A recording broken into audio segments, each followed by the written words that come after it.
what do you think they should actually be focusing on and building on as they head into the series for today?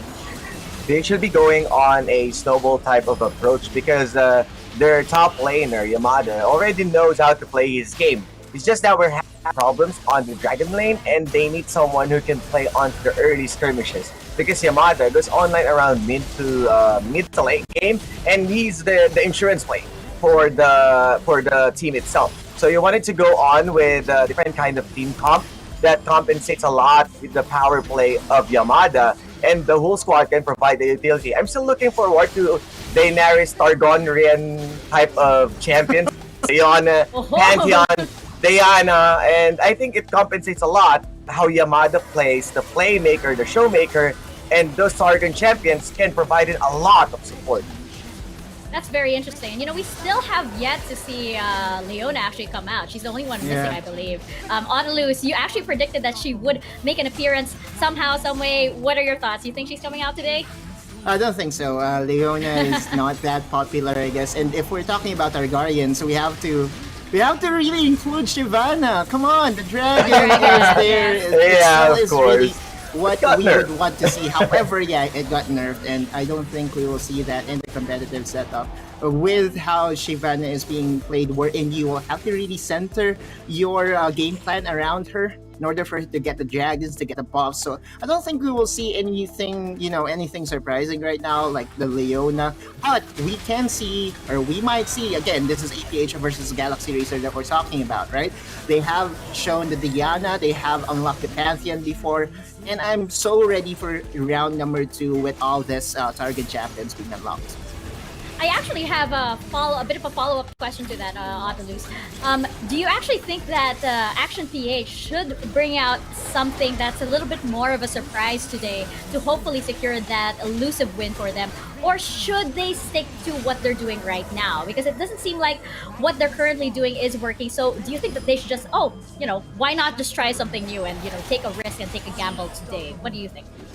Yeah, I think so too. I think they have to really just be comfortable in what they are doing. I think one thing that is missing in Action PH's games recently is the confidence, right? The swag. Yeah. If the swag isn't there, then your game will be affected. Basically, when we talk about League of Legends and Wild Rift, to be specific, this is a confidence game, right? If you don't have the same confidence as you have normally, your gameplay will be affected. And Action PH, just go with your comfort, just show us what you are made of, right? You are part of the 4 teams that got included or qualified over so many teams in North Luzon, and I still believe in my boys here, Mika. Action PH will do it.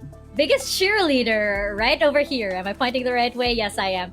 And, of course, it was the big one yesterday between Team Secret and Nexplay Esports. This was the last time here in the group stages that these teams would play against each other, since today they'll be playing against other teams. And so that rivalry was sealed for the time being, with Team Secret coming out on top. So I don't think, as I mentioned earlier, I don't think we can let this pass without talking about their draft, of course. My personal favorite being the Seraphine and the Sona. Osiris, let me know your thoughts on this epic King in the North sort of series. I just want to go back somehow with Action PH. Just don't go with Jax. Everything will be good. So yeah, going back with the Sona and Seraphine, there's a lot of shields. There's a lot of ability. This is the utility that we are talking about. You already have the Ragnarok, someone who's immune to crowd control, someone who can mow down. One touch of Undertow, there's no chance for you to go back. What more if you are running a Seraphine Sona, someone who can go for a set, and they really denied Chule. They don't want that explosive cask, so what they did, they invest the Encore plus the Crescendo for only one person, because they don't want the cask to destroy their formation. And after Chule being destroyed, it was a Team Secret's game all over again and again. And what about you, Autalus? What were your thoughts on this exciting match? I personally just enjoyed the different drafts that Team Secret was pulling out of their hat. So, what are your thoughts? The draft itself was a chess match, right? And game number 3, as I mentioned yesterday evening, checkmate move coming from Team Secret. They baited out Olaf to be first picked by Nexplay. It's not often that you will see Olaf being prioritized in ranked games, so much more in competitive games, but they did it, right? They picked it during the first game, and during game number 2, she was just destroying the composition of Team Secret using that Olaf pick. And once that got clocked in, you just go for the hard counters in the Jar and the Galio, and problem solved. Checkmate. Hello there, my friend. You have to bend the knee. Oh, and bend the knee they did, at least for now, because I have a feeling, Nexplay Esports, since it looks like these two teams are definitely going into the playoffs, I don't think Nexplay Esports is gonna, take that very lightly, and I'm pretty sure they will be back to take back the crown for King of the North. But in the meantime, it is with Team Secret. Of course, with all these Game of Thrones references, everybody would know that that crown doesn't really stay in one place for too long. And as we've seen, this ping pong match between Nexplay Esports and Team Secret, as we mentioned yesterday, it is as old as Wild Rift itself at this point. And in the group stages, it's been going just back and forth. Week 1 it was in Team Secret, it went back to Nexplay Esports, went back with Team Secret, it went back to Nexplay Esports, now it is back with Team Secret. So I have a feeling, this series that we're seeing over here play out in front of us, this is going to continue well into the playoffs here. And Yes. you know what, just as we wrap up this series discussion, since the focus is on these two teams, Autolus and Osiris, let me know, during the playoffs, how bloody would you say, quote unquote, do you think this matchup is going to be? You think this is definitely the grudge match for Nexplay Esports and Team Secret? Autolus, what do you think? I would love for them to work together, actually, representing North Luzon, right, as a region. I want them to work hand in hand and making sure that they will represent North Luzon very, very good, right? I'm from North Luzon as well. Fairview represents. So I just want North Luzon to conquer the Philippines. Come on, let's do it! That is very interesting. What about you, Osiris? I want them to destroy each other. They are too good to help each other, and I wanted to see them at their peak performance. And of course, I want to have that kind of different draft, mind games. I want that kind of checkmate, like a Queen's Gambit type of chess match that we are seeing. And I think NXP will bounce back, but it will not be an easy task for them, as Team Secret is always ready for them.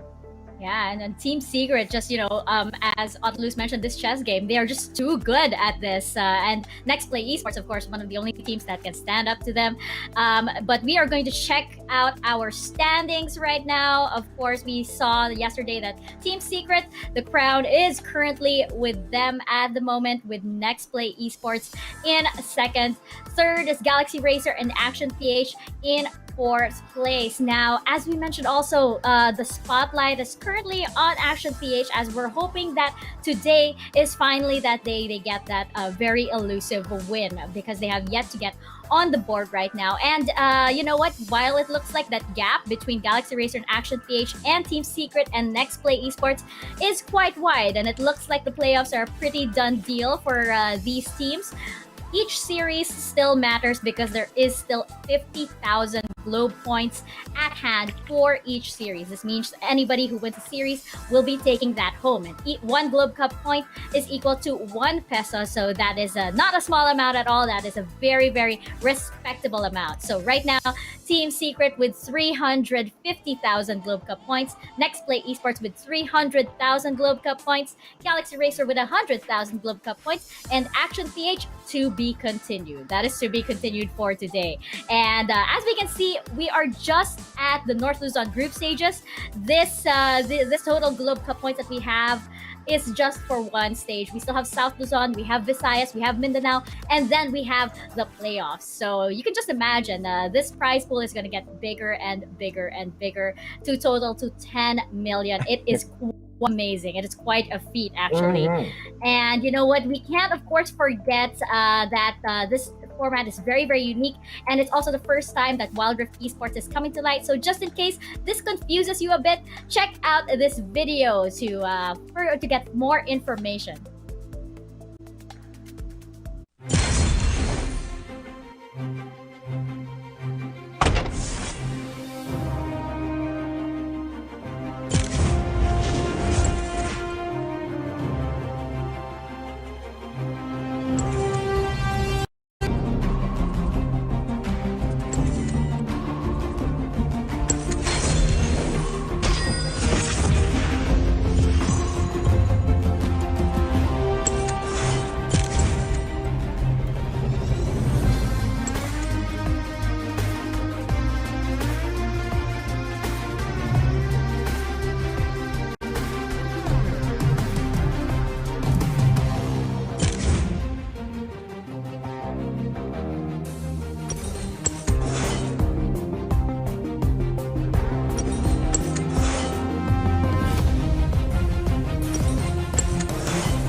Welcome to Wild Rift.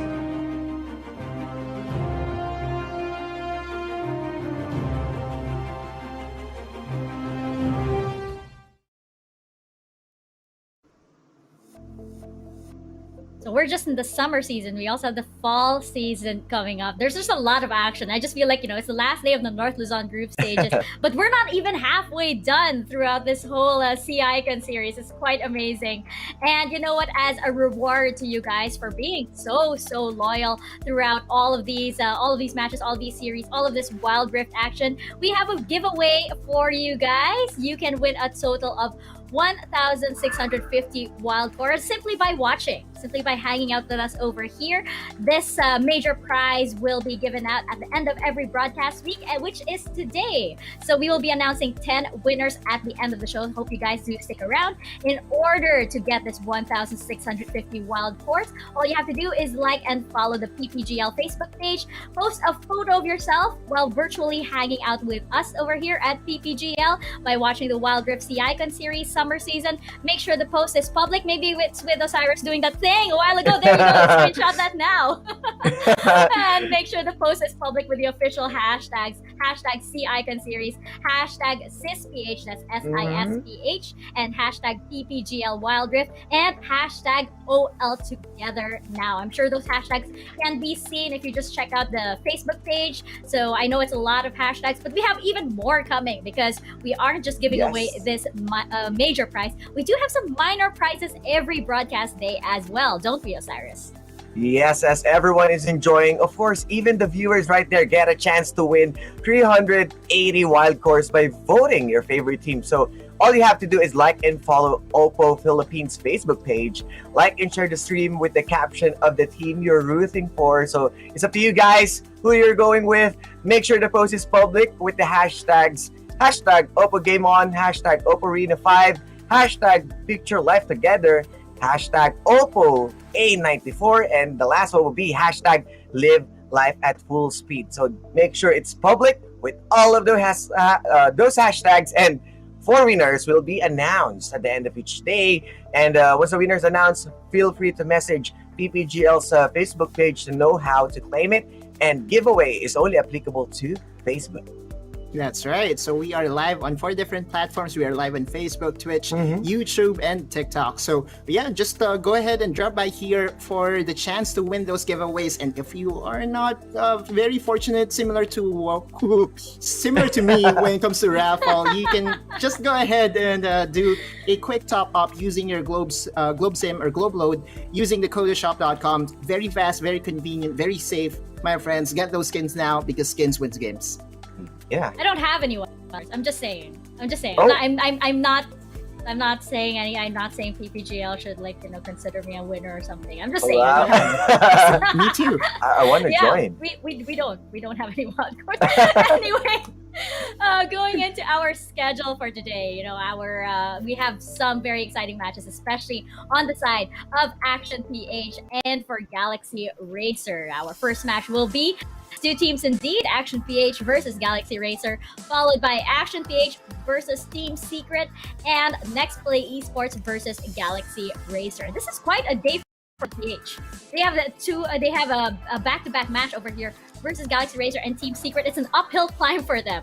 After Team Secret's wonderful win yesterday, and it's really, I think it's like the hardest test that could have possibly been given to Action PH is today. On this day, there's also the pressure of it being the last day of the North Luzon group stages, so it's quite a lot to take in. And for Galaxy Racer, they do have Esports. They did impress us quite a bit when they went up against Nexplay Esports previously.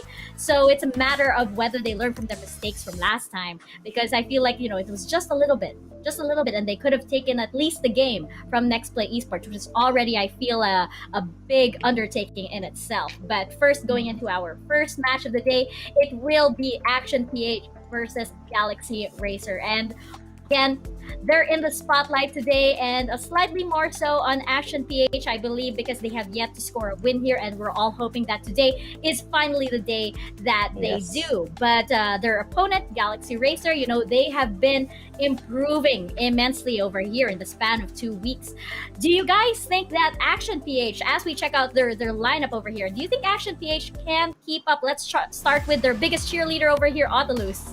Of course. All right. So let me introduce them again. Yamada in the Baron lane, Aim in the jungle, Eiko in the mid, Riots and Simon is the one going in the Dragon lane. Now Aim is known for his Vi, has been his comfort pick. We all know why. Because Action PH logo has a fist in it, and that just sets the tone, right? Go Vi. Ah. Just do it.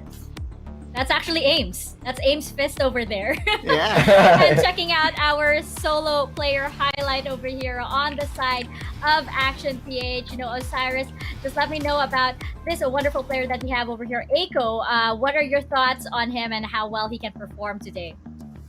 Eiko knows how to play during the laning phase, but whenever there's a team fight, he's having a hard time looking for the right target.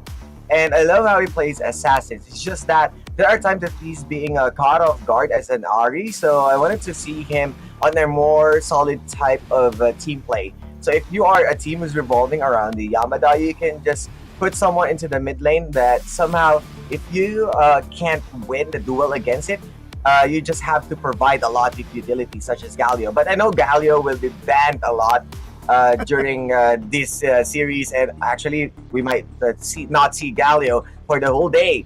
So going back, there's a huge mage pool right now.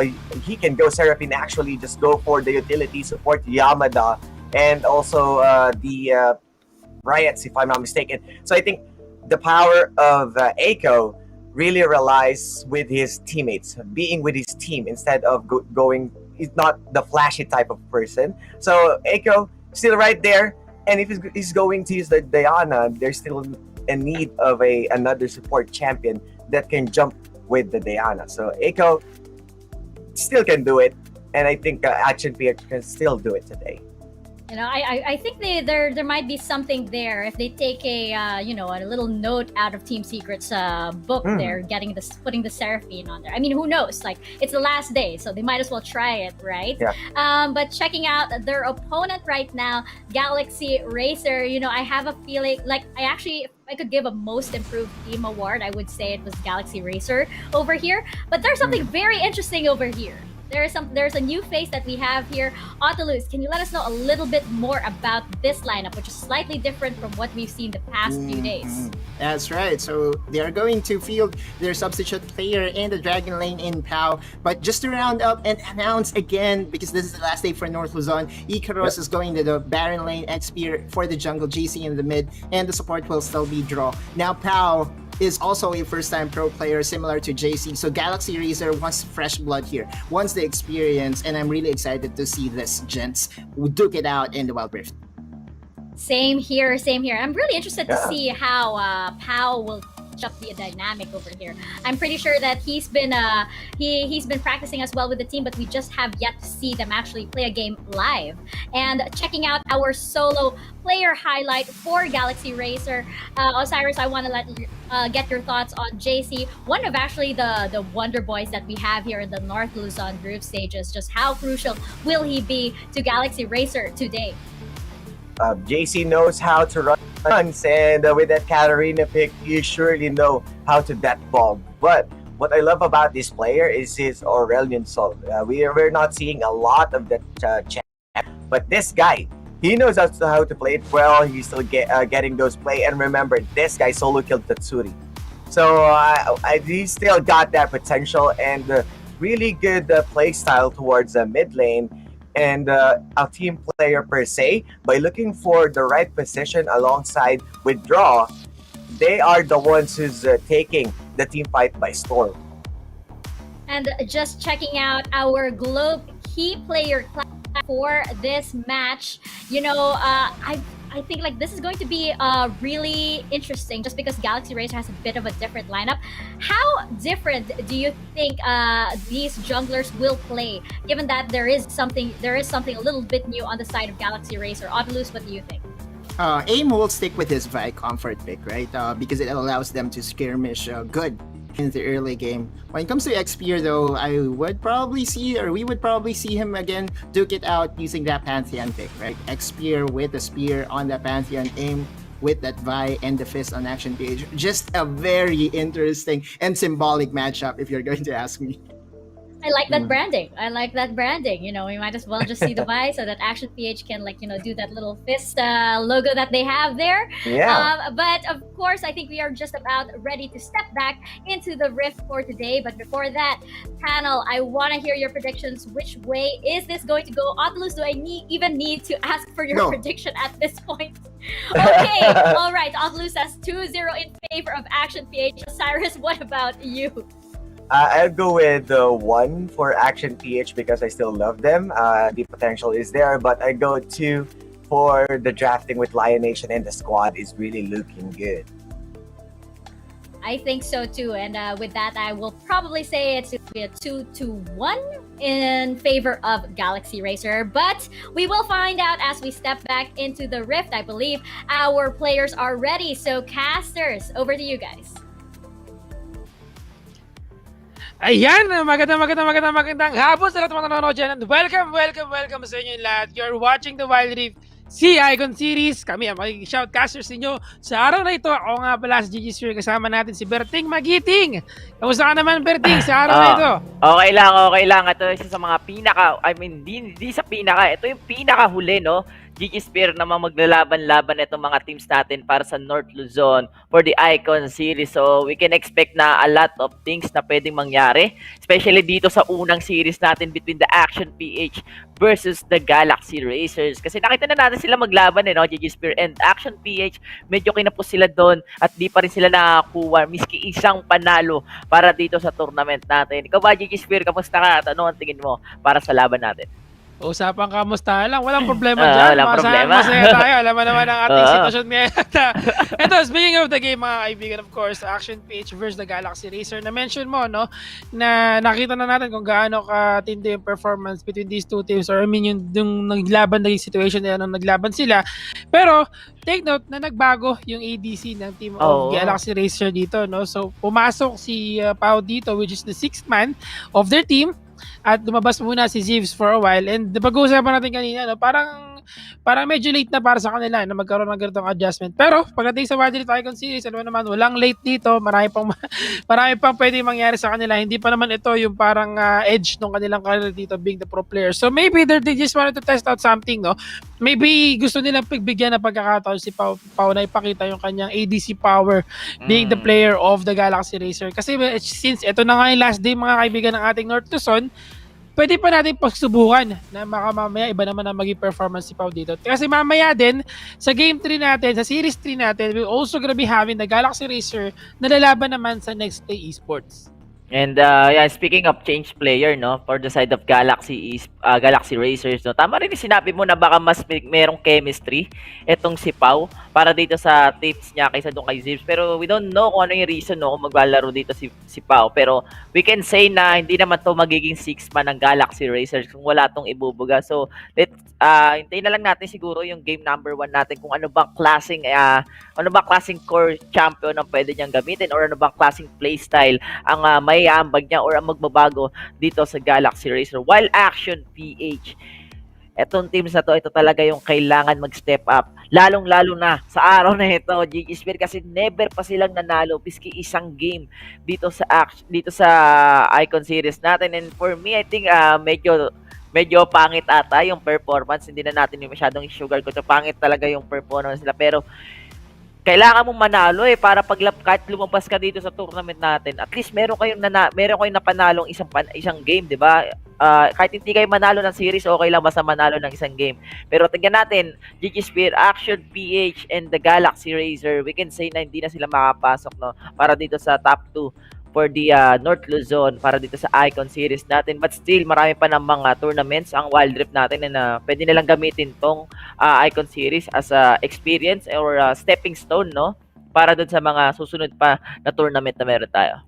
Yes, tama ka dyan, Berting, no? Para pwede nilang gawin ito isang parang training grounds din for them na mas ma-enhance pa nila yung kanilang skills and at the same time syempre yung kanilang mga synergy as a team kasi iba kasi yung galawan kapag galaro ka sa mga ganitong klase ng tournament. So Action PH, nakita naman natin they've been struggling a lot in terms of yung kanilang mga playstyle and gameplay dito as a team. So kailangan nilang ng malaking improvement, no?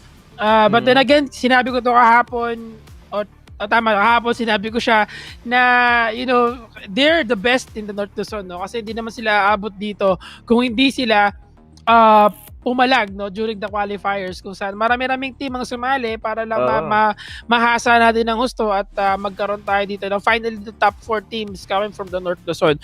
So Action PH, I mean, hindi natin sila pwedeng pagdudahan sa kanilang skills dito, no? Kasi for sure, they still have something na pwede nila ipakita in the game. Medyo nahihirapan na siguro sila, no? Medyo siguro, in terms of drafting, medyo nagkakaroon sila ng konting problema kasi either nababan yung mga champions sila or nauunahan sila sa pagpili dito.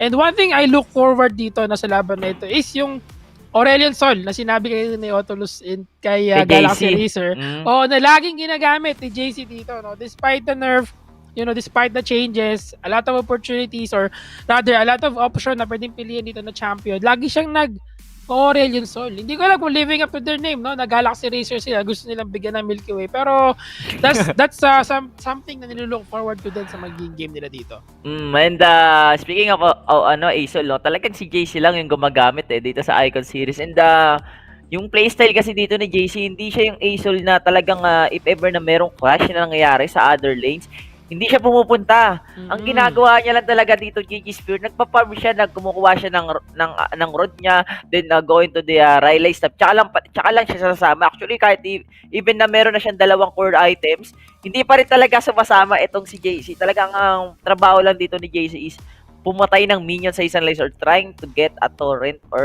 objectives wise na meron siya dito. Pero naman kasi yung playstyle, no, ng isang Asol. Kaya ito yung champion na mabilis talaga rumisponde dito sa mga lanes natin. Pero for this series, patingin mo ba makikita pa natin itong Asol ni Galaxy Racers? Kasi hindi naman to nababan no?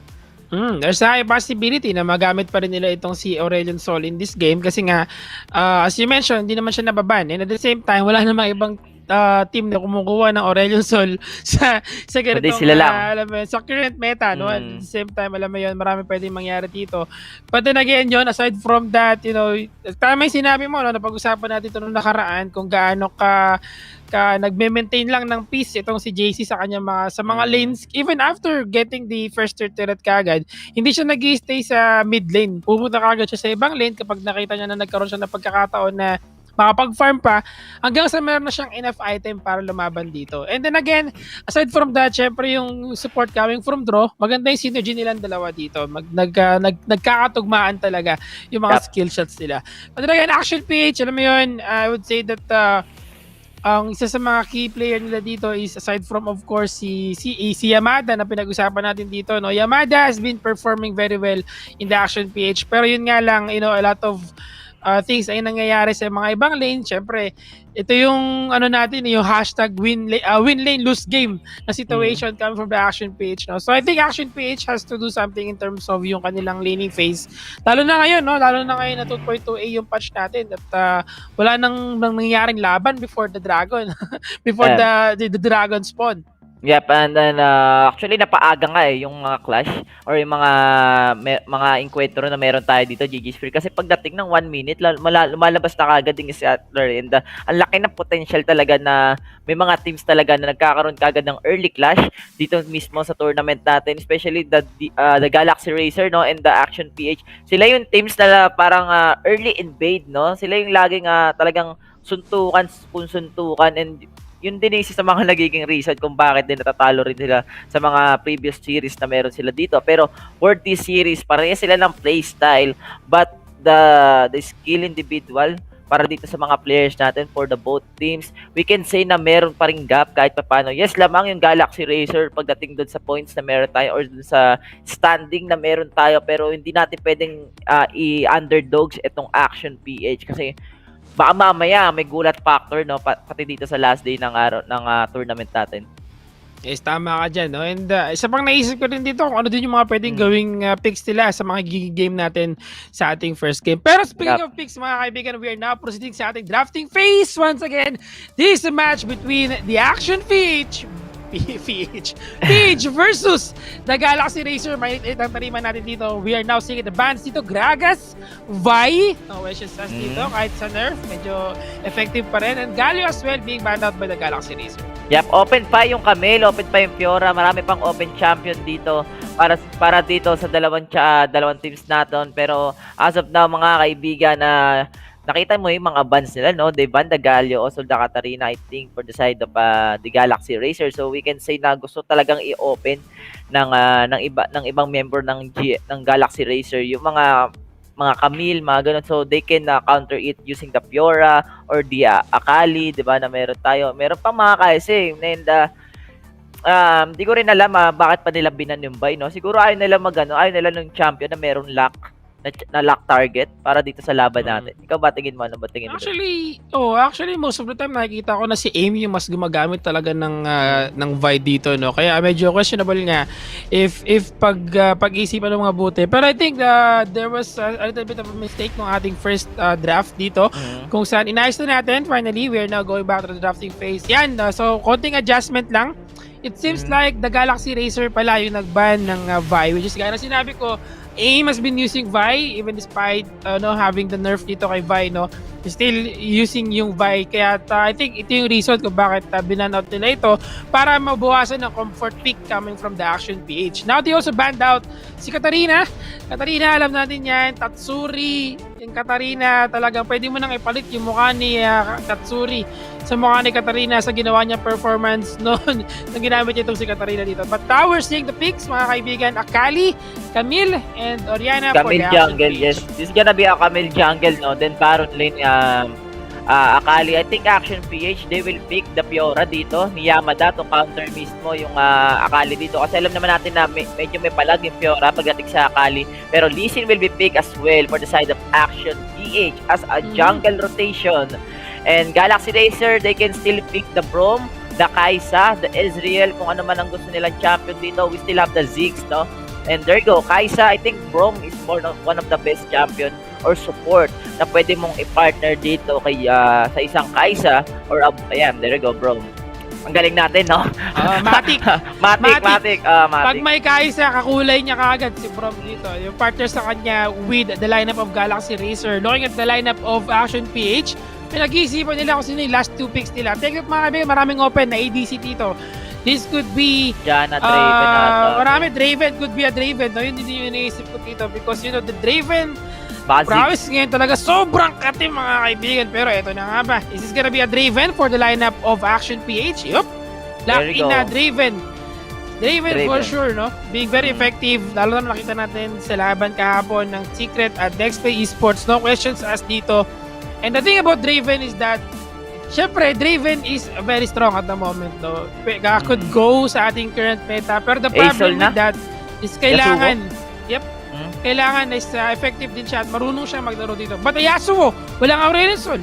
Walang Asol, no? Hindi pimiking Asol dito ni JC kasi alam niya rin na medyo lamang talaga yung Oriana pagdating sa matchup nila.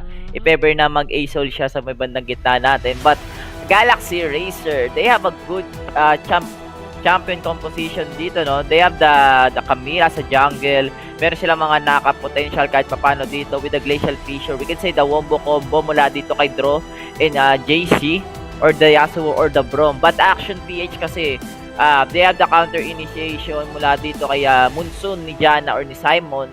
And yung physical damage in the early game, also in the late game. So we can say na parehas silang dikit yung laban, parehas lamang. Pero magkakatalo lang talaga dun sa rotation mismo ng jungle nila, which is yung Lee Sin, also the Camille.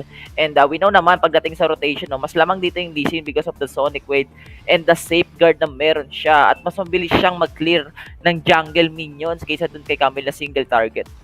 Yes, totoo yan, no? And that's good. That's one thing to keep in mind for the Galaxy Racer. So I think one of the best way to help out itong si Camille sa pag-clear agad ng mga jungle wave dito is itulungan siya, no? Tulungan siya na mag-clear, mag-leash ng mas maaga during the laning phase, tapos saka sila pumunta at responde sa mga lane nila afterwards. Importante yan for Brom, especially for Brom.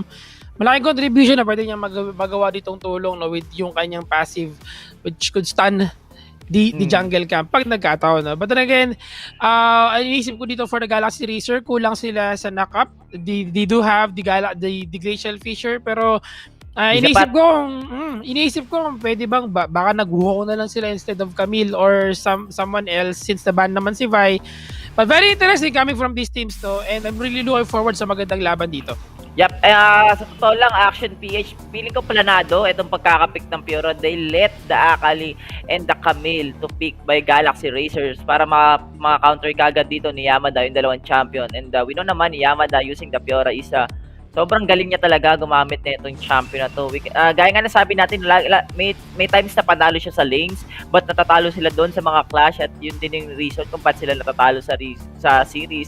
But for this for this game number 1, GG Spear, they have the advantage in the early, also in the mid game. Pero pagdating ng late game, doon sila magkakaproblema. Kasi yun na yung mismong online time ng ni Icarus, ni Pau, also ni JC, na pwedeng pumugak or pumatay sa kanila ng mas mabilis. Pero hindi na natin papaligo ito, mga kaibigan. Nandito na tayo para sa game number 1 of Best of 3 series between the Action PH versus the Galaxy Racer.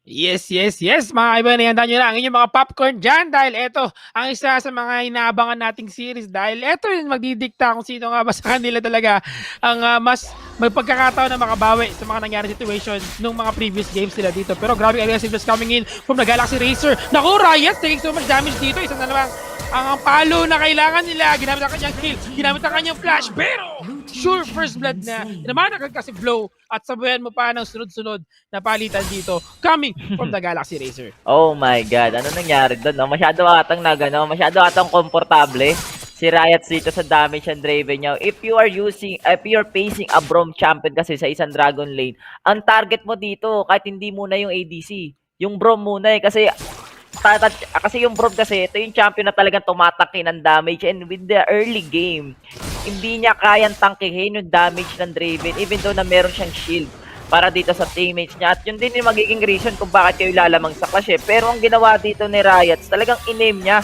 si Pau, yung Kai'Sa, and we know naman yung Kai'Sa isang Ikatian rain lang, bawi na kagad siya sa bigay ng damage And because of that, no, napa-force pa ng flash itong si Riot, nakabalik pa kahit paano, and napatay nga silang dalawa dito, and yeah, 2-1-0 agad. Tama ka dyan, no? And in terms of yung exchange na yun, medyo malaking malingkol nga dito for Riot, especially for Riot, na pinilit nilang pasukin yung ating bot lane. Pero nagkakaroon ng bakbakan sa mid lane dito. Ay, nahuli si JC na pinito mag-back. Unti na lang, mamamatay na siya dito. Pero meron pa siyang flash, ginamit niya yung kanyang barrier para mapag-survive doon. Now we're seeing at the bot lane, hinabol nila ngayon si Riot, tinuha na naman ng Winter's Bite, kinagat ng yellow, concussive blow still there. Yun yung sinasabi natin, no? Alam natin lahat na level 1 team fight, lamang talaga si Brom always because of the concussive blow. Kaya iwasan ang mga early aggression pag ito yung kalaban natin. Pero nagkakaroon naman ng bakbaka sa bote, pero sa top lane tayo dito, nakuha yung isang buhay, another kill coming in for the members of the Galaxy Racer. Pero hindi pa sila tapos, one more hit, isa pa, double kill nga mga kaibigan of the Pau dito. Talagang simula pa lang ng laban, pinapakita na niya na okay yung pag-swap nila ng player dito. Hirap na ito si Riot and Simon na pumalag dito sa may Dragon lane natin because of the item na meron mismo si Pau.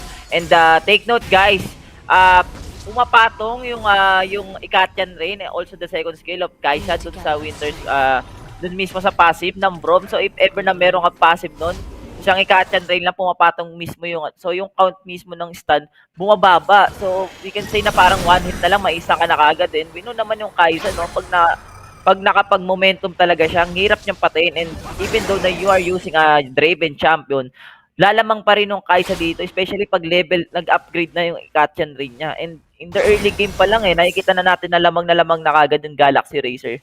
GG Spear sa may Dragon lane natin. Tama ka dyan, Berting, no? 3-0 na yung score natin. And that goes to the kill na meron itong si Pau in the bot lane. And we're looking at, of course, yung item niya dito, no? Item check tayo. I would say na naka-Infinity Edge na siya. I think, and I'm not sure if Infinity Edge yung focus niya kasi best friend sword yung unang item niya dito, the BF sword, yung first item niya. So probably snowball talaga siya dito ng gusto, no? Ayan na, hindi pa nakapagbuo, no? But it's probably going for the BRK first. Just BF sword para lang sa konting damage. 3 minutes. Ladies and gentlemen, look at the item of Pau. Also, GG Spear, level 2 na kagad. Nag-upgrade na kagad yung i-catcher rin niya going to the BRK. So, we can say na etong si Pau, etong si Riot, sobrang hirap niya dito. Mahirapan siya makipag-duel, mag-inflict ng more damage sa kalaban.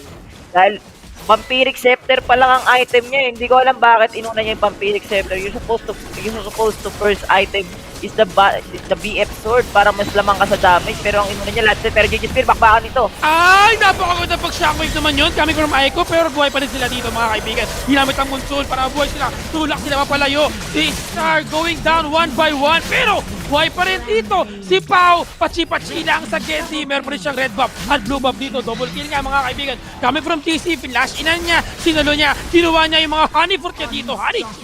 Pero red buff will secure that kill. Nasa loob na si JC dito. Isang pachi na lang. With a Steel Tempest. Nahanginan pa nga. Ang counter sa hangin ay kapwa hangin. That's gonna be A2. For one exchange in favor of the Galaxy Racer. Nakuha pa nila yung Dragon. Yap, nakuha pa yung Dragon. Nakita mo yung shockwave ni Aiko dito. Getting a 4 champ, 5, no? So, dahil sa Galaxy Racer, pero dito pa sa laban natin, Action PH. Ladies and gentlemen, GG Spear, look at the damage mula dito sa ibang miyembro ng Action PH. But Pau still alive. But Yamada will fall down. But no, he will not. But that is a good trade, no? Para sa kanila, GG Spear. To get a 4 kills mula doon sa DR clash na meron tayo. While sa mid lane, GG Spear, may bakbakan na naman.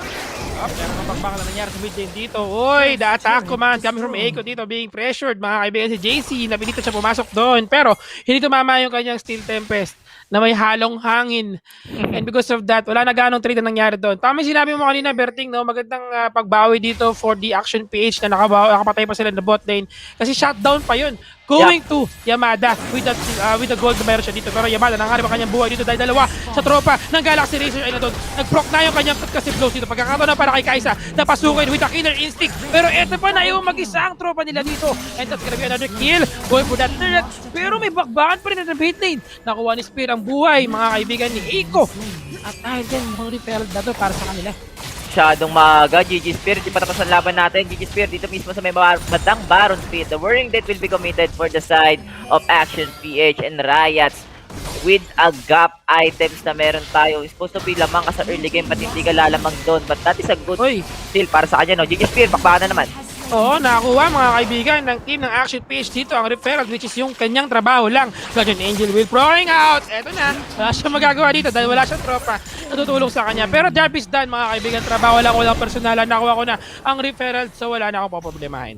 Grabe, Action PH, ladies and gentlemen, early game pa lang, sobrang laki na ng behind nila. Hindi ko alam kung ano nangyari sana. Look at the score na meron tayo, 8-1 mula dito kay Pau for the side of Galaxy Racers at draw.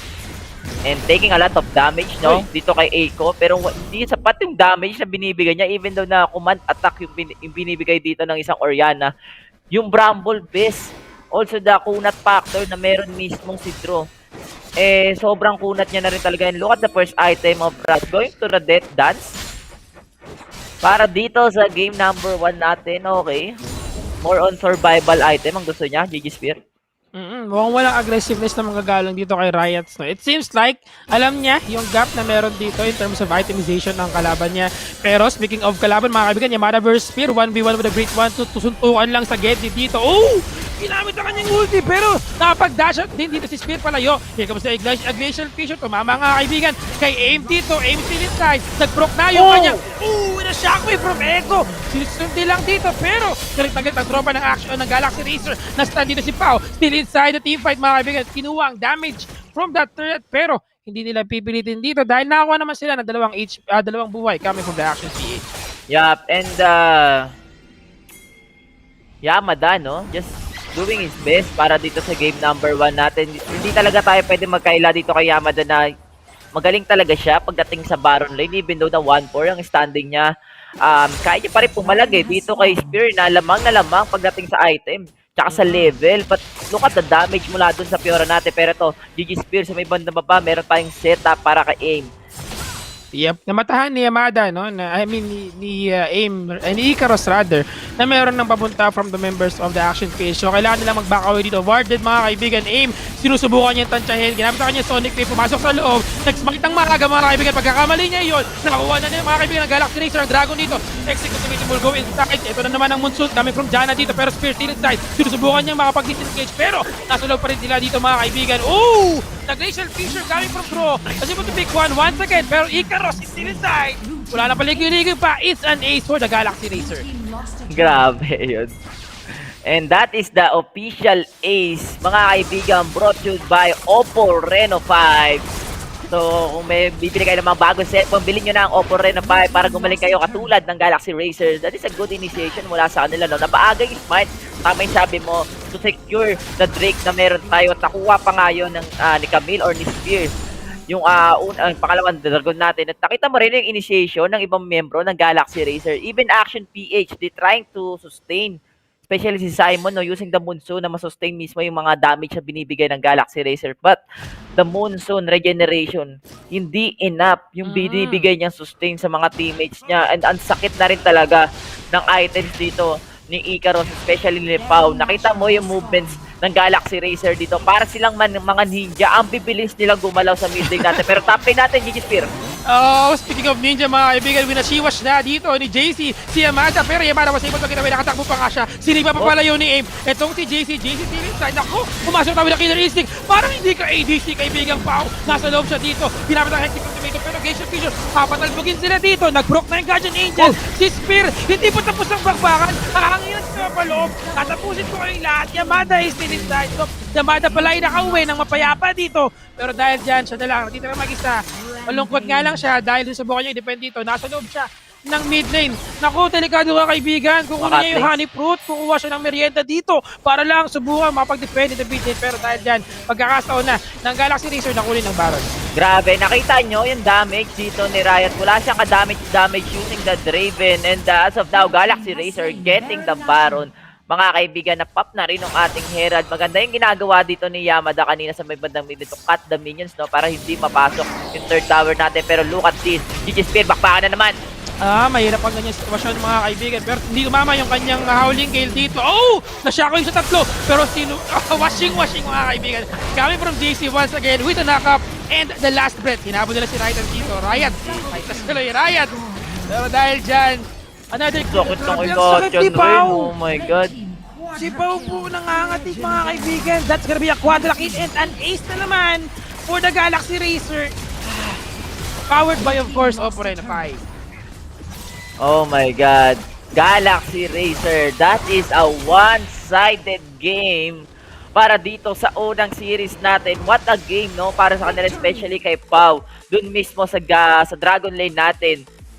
Talagang hindi na nila pinabangon dito yung ibang miyembro na Action PH. And yeah, well commended pa rin dito sa Baron Lane ng Action PH, which is si Yamada. Just talagang binibigay niya yung best niya doon.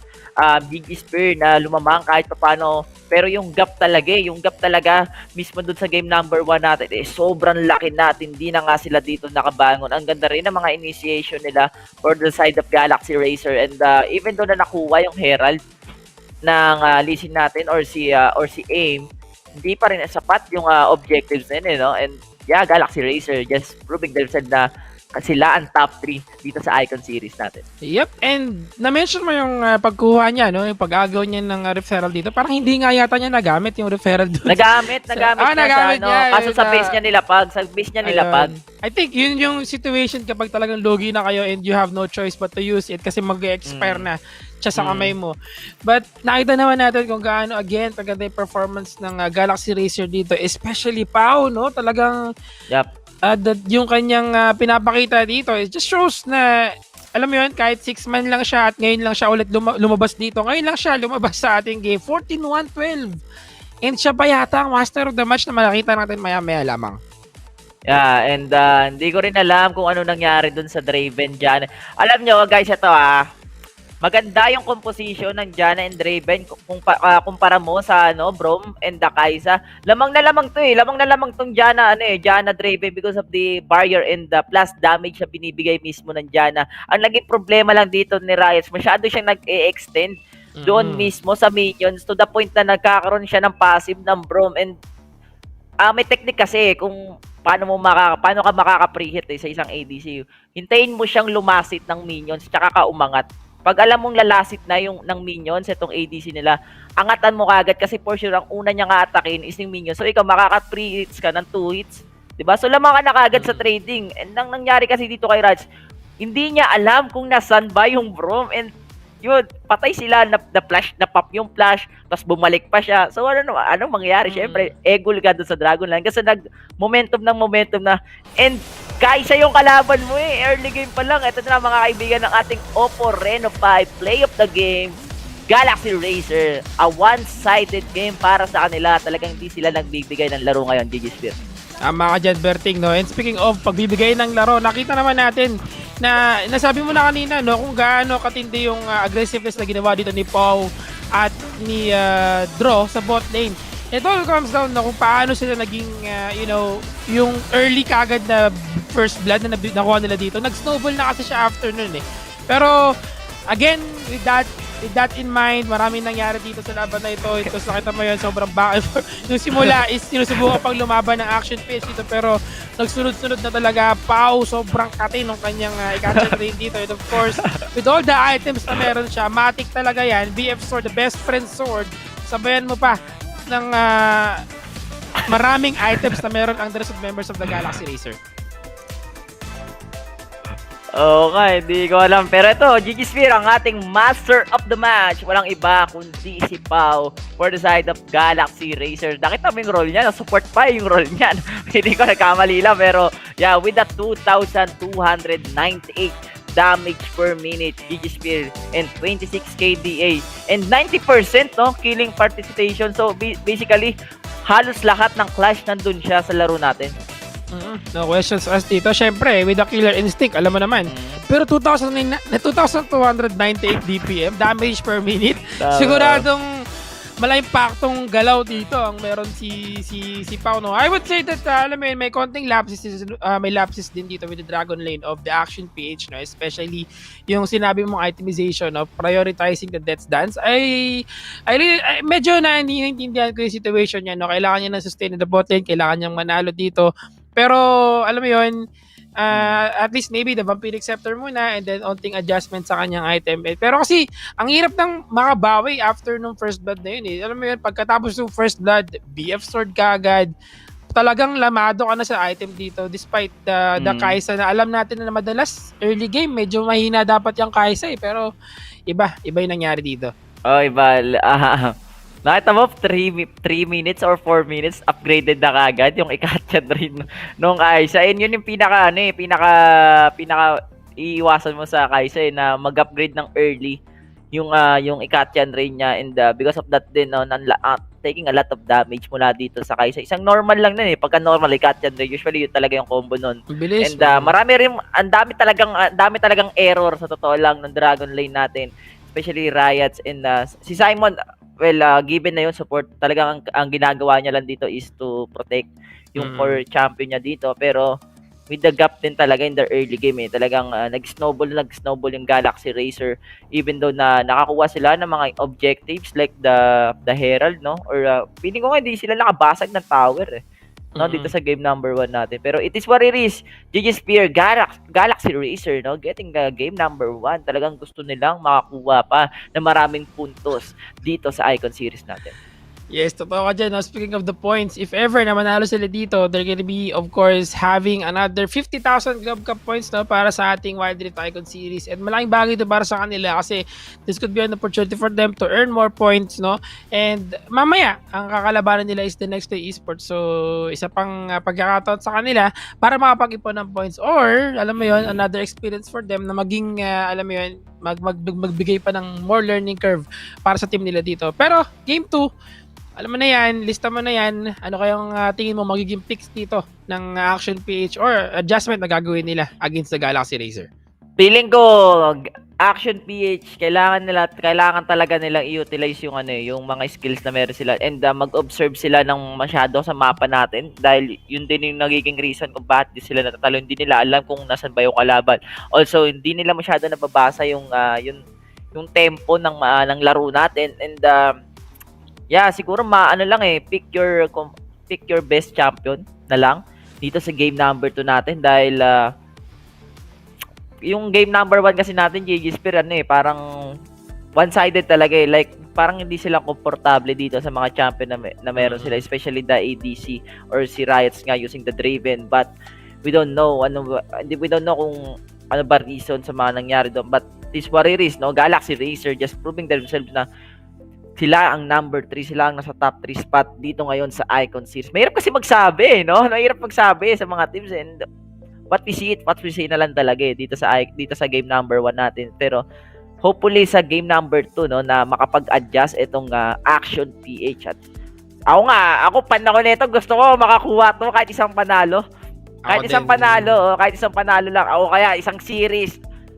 And after this match, no, GG Spear, meron pa silang kalaban. Ayun, mas bigatin yun. Mas bigatin yung kalaban nila sa next eh. Tama ka dyan, no? Tama ka dyan, no? Sa next game ng Action PH is gonna be Team Secret once again, which is the King of the North na bansagan natin kahapon because of what happened against the Nexplay Esports, no? Pero, alam mo yun, in this game, let's just talk about kung gaano naging effective pa rin si Yasuo despite lacking yung knockup na meron sila. Nakakagulat. And it seems like naging susi yung pagkalamang niya sa mid lane against kay Oriana. And well, alam mo naman yan, parang alam mo yun, it's just a matter of kung sino yung mas mananaig pagdating sa pag-farm and sa aggressiveness. Pero yun nga, that goes to Yasuo na nanalo pa rin in the laning phase against Oriana. Yep, and speaking of Oriana, no, nakita rin talaga natin, no, na lumamang talaga siya because of aim or yung jungle natin na si Lee Sin, and lugi rin talaga sa matchup yung Yasuo versus Oriana. Command attack lang yan eh. Harasin mo lang naman ang command attack yan eh. Yun lang naman ang gagawin mo, at hindi mo naman maka-counter yung command attack ng Windfall dahil ground unit yung command attack.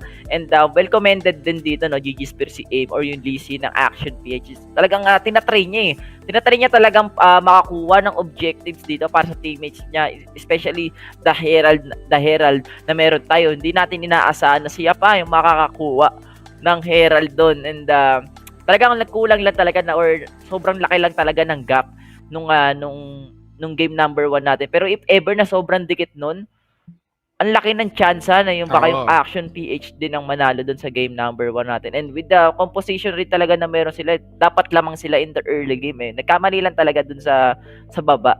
And yeah, it is what it is. Action PH, they need to step up para dito sa game number 2 natin, dahil ayaw naman natin na masiro to sila para dito sa series natin, dahil yung next series kasi nila sobrang bigatin nun, and para dito pa lang sa GXR nahirapan na sila, no, paano payo sa kabila. Yes, totoo yan, Berting, no? And ayun din, no? Sinabi mo na kanina yung regarding sa naging early mistake ng team of Action PH dito in the bot lane, kasi ayun nga, parang nagkaroon sila ng konting aggressiveness na napaaga yung aggressiveness nila dito na hindi nila nakita at hindi nila in-expect yung Brom na manggagaling doon sa may bush mismo. Ginagawa na yan eh, ever since the Dolphins days na nakikita natin na nagtatago lang yung mga AU, ADC at yung support doon sa may bush sa baba. And sometimes it's very unpredictable din naman as well, kaya naiintindihan ko rin yung nangyari situation sa kanila doon. Pero alam mo yun, after nun, ayun na, snowball is real. But the game 2, we're just hoping na, alam mo yun, na Action PH could do something about yung current situation nila, kasi tama yung sinabi mo eh. Gusto natin kahit paano magkaroon sila ng panalo, dahil malaking bagay ito para sa kanila, malaking opportunity para sa kanila. And at least kung di sila manalo dito, earn a lot of experience, learn from your mistakes and make some adjustments afterward, kasi marami pang opportunity para sa kanila after ng tournament na to. And of course, speaking of the top 2, mga kaibigan, currently we still have the Team Secret and Nexplay Esports, pero maglalaban pa rin sila mamaya, no? We have the Series 2, which is going to be the Action PH versus the Team Secret, and then yung ating Series 3 ay Galaxy Racer versus the Nexplay Esports naman. Kung kaya't something to look forward to, maya-maya lamang. At hinihintay lang natin na mag-start ang ating second game, or just waiting for the drafting phase afterwards. Yes, ako talaga hinihintay ko kailan ba action ang Action PH GG Spear, kasi last day na to no? Mm-mm. Hinihintay natin yung action para sa kanila. Feeling ko, eto na yung gigising na yung action PH. Feeling ko nagkape na para dito sa game number 2 natin. Nagkape na puyat lang ata kanina pero game number 2, maraming naghihintay Gigispear sa action PH. Kung kailan ba ang tamang action, pero mukhang malapit na rin tayo dito mga kaibigan magkaroon ng action dahil onting segundo na lang or minuto pupunta na kagad tayo dito sa drafting phase. And by the way, 1-0 na po ang standing natin and best of 3 series lang to between the Galaxy Racer versus the Action PH. Lamang po ang Galaxy Racer with a 1-0. So this is gonna be the game number 2, no, Gigispear? Yes, tama ka dyan, no? With the 1-0 score, malaking bagay ito for the Galaxy Racer kapag panalo na naman nila ang next game. They're probably, of course, they're gonna be the winner para sa ating Series 1. Pero di pa tapos ang lahat nun after nun, no? Dahil mamaya may laban ulit si Action PH. And, ayun nga, for the game 2, I would say na siguro, in terms of lineup, wag mag-hesitate ang Action PH na mag-try ng something new. It's a good thing that they have the Draven kanina. Pero as I mentioned, during the picking phase, malakas si Draven in general, no? Pero at the same time, mahirap siyang gamitin. Alam mo yun, kiting the enemy team habang sinasalo mo yung palakol mo, kailangan mo maging maayos, in terms of yung macro movement na meron ka dito. Kasi micro movement pala rather. Pero kung wala yun, it's gonna be hard for you to execute maayos itong si Draven. Ikaw, as a Draven player, ano bang masasabi mo sa pwedeng gawin ng isang Draven para maging maayos? Kasi ako personally, honestly, marunong ako mag-Draven pero hindi ako magaling. Kasi during pag early, last na early pala ko ni Diba, saluhin mo. Ano sa'yo?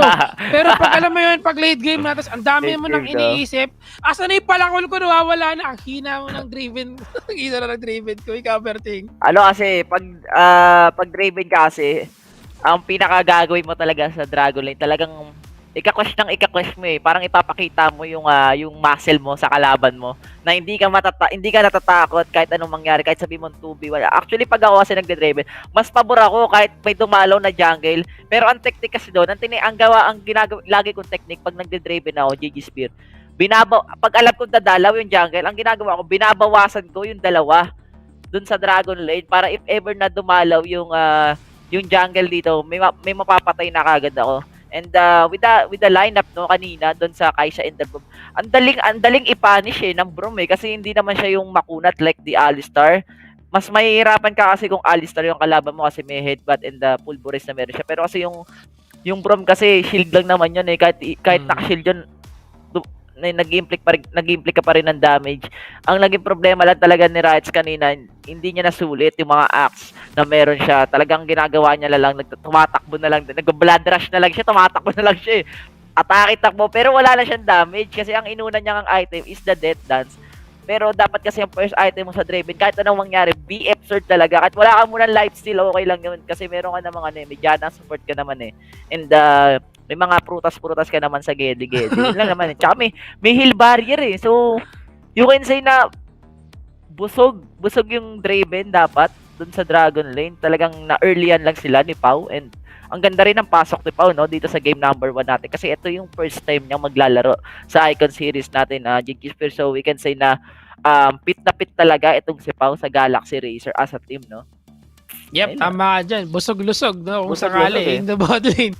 Oo. Pero, ayun nga, speaking of busog-lusog, mga kaibigan, bubusogin namin kayo sa mga mangyayari pang action-pack game ngayong araw na ito dahil we are now going to the drafting phase sa ating Game 2, Series 1 sa pagitan ng Action PH versus the Galaxy Racer. Disit Pansit ang pinakainihintay natin ulit na laban. Lagi nila natin pinakainihintay ito dahil lahat naman talaga ay hinihintay talaga natin. Akali, Vi, Band, Matic yan Same for the band. Galaxy Racer. Same ban, no? Mula dito sa side ng Galaxy Racer, Action PH, they will ban the Galio. And yung ban nila kanina is Katarina, no? Kung di ako nagkakamali. Open pa yung Camille. So, we can say na another first pick na naman para dito sa Galaxy Racer dahil sila ang first pick dito. So, baka mag-pick sila ng Camille dito then going to the Fiora again para kay Yamada. And there you go, Lee Sin will be banned for the side of Action PH and Galaxy Racer. Mga kaibigan, buhay, dito pa yung Camille. Yes, they will pick the Camille. Nandiyan pa yung Kai'Sa Braum, also the Fiora. So I think Yamada will pick the Fiora going, and the second is Kai'Sa, no? Matanggalan na lang siguro to ng champion si Zips. Hindi na naglaro si Pau. Nagpalit. Bumalik si Zivs. Okay, so mga kaibigan, binalik si Zivs. Zivs in, Pau out muna ngayon. So we're gonna be going for the regular lineup ng team of Galaxy Racer dito. I think nagpakitang gilis lang talaga si Pau. Finlex niya lang yung muscle niya dito ng bagya for the Galaxy Racer. But now we're seeing that Zivs is gonna be playing again for the Galaxy Racer. And sa kanila na naman si Kaisa Brom. The duo bot lane ng Galaxy Racer. Oriana, yes, yung magandang pick. So, dito pwede sila pumick ng support. I think ang pwede nilang i-pick is Rakan, Lulu, mga ganon, or Janna again. Mas okay pa rin. Pwede silang mag-same lineup Draven, Janna. Pero Lux ang pipiliin dito ng Action PH. Well, okay rin, no? But with the light binding, no? Para ma-root mo itong ibang miyembro ng Galaxy Racer. Pero masyadong malambot yung Lux kasi. Ang dali niya i-punish. Yeah, pero I would say na in the current meta, ito yung parang isang pang-counter ng mga ito yung mga pang-counter nila sa Brom ngayon para alam mo yun, pag pumasok si Brom, mapipigilan ng light binding. Pero Pantheon Spear once again, going for the Pantheon. I think ginamit niya na to nung nakaraang laban nila. I forgot entirely kung saang team nila nakalaban to, pero they used that. Spear also used yung sa Pantheon. I think siya yung first time na gumamit ng Pantheon. Katarina as well, going for the Galaxy Racer. Maganda to. Magandang lineup nila, no? They have enough CC, they have enough damage, the AoE. Very interesting lineup from the Galaxy Racer. Time for the Action PH as well. Sino nga ba ang ADC nila dito? Feeling ko Draven na lang ulit Mas okay yung Draven pa rin naman. Pero Corki will be picked for the side of Action PH. Ayaw na nila ng Draven, no? Para dito sa game number 2 natin. And with this kind of lineup, pwedeng mag-Oriana Dragon lane to, tapos Corki mid lane ka, no? Farm lang ng farm, pero Secret. Delikado ata yung kay JC kasi Katarina rin yung kalaban niya. Pero for me, mas okay pa rin naman yung Draven. Pero mas ginusto nila yung Corki dito. We know naman yung Corki is a hybrid champion. Meron siyang magic, meron siyang physical. So we can say na itong Action PH, mukhang Action Jackson ang gagawin nila because of the burst damage na meron sila mula dun sa 4 na champion, no? And the physical damage as well. And pero ang problema, wala silang tank or makunat. Kumpara mo sa Galaxy Racer na meron silang 3 Brusco brothers na si Camille, si Pantheon, and si Brom. Naisip ko dito na pwedeng gawin ng Galaxy, ng Action PH rather, is yung of course, Gragas na pure tank, no? Tulad ng ginagawa niya. Aftershock. Yep.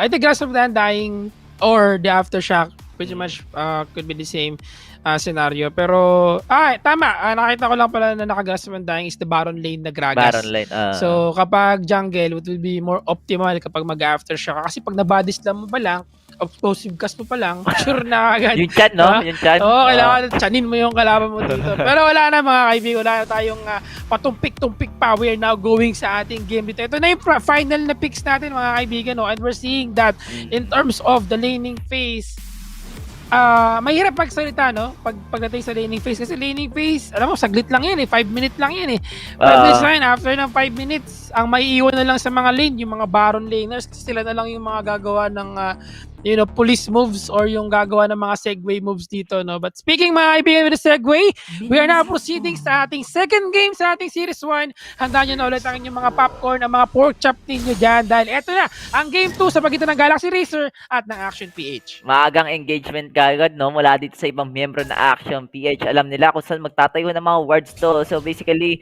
yung ibang champion or ibang players for the both teams, pwede silang bumalik at kumuha kagad ng sweeping lanes para mag-deny kagad yung mga wards dito ng magkabilang grupo. Pero as of now, lamang dito sa ngayon yung Oriana or si Eiko because of the long range difference na meron sila, but the damage ay nandun mismo kay JC GG Spear. While the bottom lane or the dragon lane, ito yung tinatawag natin freeze lane, no? Or control the lane para hindi umangat yung mapa natin. While Yamada, medyo napapanish siya, level 1 to level 2, GG Spear, bakbakan. Oh, grabe naman si Ikaros in terms of damage output. Nakita mo, alam niya na level 2 kagad siya. So level 2, kinuha niya na kagad yung upper hand dito. Dahil kapag nag-level 2 ang 1v1 laners natin, Matic, siya talaga ang may advantage dito. Dalawa skill na ginagamit niya And because of that, na-pressure kagad si Yamada dun sa kanyang top lane. Para sila nakagas sa Van Dijk, wala naka-fleet footwork dito. Parehas sila may lifestyle pero sa baba, GG Spear. Magagang initiation mga kaibigan comes from the members of the Galaxy Racer dito. Going one! Pasa sa first blood. Pau! Able to get one. Grabe si Spear, no? That's just so shows kung gaano ka-effective si Pantheon kasi sure yung stun niya pag dilundagan niya yung kanyang kalaban Matic. Yep, and nakita mo yung stun also. That is a good initiation no, mula dito sa Galaxy Racer. While the mid lane, mayroon tayong clash na mangyayari dito, GG Spear. Tignan mo yung ginagawa dito, tatlong miyembro. There you go. Napakabilis na rotation coming from the Galaxy Racer dito. Tinamanan naman ng concussive blows ang kaibigan natin si Eiko. But Eiko, ginamit ang kanyang flash. Isang hiwa na lang with a kutsilyo. Pero the thread buff will finish the job. Yup, tamang ikot-ikot lang. Parang Sarah J. Hindi pa tapos ang laban natin, GG Spear. Grabe naman si Galaxy Racer dito mga kaibigan. Spear around the world. Going in the Baron lane naman ngayon. Pero Yamada, hindi ako magpapatalo sa iyo kaibigan. JC will go there as well. Death Lotus, ikot-ikot lang. Hihiluin kita habang buhay. Di naman ang light binding. JC will go down. Di naman at sinalo ang damage from that turret. But that's gonna be a 2-4-1 pala rather in favor of the Galaxy Racer. Gabi, ang Galaxy Racer, no, continuous roaming ang ginagawa nila. After the bottom lane, pumunta sila ng mid, nakuha nila yung mid, pumunta kagad sila ng top lane, nakakuha sila ng onting champ, nakakuha sila ng players doon. And ang ganda ng light binding ni Simon dito para hindi mamatay or yung isang teammates niya. And because of that, nakakuha pa sila ng trade kills kahit ng isang beses lang, GG Spear, while Riots talagang nagka-farm lang siya dito sa Dragon Lane. Kailangan niya makakuha kasi kagad ng 3 reports if ever. Or actually, may static chip din na binoboy. Pero sa mid lane natin, bakbakan. Tinamaan na siya. Balik ka dito kaibigan JC. Pero explosive ka. Ginamit niya body slam. Aim still in target. JC! Wala kang kawala sa malaking chan dito ni Aim. And that's gonna be a secured kill para sa kanila. Yup, masyadong pilit masyadong pilit yung pagkakano doon eh. Pero at least nakakuha sila ng kill. Pero sa baba na naman, GG Spear again and again. Around the world ka dito. Spear with the ultimate. Tinasok sa loob. Binagsakan mga kaibigan si Corky Dragorgi. Wala siyang magawa doon dahil ang sakit ng damage na dito talaga. Kawawa yung Corgi ni Corky dito sa Dragon Lane. Ladies and gentlemen, sa top lane natin, this is gonna be a one-on-one again between Yamada versus Icarus. And look at the damage na binibigay mismo ng magkabilang players natin. Talagang hindi sila nagpapatinag dito mismo sa Baron Lane. While the mid lane, medyo delikado na si Eiko dito because of the skills na meron mismo si JC. Also the damage, no, na meron din yung ating Katarina. So we can say na lamang na ngayon in just 4-minute mark yung ating Galaxy Racer. And ito na, GG Spear, yung ating unang dragon, walang iba kundi the Ocean Drake for this game number 2. Yep, kantahan na natin yan. Ocean Drake mga kaibigan, 5-2 score tayo, 4-minute mark. Nagpupesto na dito ang Galaxy Racer pero ang action pitch, uuwi muna si Simon para magpahinga at magkuha muna, nag-restock ng kanyang mga item. Merong package si Riots dito pero hindi siya umabot doon, hindi niya makuha ito. Sinusubukan ng ibang ng Galaxy Racer ang kanilang kalaban. Dragon is still being chased down by Spear dito. Binagsakan na! Pero makukuha yan ni Spear. Lista mo na yan mga kaibigan. Walang magawa dito ang Galaxy Racer. Out of position sila. Naiwan si Pau sa ilalim. Hindi pala si Jivan maglalaro dahil si Pau pa rin naman dito. Pumasok pa rin sa loob si JC. Exec ultimatum. Maghiwa-hiwalay kayo dyan. Duwarto now still inside. JC, pinag-ihiwa niya pa loob. Pero buhay pa rin si Eiko dito. Si Pau hindi niya papapayaan na ganun yung mangyayari dito. They're gonna finish the job. 4-4-2 exchange. Si Spear galit pa din. Securing that kill and getting the dragon as well. That is a one-man shockwave mula kay Eiko. Pero because of the flash out na meron mismo yung ibang Galaxy Racer, hindi na alam ng Action PH kung sino ba ang uunahin. And dahil din doon, GG Spear, nagkaroon ng time si Icarus na makapunta sa backline and using the Hextech Ultimatum, nagkahiwalay-walay yung Action PH at yun din yung time ni JC, no, na pumasok using the Death Lotus and isa-isa na nagmamba out yung Action PH dito at yun na yung yung clutch moment ng Galaxy. And ngayon, nagkaroon tayo ng swap lane between Dragon and the Baron lane. Ano ang nangyayari? Ano ang nangyayari? Isang kubo na lang. Mukhang nagpalitan sila ng lane dito, no? Probably because tapos na yung ating Dragon objective at wala na yung ating mga buff sa mga turrets natin. So pwede na tayong mag-group up dito para mag-decide where to push in, saan sila magtutulak ng mga turret dito. Pero tatlo lang ang Galaxy Racer sa top lane, mga kabigan. Apat sila dito. Tinamaan ng light binding si Draw dito. Sinalo lang ng damage! Balik ka sa loob! Doon ka ulit mga kaibigan. Galit na galit dito ang tropa ng Action Page at tapusin nila ang laban. Pero mamba out lang Si kaibigang Spear dito, ginamit na kanyang ultimate para makapag-disengage. Tumalon sa langit. The Sparta, my friend, will now disengage. Pero hindi pa sila tapos dito dahil imbis na magbabak sila, susubukan nilang bantayan ang Rift Herald. Bahayan dito, nakuha mga kaibigan yung scatter doon ng action page. At dahil habang nangyayari yon, nagkaroon pa ng trade. Patay si Yamada sa may bandang Dragon Line natin. Napakaganda ng pagkaka-explosive gas, no? Para makapagbalik si Draw dun mismo sa first torrent sa Baron Line natin. And look at this, Galaxy Racer and the Action PH. We can say na dikit yung laban natin para dito sa game number 2. While Galaxy Racers nakuha na nila yung kanilang inaasam-asam na first blood torrent para dito sa game number 2. And as of now, Action PH, pressure sila dito kay Spear. The Shockwave ay nandun na, pero hindi sapat yung damage ni Eiko dito para ma-punish si Spear. At buhay na rin yung Herald natin, GG Spear. I think magkakaroon na naman tayo ng 5-on-5 clash dito sa Herald pit na meron tayo. Matik na yan, no? Lista mo na yan, Dragon, mga Rift Herald, mga kaibigan. Now being initiated by the Galaxy Racer. Pero Icarus and Yamada 1v1 with a great one. Tamang patsiyan lang dito. Tactical sweep para masigurado mapatay niya. Uy! Sinusubukan po ang Lanjin! Susukin lang mga kaibigan. Pero secure kill para sa kanya dito. Eh kami Dead Lotus, sabayan mo pa ng glacial feature. Grabe palitan coming from the members of the Galaxy Racer. Nasa loob pa rin sila. Delikado ang buhay nila. Dahil nasa loob nila. Ang rocket dito. Flash in coming kay Eiko. Aquaman dito with the attack. Now inahabol nila si JC. Take on Isans para makahabol siya dito with the movement speed. Susubukan niya habol si JC dito. But JC, nakatakbo lang siya ng mapayapa. Pero hindi pa tapos ang liga. Dito magwamit ang barrier. Isa pang patsi dito. Ginamit ang stasis. Pero chinan na mga kaibigan. Ginamitan na ng malaking chan dito. But Spear still inside. Na nga ba kanyang buhay. Sinubukan niya gamitin ang kanyang shield. Pero, wow, with the burst damage and the final spark as well. Andito na si Eiko. Di pala, sorry. Si Icarus dito. Galit na ang tropa nila. But that light binding, tama na. Ops, tama na. Pero Yamada, anong tama na? Papasok pa rin ako sa loob. Isang patsi na lang. With the flash in from Pau. Securing that kill. And finally, galing the first kill sa mid lane. Grabe naman dito. Action PH. Wala action.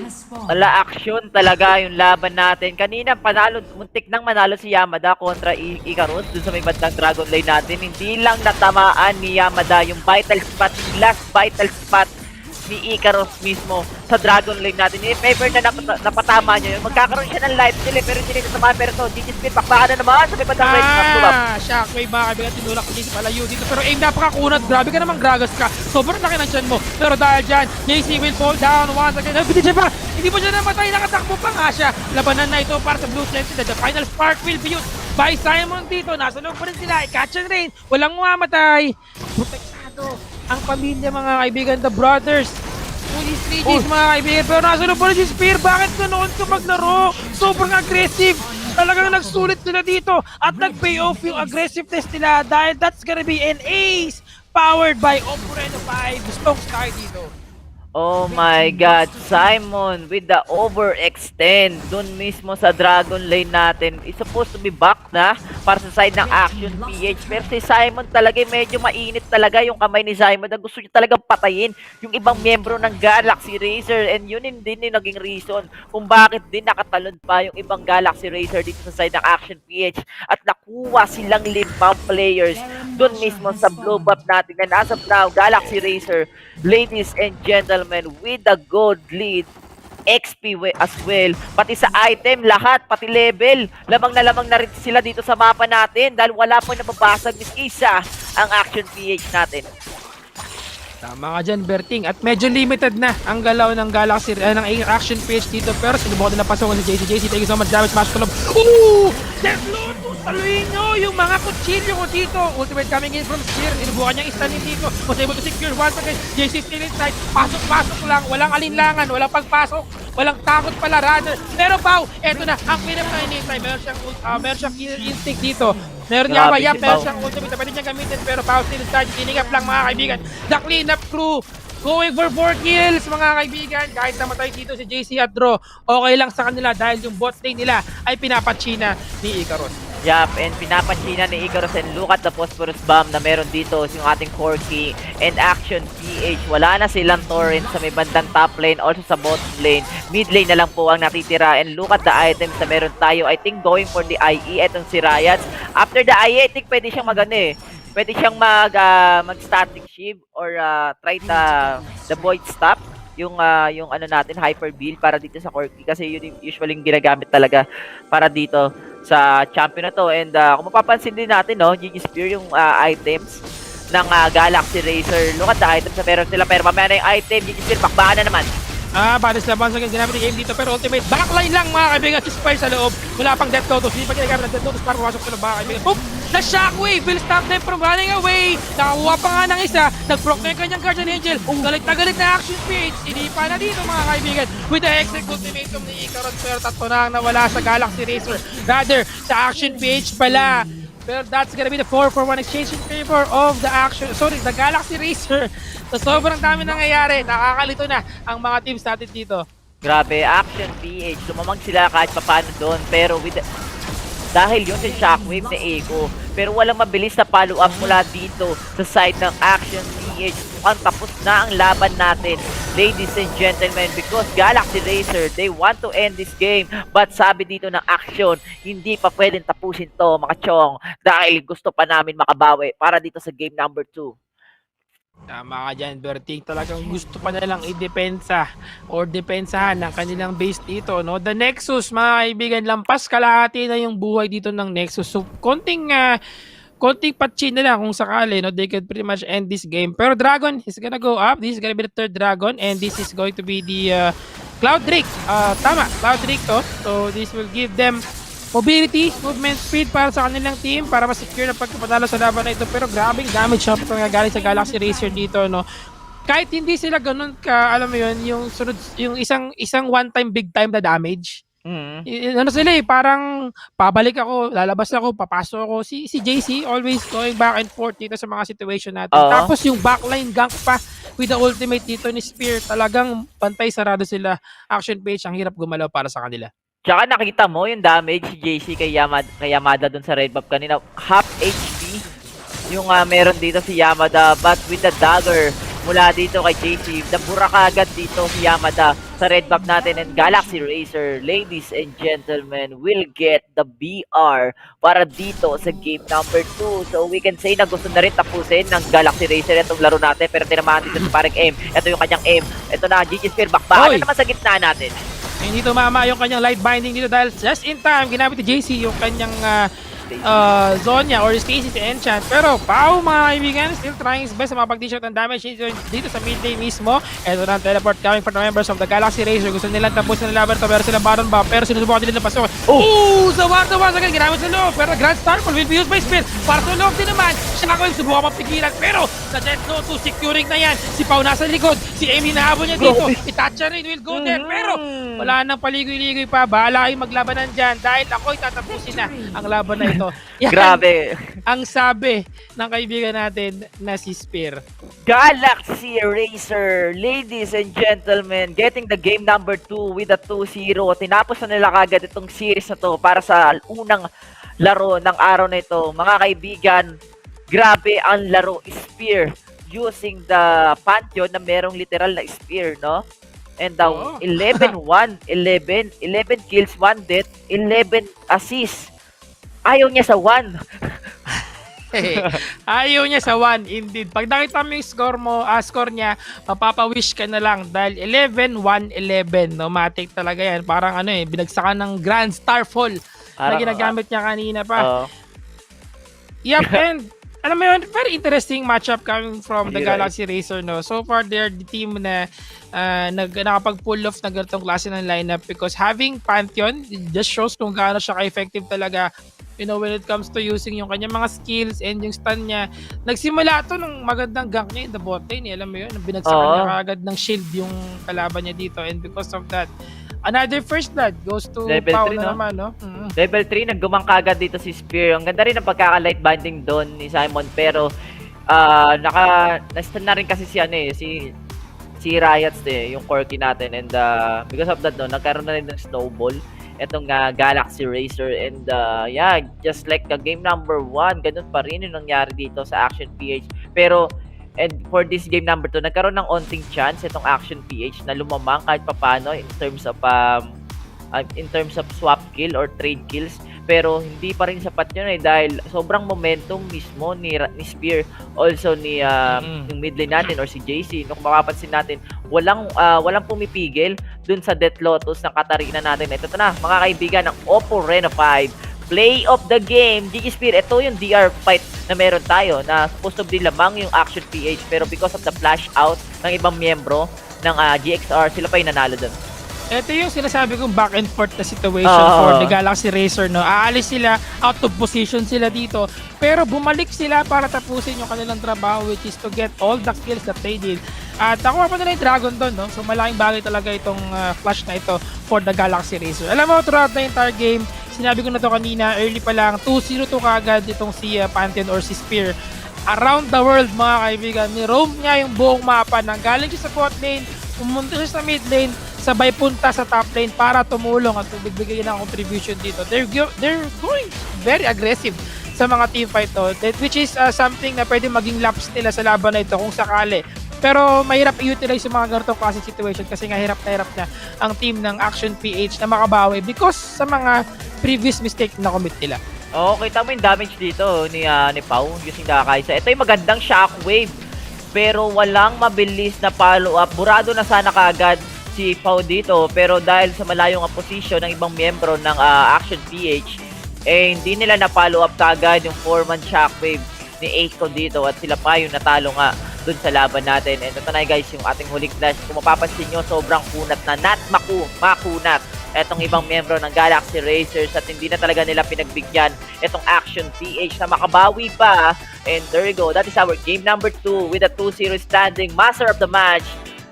Para dito sa game number 2 natin, walang iba kundi si Pau again for the side of Galaxy Racer with 21 KDA, 1,998 damage per second. And look at the items na meron siya. Inuna niya yung BRK, then going to the IE kagad. And kompleto recados na rin talaga kagad dito yung item ni Kaisa or ni Pau nung game number 2, Jigspear. Mga dyan, Berting. Hindi nga, kung papapansin mo nga yung item niya, hindi siya ganoon ka-focus defensive, no? Defensive type ng Kaisa dito. Kasi alam nilang lamang, alam naman niyang lamang sila So aggressiveness lang, no? And you know, the Runan Hurricane, yung static shift, talagang garantisado, walang problema dito. Ligtas ka talaga. And that goes, of course, sa contribution na meron dito si Draw and si Spear sa kanya. Ang laking contribution ang ginawa sa kanya dito para talagang tumaba siya ng gusto. Even in the game 1, no, malaking bagay ito. Malaking factor dito yung pagtulong na ginawa ng mga players of the Galaxy Racer para lumiwanag talaga ang buhay ni Pau doon sa game natin. Yes, speaking of lumiwanag talaga. Hindi lang si Pau, pati ang buong miyembro ng Galaxy Racer getting at 2-0 para dito sa Icon Series natin. Para rin sa huling araw, no, ng North Luzon qualifiers natin. Talagang makikita mo na Galaxy Racer na hindi sila basta-basta mamimigay ng series or ng laro, even though na yung Action PH pa yung kalaban natin. While Action PH, eto talaga, oh my god, kailangan talaga nila makakuha ng wins para dito sa last day of our tournament dahil ang next nilang kalaban ay isa rin sa mga bigatin ng torneo natin. Pero it is what it is. Mga kaibigan, kami nga pala ang nakasama nyo para dito sa unang series, para dito sa Icon Series North Luzon. Ako nga pala si Berting Mangiting, kasama ko naman si GG Spear. Huwag kayong aalis, we still have a 2 series. Diyan lang kayo.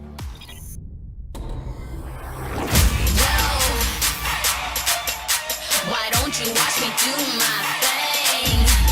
Reinvent and show the world, yeah. Just to be more, just to be better, just to evolve, just to evolve, just to be more, just to be better, just to evolve, just to evolve. Every time the world spins round, reinvent 360. Thinking you gon' mess up your thing, yeah. Show the whole world, reinvent. Nobody should know something, it's your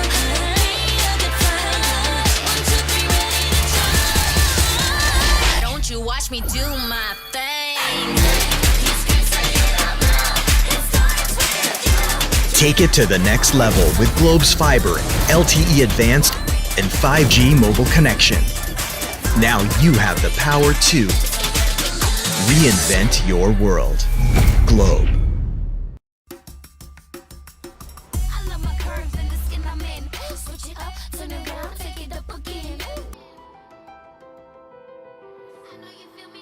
Keep up with me, come on, let's keep winning till the world stops spinning.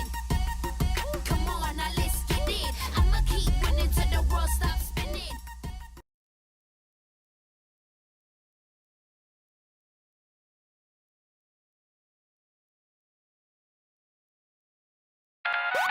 When you want to level up your entertainment, G-Pay your way and get the latest games and movies on Google Play using Globe Prepaid and Postpaid. Add payment method on Google Play. Enable payment through Globe Prepaid and Postpaid and confirm. No credit card needed. Simpleng-simpleng steps para tuloy-tuloy ang purchases at downloads sa Google Play. Your safe one-stop shop for apps, games, music, and movies on your Android device. Use Google Play now through Globe Prepaid and Postpaid para level up ang entertainment. Also available in TM. Sekreto ng mga gwapong Master Gamer? Para fresh all day, bring your clay game with Master. New Master All-in-One Clay Wash. Fights germs, controls oil up to 12 hours, and helps prevent pimples. New Master All-in-One Clay Wash. Sekreto ng mga gwapo. We're not gonna stop until we reach it. Oh, so know it's that we're holding on. We rise up from the dust and claim our throne.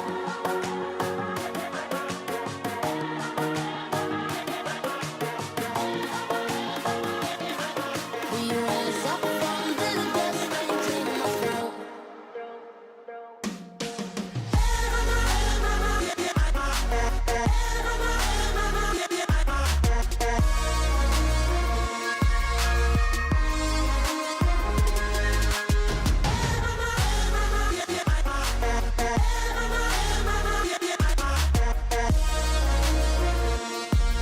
We rise up from the dust and claim our throne.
Welcome to Wild Rift.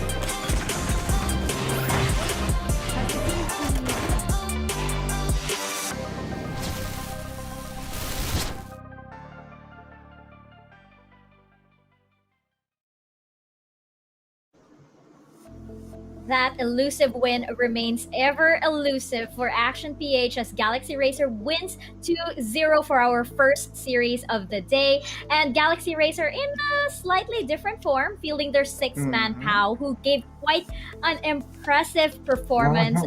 Mika Fabs over here with Autolus and Osiris on the panel, and Galaxy Racer taking home 50,000 Globe Cup points to add to their winnings already. And you know what, panel? I just want to get your thoughts on this series to watch. I know we were all cheering on Action PH, but they have yet to really find their footing against these teams, Galaxy Racer, Team Secret, and Nexplay Esports. So just going first into game one.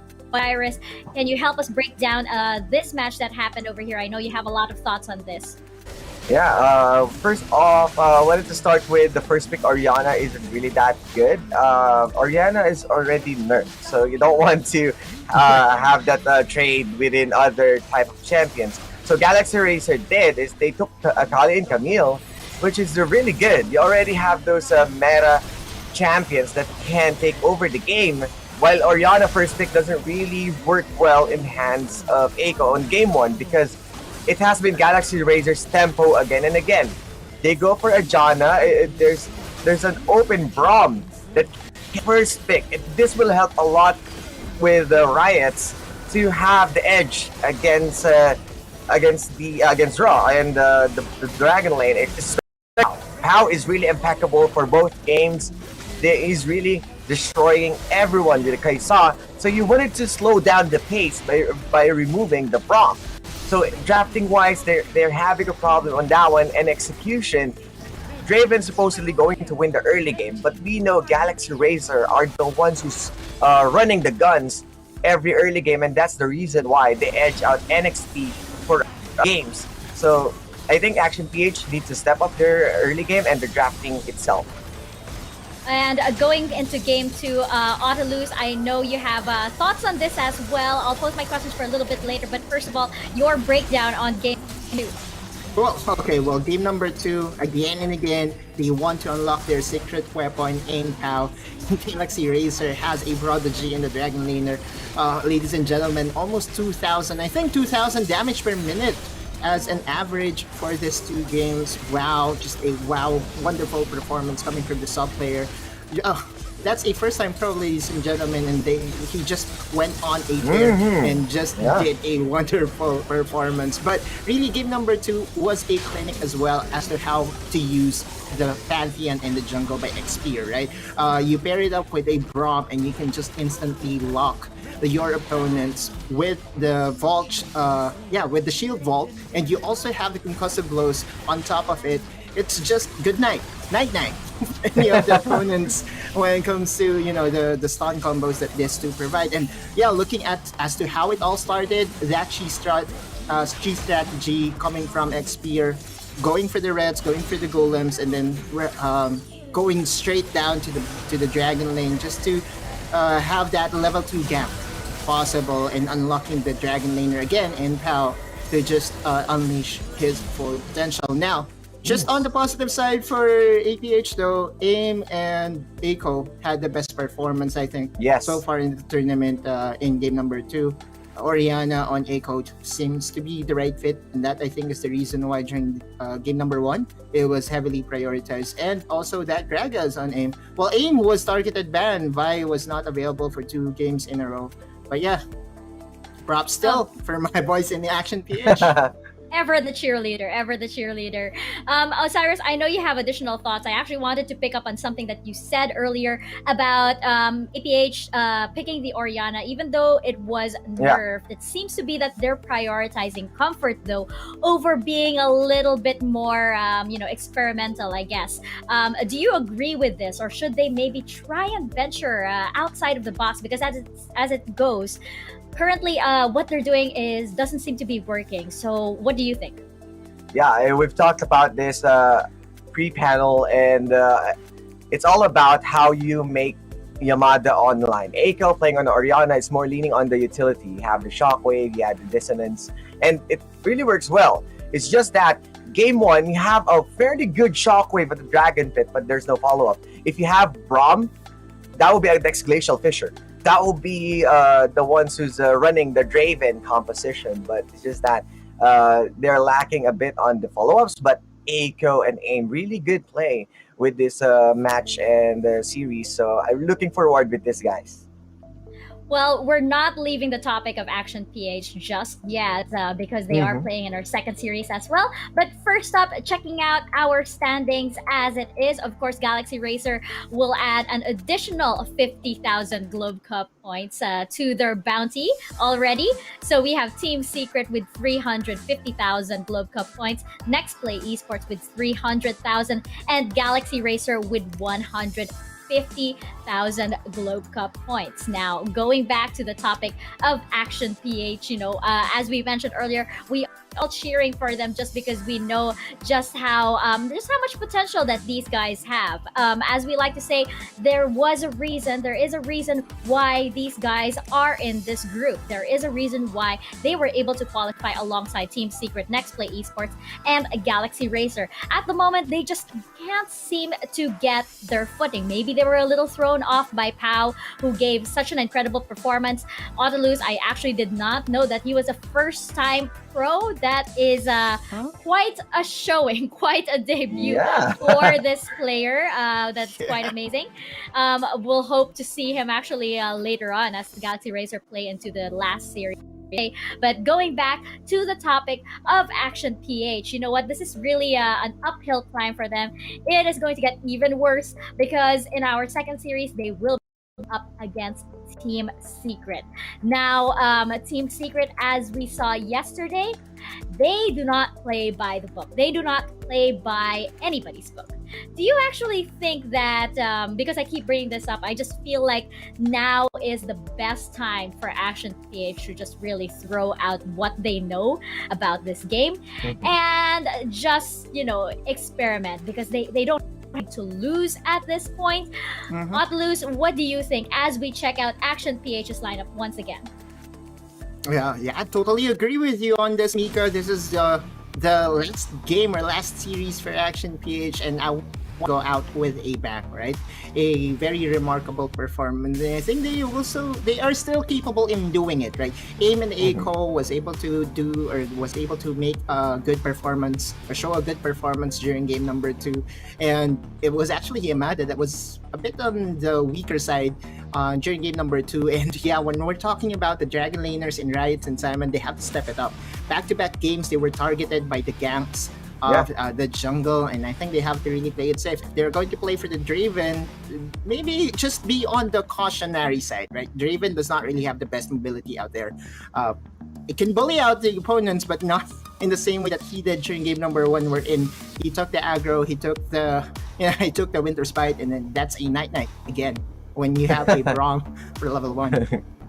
I don't know. I'm just guessing here, but I would even throw out there Action PH could probably steal the Seraphine away from Team Secret before they get to it. Who knows? But just checking out our solo player highlight for Action PH, it is going to be Yamada. Now, we haven't praised this guy enough on the side of Action PH. Osiris, let me know your thoughts about this amazing player.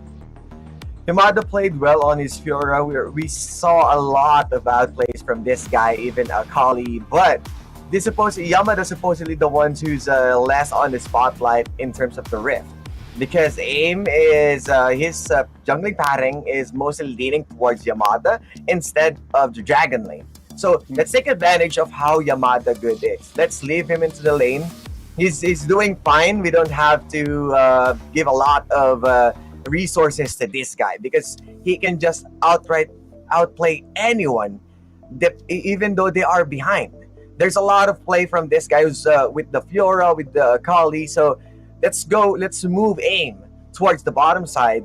Let's put Aiko on the bottom side as well, just to make sure that Riot and Simon is going to have an easy time and take it lightly towards the opposing team. That's possible. I mean, we might be able to see that as well going into the series. But of course, they will be up against Team Secret, the current king in the north. Just checking out their lineup in case you forgot these guys, which I don't think is likely. They had quite the performance yesterday. Autolus just break down just how diverse this team is. It's a combination of two things: mechanical prowess and strategy. Super good strategy, right? When it comes to drafts, this Team Secret always is ahead on the curve, right? You have Azar in the Baron lane, and he's a very, very highly mechanically gifted player. You also have Trevor in the jungle, Tatsuri in the mid, Chu and Hamas in the Dragon Link. You know, individually, when you look at this roster, you would say, okay, so this is the team, this is what Team Secret came in the Philippines for. And that's just what they are showing right now in North Luzon. They really are the kings of the North. And yeah, with their preparations in check, with their strategies in play, I just cannot commend them enough with how good they have performed in this group stages. And just checking out our solo player highlight over here, Osiris, just let me know your thoughts about Team Secret. You know, I am such a fan of just how unorthodox they play. They're not afraid to really, you know, think outside of the box. And one of these guys, of course, is Trevor over here. Yeah, I mean, Trevor, he's fairly flexible. He knows when to go in, when to go out, the itemization, good understanding inside the rift. And overall, Team Secret, I'm expecting more, especially with the surprise picks out of the box. They are going up against Ashen PH. They are also free to explore. Both sides can take advantage of their position right now. But Team Secret, one thing's for sure, winter's coming.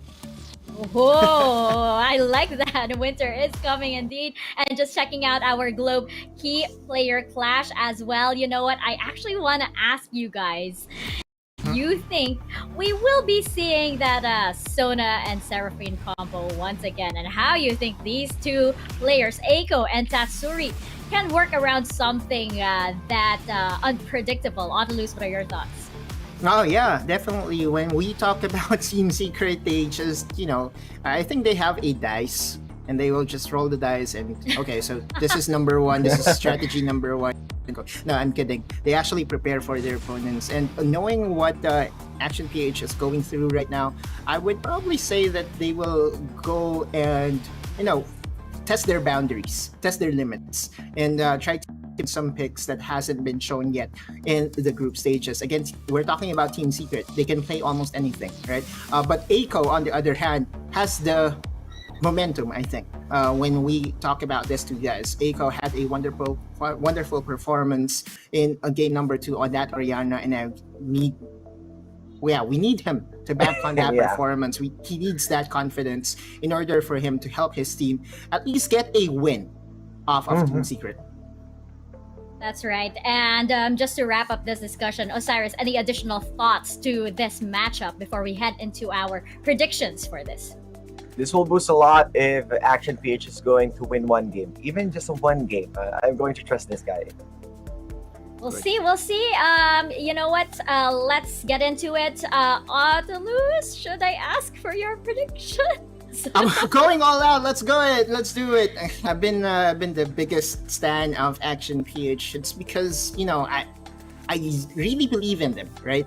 And the main reason why I believe in them is because they have qualified out of so many groups or so many teams from North Luzon, and there is a reason why they are here. So I'm going to give them this last chance.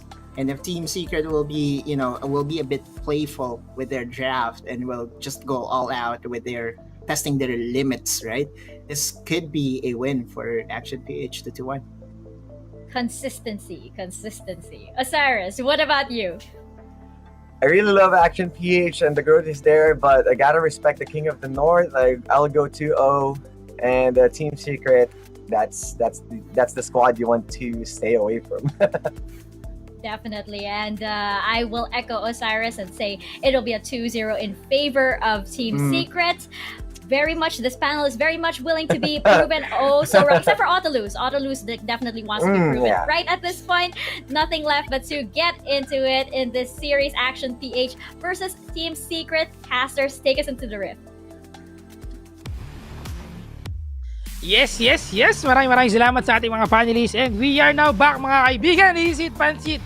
Welcome back to the Wild Rift Icon Series Philippines North Luzon. I'm BG Sphere together with Berting Magiting. Kami ang magiging shoutcasters ninyo para sa ating Series 2. Walang iba kundi sa pagitan ng Action PH at ng Team Secret. Berting, anong inaasahan mo sa laban na ito? Hindi ko alam, tol. Hindi ko alam kung anong mangyayari sa laban na to. Well, we can say naman, Team Secret sila ngayon ang King of the North para dito sa North Luzon ng ating tournament, and with this kind of series, no, Action PH versus the Team Secret, para kang lumaban sa isang tangke na ikaw ay nakapistola lang, no? And we don't know kung ano ang gagawin dito ng Action PH laban sa Team Secret, pero isa lang ang masasabi ko, laban lang hanggang manalo, no? Pero Action PH kasi sila lang yung team sa wala pang panalo, so malaking challenge na para sa kanila kasi ang kalaban mo yung number 1 sa Luzon paano ka mananalo yung previous series nyo nga natalo ka pa dun sa GXR, pero naniniwala pa rin naman tayo dito, especially si Otolus, no, dito sa Action PH na maybe na baka manalo kahit isa itong Action PH natin. We don't know. Ikaw ba, Gigi Spear, ano ba tingin mo? Mahirap magsabi ng tapos, no? Well, knowing that Action PH is also on fire at the moment, na gusto nila talagang manalo against the Team Secret. Team Secret being the King of the North, alam mo naman, kailangan nilang i-maintain yung kanilang pistito at kailangan nilang panatilihin yung kanilang standing na wala isang talo lang, no, throughout the entire series. Ito na yung magiging ito na yung magiging last game para sa kanila for the North Luzon group stage, no. So if ever na si Action PH pa makatalo sa kanila, and this is gonna be a big thing, no? Imagine the King of the North na natalo ng Action PH, and alam mo yun, malaki din at stake dito, no, for Team Secret. So kailangan hindi sila maging mapabaya dito at hindi sila pwedeng basta-basta ng kanilang basta rhymes na lineup. Basta rhymes, no? Basta may mapick lang pwede na, pero Team Secret kasi parang ito yung teams na we can say na lahat ng champion alam nila. So, makakita ba tayo ng experiment na champion na picks para dito sa side ng Team Action PH? And for the Action PH naman, siguro just do their best, no, para dito sa series natin, Gigi Spear, kasi even though na yung kalaban nyo is one of the best na teams as of now dito sa Icons, not in the Icon series, even in the Philippines, no, malay nyo sa sulok-sulok makakuha kayo ng chance na manalo dito sa laban natin. Ako, wala na talaga akong masabi dito, Gigi Spear, kasi etong dalawang teams natin, marami na tayo nasabi sa kanila, pero for this kind of match-up, alam mo yung gap pagdating sa individual skills also as a team, no? Sobrang laki talaga ng gap nila. Nakita na rin natin yung stats kanina. Kung mapapansin mo, ang laki rin ng pagkakaiba ng stats ng mga players natin. Stats don't lie. And we're just waiting para dito sa game number 1 of best of 3 series between Team Secret and Action PH. And by the way, no, Team Secret, one of the best social media na meron tayo, kasi more on memes ang sokmed nila, no? Sobrang nakakatawa lang dahil may mga ganun pa ng pakulo itong organization na to. Not in Wild Rift din, no, pati sa other games na meron tayo. Even in Twitter, no, sa Twitter kasi ako masyado nakatingin And Team Secret, mukhang meron na naman silang bagong ipopost if ever na makakuha nila itong series na to. Yes, tama yan, no? Tama yan. And again, sa mga nanonood dyan, huwag niyo kalimutan syempre supportan ng mga teams natin. Team Secret and Action PH, eto na ang pinaka-hinihintay natin. Drafting phase na tayo dahil wala na tayong dapat gawin kundi mag-proceed at malaman kung ano ba ang mga picking at panning na gagawin ng magkabilang panning ng Action PH at Team Secret. Okay, so medyo konting adjustment lang tayo sa ating drafting na phase dito, but once na maging okay na, pabalik na tayo dyan. Nakita natin, no? Nagkaroon tayo ng konting sulyap. Nakita natin na naban si Seraphine, no? Seraphine Fiora. Binan ng Secret yung Seraphine, binan ng Team Action PH yung Fiora, which is yung one of the champion na usually ginagamit dito, especially ni Yamada, no? Pero ito, we will go back to dito sa ating drafting phase, mga kaibigan, between Action PH versus the Team Secret. Action PH, they will ban the Fiora dito at mukhang susunod na yung Akali ni Azar, and Team Secret, respect ban pa rin naman dito yung ating Galio. So, let's see! Gigi Spear, ano ba ang mangyayari? Open pa yung Camille, open pa yung Kaisa, marami pang open dito. I think they will ban the Camille para ma-open din yung ibang champion dito, especially the Kaisa or the Lee Sin. Wukong as well, no, ni Trevor, and Gragas ang unang i-pick. Kanina, more on sila, no? More Oriana, yung kay champion ni Ego, pero Gragas ang pinili nila dito. And Team Secret, what do you think? Ano ang pwede nila ilabas? iniisip ko kung ano pwedeng gawin ng Team Secret dito, no? Kasi nung nakaraan, I think they're the first, si Tatsuri is yung kauna-unahang player na nakagawa ng pentakill dito sa ating Wild Rift Icon series, and hopefully, no, makakita tayo ng mga ganung klase ng bakbakan dito. Baka malay mo, Action Page naman ang mga kapentakill dito. Pero seeing that Team Secret will go for a Seraphine ang magiging either support or the mid laner ng Team of Secret dito. Pero, take note, no, kahapon against the Nexplay Esports, nanalo sila sa Seraphine, Sona, Oriana lineup. Pero ngayon, walang Oriana. Meron silang Olaf dito, pero nakuha ng Action PH ang Jarvan. So, eto, yung lason sa sarili nilang gamot. Yan na naman, yung Seraphine Zone na naman para sa side ng Team Secret. Gamot sa sarili nilang lason. Ito yung ginawa nila kahapon eh. Pero, there you go. Maganda yung pagkakapik sa totoo lang ng Action PH using the Jarvan to counter the Olaf para dun sa terrain, no? Using the Cataclysm. Then, mabilisang follow-up na lang siguro for the side ng Action PH using the Shockwave and a lot of burst damage para dito sa ibang miyembro na Action. Pero, kung mapapansin mo kasi Team Secret, the healing galing, the duo kalbaryo ng Team Secret dito, GG Spear, ang mga albularyo sa side ng Team Secret, Sona and the Seraphine, while Action PH will stick sa Draven and the Lux lineup nila pagdating sa Dragon Lane natin, and Zeke will go pick for the side of Team Secret. Feeling ko hindi na sila pipick dito ng isa pang ADC. They will go for the tankiness, and that will be Dr. Mundo. Wow. Dr. Mundo going in for the lineup of Secret dito. For the Team Secret, they have Dr. Mundo, they have Olaf na mag-benefit ng gusto with the healing giling na meron ng Team of Secret dito. At the same time, we're looking at the lineup of the Action PH. They have the potential tank dito for Gragas. If Yamada would go for the pure tank build, maganda dito para sa kanila. And Jarvan would go for, semi AD burst champion na AD bruiser type dito kung saan magta-tank item siya. At the same time, going for a little bit of a damage as well na kailangan nila na may panalo ang laban nito. Napakagandang combo potential coming from the Action PH. No? Pag binigay ni Oriana yung kanyang bola to Jarvan, papasok si Jarvan, Cataclysm dito with a Shockwave follow-up coming in from Eiko. Take note mga kaibigan, Eiko has been performing very well since the first game natin dito.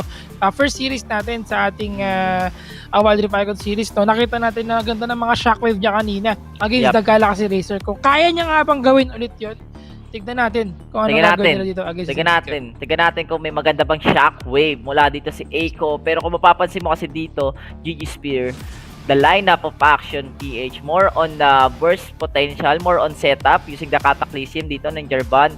Pero the sustain kasi ng Team Secret dito sobrang tindi, especially the Seraphine and the Sona with the AoE heal. Hindi lang yun yung Olaf, yung Dr. Mundo rin na magiging pinaka problema dito ng Action PH kasi sa lineup kasi ng Action PH dito, GG Spear, isa lang yung for sure na gagamit ng Executioner unless mag-build din dito yung J4. Pero in this kind of lineup, parang si Draven lang ang magmo-Mortal Reminder no? And we know naman yung Mortal Reminder more on AO, more on single target lang kasi yun lang naman yata mo. Pero kasi yung lineup kasi ng Team Secret, GG Spear, AOE heal, so panglahatang galing to. So ano ang magagawa ng lineup ng Team Action PH sa gantong klaseng lineup ng Team Secret? Kasi even the NXP nahirapan sa gantong lineup. Paano pa kaya ang Action PH? Tignan natin kung anong gagawin ng Action PH dito. No? Na-mention mo kanina na in terms of Executioner's Calling, only Draven yung isang pinaka-optimal na pwede nalang lagyan dito ng Executioner's Calling. Well, pwede rin naman bigyan si Jarvan, pero medyo parang sayang na yun sa magiging gold na economy niya dito. No? But at the same time, meron pa rin naman tayo Oriana na pwede mag-moral economicon. Medyo malaki-laking pera yung kailangan niyang gastusin dito just to make sure na pwede nilang maipon yung enough item or enough gold para sa kanila na makabuo ng Morello Economical. Pero speaking mga kaibigan, eto na, this is it Pansit. Make sure to share the stream dahil eto na ang ating Game 1 sa Series 2, Action PH versus Team Secret. And look at that. Look at the duo mula dito sa gitna natin. Sames plus Chewy. Talagang ang kate ng ginagawa nila dito. Eiko with the low HP. And ganun lang yung ginagawa nila, no? GG Spirit talagang haras lang. Clear the waves, get a lot of minions as soon as possible, then try to online in the early game natin. While Action PH dito, nahihirapan sila sumabay sa dalawang mid ng Team Secret. While the bottom lane, GG Spear. Oh, Riot going very aggressive ito against Tatsuri. Tatsuri kinuha ang kanyang merienda dito, just going for the honey fruit. Ito yung problema when going against Draven, no? The aggressiveness, the poke damage ng mga galing dito for Draven, especially against Tatsuri, medyo mahirap talaga. Pero habang pinag-uusapan natin yan, dalawang chunky boy tapo yung nagkakabakbakan dito. Oh! Flash in sa loob nito. Mama palakol ni Diva, pero nandito na ang tropa ng Team Asar. Ng Team Secret dito. Trevor is there to respond. Mga kaibigan, wala siyang flash dito. Meron siyang body stamp na pwede niya nang gamitin para mag-disengage, pero mahirap nang gamitin yan. Dahil ipit ka na, masyado siyang napaasim doon, not thinking na merong magre-responde dito. Oh, and Dr. Mundo, muntik na rin siya mamatay doon. Di pa na silaban natin dito, GG Spear. Oh, dahil nakuha ni Trevor yung scatter dito. Look at the damage output coming in from members of the Team Secret. And the flash in. Flash out pala rather. But the Dragon's Strike, the Masha standard combo, hindi siya makakapag-disengage doon at wala silang enough damage. Wala silang enough damage. Sobrang kunat din talaga ng ibang miyembro ng Team Secret. Kanina, alam mo, muntik na mamatay si Azar. But using the flash to try to kill Yamada, pero nakapag-flash out din si Yamada, and yun din in time ni Trevor na makakuha din ng kill dun sa Baron lane natin, while the mid lane trying to get the scuttler dito sa may bandang taas ng ating mapa, but masyadong mabilis yung movement or galawan ni Chewy and ni James, also ni Trevor, to get the scuttler, and nakakuha rin sila ng kill. And look at the damage ni Yamada dito kay Azar. Ang sakit din ni Azar talaga, no, with the DPS na meron siya, and GG Spear. Bakbakan na again. Talagang barsalan lang sila. Oo, grabe yung palawan na ginagawa ni Azar dito. Ginagamit niya yung kanyang mass cheese dito, yung skill niya dito, or yung third skill niya to give him additional AD for attack damage para sa champion niya. And we're looking at Yamada, no? Ang kanyang master dito is the Electrocute. So, which means mukhang burst ang gagawin dito at wala siyang tankiness na gagawin para sa bayan si Dr. Mundo. Speaking of sa bayan, mga kaibigan, mukhang tinatansya na ni Jarvan dito or ni Amy yung mid lane ng Team Secret, pero sikreto nga eh. Ayaw niyang pasukin dahil delikado ang situation pag nagkataon. Tsaka nawala rin sa mapa si James and Chewy. Kaya medyo si Aim dito, medyo nagdalawang isip kung nasan ba. Kasi alam din mismo ng dalawang players ng Team Secret na nawawala rin ng J4 or hindi nila lang kita sa rotation. Pero ito, the red buff invade mula dito sa side ng Team Secret, it will not secure dahil nakuha mismo ni Aim yung red buff ng mas mabilis, no, na hindi nila inaasahan. And as of now, Team Secret with the rotation, Chewy, James, and Trevor just waiting for the Drake na lumabas mismo dito sa game number 1 natin. And look at the top lane natin, GG Spear. Yep, top lane mga kaibigan, 1v1 with a great one. Mada versus Azar. Wala ganong engage na nangyari dito na malalim talaga, no? Aside from yung nangyari kanina nung nagkaroon ng first blood. Pero other than that, tamang patsiyan lang sila. Pareho silang, they have the sustain. But the problem with Yamada is yung sustain niya or itong si Gragas is nagre-rely sa mga skills niya na ginagamit. And because of that, napipilitan siyang mag-consume ng maraming SP or ng mana sa top lane. At yung pagkaubos ng mana na yun, nagiging struggle sa kanya na kailangan niyang umuwi. Now we're seeing that the scatter will be taken down by the action page dito. So meron silang vision, meron silang movement speed bonus, pero hindi mapatinag ang Team Secret dito dahil meron silang healing galing, meron silang enough sustain. Wala pa yata tayong executioners calling for the action PH. So wala silang potential na pangtigil sa mga heals dito. Now they're taking it, mga kaibigan. Ito na sisimulan na nila. Aim nandito. Nasa kanya na ang bola. Ang bolang kristal na baagang pagpasok. Nakuha yan. Secured na yan. Tuntog, mga kaibigan. Pakicheck kung may bukol si Aim dito. Pero dahil yun, secure na nga dito ang kill. Napakalayo naman ng range. Tumama ang anchor kay Eiko. Pero walang follow up. Tapos ng trabaho. Nakuha na ang Dragon. And nakuha pa sila ng isang kill. Takot na tatakot pumasok mismo yung ibang member na Action PH dito, and Aim trying to steal the Drake para dito sa game number 1 natin. Hindi niya nakuha yun. Maganda yung pagkakasmite ni Trevor para ma-secure yung DR, and the flash out mula kay Aim na untog mismo dun sa pader, sa clip ng dun sa DR pit, no? And with the position of Action PH talaga yun yung position na talagang ang plano lang na Action PH is try to steal yung DR, pero with the damage, also with the CC na meron mismo si James, na-delay rin yung smite talaga ni Aim dun mismo sa DR clash na meron tayo at nakakuha pa ng kill at team. Tsaka naiintindihan ko, no, yung pressure kay Aim nung time na yon. Alam mo yon, kung kailan siya papasok, too early ba or a little bit too late. And to think na pumasok siya doon, around 1,500 pa yung HP ng Dragon, a little bit early. And alam mo yun, yun yung ginagawa ng Team Secret. They're trying their best na ma-delay ng konti yung pagkuha ng Dragon na yun para mapilitang pumasok si Aim dito.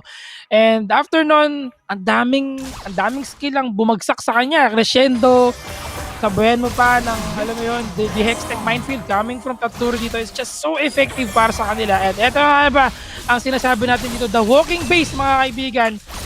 Dahil meron silang heal kahit saan. Ano? Yup. So, talagang pakpakan pa rin dito sa top lane mga kaibigan. I'm sinusubukan tumakbo dito na Mega Inferno Bomb connected doon. Pero crescendo mga kaibigan, tinugtugan ang lupa dito. Unfortunately, walang tinamaan doon. Pero secured naman ang kill. Ano pang mahanapin natin dito? Group up na ang team of Team Secret getting this first Rift Herald of the game. Yep, and mukhang hindi talaga nagbibiro ang Team Secret dito. Action PH, akala nila lamang sila, pero yung akala lang nila yun because Team Secret ngayon getting a lot of objectives at di lang yun, wala pa napapatay miski isa ang Action PH dito. So hanggang tumatagal, mas lalong nahihirapan ang Action PH dito dahil most likely itong lineup ng Action PH, they have the Draven sa lineup nila, so we can say na lamang sila sa physical damage in the early game. But the magic power na meron mismo ang Team Secret, yun ang umuubos sa kanila. The Shockwave is there, just trying to clear the minions, but the damage mula dito sa satchel ng ating ni Tatsuri, and they will get the mid lane torrent. At ito yung pinakamahalagang torre, GG Spear sa Wild Rift natin dahil ang dami mong space na pwedeng ma-open, no, sa kalaban nyo. At yun yung mga jungle space na meron tayo. Tama ka dyan, Berting. At mas mapayapa na sila na mag-roam around the jungle camp of Team Action page dito. We're seeing na in terms of vision control, lamang na lamang ang Team Secret. Napakalalim ng wards nila dito. Warding nila doon sa may jungle camp, sa Blue Sentinel, sa Baron lane ng Team of Action page dito. So medyo delikado ito sa sitwasyon nila. And surprisingly, we're seeing that Action PH Riots already has yung kanyang Executioner's Calling para sa kanyang item. This is very important sa situation nila ngayon dahil tatlong heal meron dito, apat pala rather, with a physical vamp pa coming from Olaf. And yung Spirit Visage pa, no? More healing galing para dito kay Dr. Mundo. Yup, and Action PH dito just getting items, no, as soon as possible, but napop na rin mismo mga kaibigan ang Herald side ng Team Secret. At mukhang kukunin na nila to, GG Spear ang first story sa mapipata, pero mukhang meron tayong konting pestuan lang yung Mexican na, Cowboy standoff natin sa may bandang Dragon Lane while Dr. Mundo or Azar just doing his job, no? GG Spear nakunin mismo yung second torrent sa Baron Lane at ito na yung pwestuhan na sinasabi natin sa side ng Team Secret. Gusto na lang kunin yung DR. GG Spear, bakbakan na to! Bakbakan na nga ito mga kaibigan. Ay, pumasok na sa loob pero Anchor ginamit lang mga kaibigan ni Chewie sa loob pero naiwas to get one. Yun nga lang, the Dragon will be taken down by the Action PH. Grabing palitan dito. Tuloy-tuloy pa rin sila sa loob. Pumasok, nag-flash in mga kaibigan just to secure that kill. Pero Action PH, 4v5 situation. Lamang sila doon. Mahirap nga ang sitwasyon nila dahil nasa top lane lang si Azar dito. Trabaho lang, walang personalan. Mega Inferno Bomb, naiwasan pa dito mga kaibigan ni Yamada. Hinahabol sa Tatsuri dito. Meron pa siya red bomb. Uy! Konting kagat na lang ng Raptors dito. Hindi pa na-secure yung kill. Unti lang. Din ang nagawang damage sa top lane ditong si Azar. Muntik na, and muntik na mamatay dito si Aim, but the damage hindi sapat yon para mapatumba ang isang Jarvan para dito sa game number 1 natin. Ang ganda ng pagkaka-initiate dito ni Aim to get Chewie para ma-force yung kanyang flash, no, using the Cataclysm. And ang maganda kasi nangyari dito sa side ng Action PH, nagkahiwa-hiwalay yung ibang miyembro ng Team Secret to the point na may kanya-kanya na silang clash and masyado rin malalim si Tatsuri doon, getting a one-up player doon mismo sa Dragon Pit natin. But it's a win for the side of Action PH. Nakuha nila yung objectives, nakuha pa nila yung kill. And as of now, mukhang meron tayong mangyayaring clash dito sa may bandang BR Bops and GG Spear with a trade torrent din. Team Secret, even though na nakuha yung DR doon, nakuha naman nila yung gusto nilang objectives, which is the second tower dun mismo sa Baron Lane na meron tayo. Tama ka dyan, Berting, no? And alam mo yun, talagang tinrabaho lang ni Azar yung pag-push sa top lane dito. At tiris ng gusto ng Team Secret ang pagkuha ng Dragon dito. But just, aside from that, sinusubukan lang nilang i-test yung kanilang healing galing dito. Ngayon, sinusubukan lang nilang kunin ng first Baron of the game. Nandito na ang rest of the members of the Action PH para tumulong dito. Pero Mega Infer na ba, simulan na natin ang labanan dito. Here comes the Shockwave, pumasok na mga kaibigan. Tatlo ang naipit, nakataklis, dalawa pala rather. Pero satchel out lang tayo dito, mamba out lang mga kaibigan. Simon naiwan sa loob, pinapapalo ng palakol ni Azar. Azar still inside, healing galing lang. Sagot ko na ang buhay mo. Pumasok ka lang sa loob, pero Riot naiwan mag-isa. Naiwan na lang din si Eiko dito. 4 versus 1, 5. Tama, sorry, 4 versus 1 na lang pala kung sakali. Pero wala silang gagawin, kundi ko na lang ang Baron. Grabe, the sustain, the healing galing mula sa Team Secret. At nakita mo yung Cataclysm doon. Ang ganda ng pagkakakuha ng Cataclysm. But with the satchel mula kay Tatsuri at nabuhay pa sila doon sa clash natin. And take note din na maganda rin yung pagkaka-shockwave ni Eiko dito to get the 3 champions for the side of Team Secret. Pero masyadong mabagal yung follow-up dito ng ibang membro ng Action PH. And akala ko kanina lalamang yung Action PH doon. Pero with the follow-up lang, sana na mas mabilis. For sure sila mismo ang mananalo doon. Pero Team Secret, the Seraphine and the Sona combination, what the... Oh my god, the sustain na meron sila, GG Spear, even Azar, no?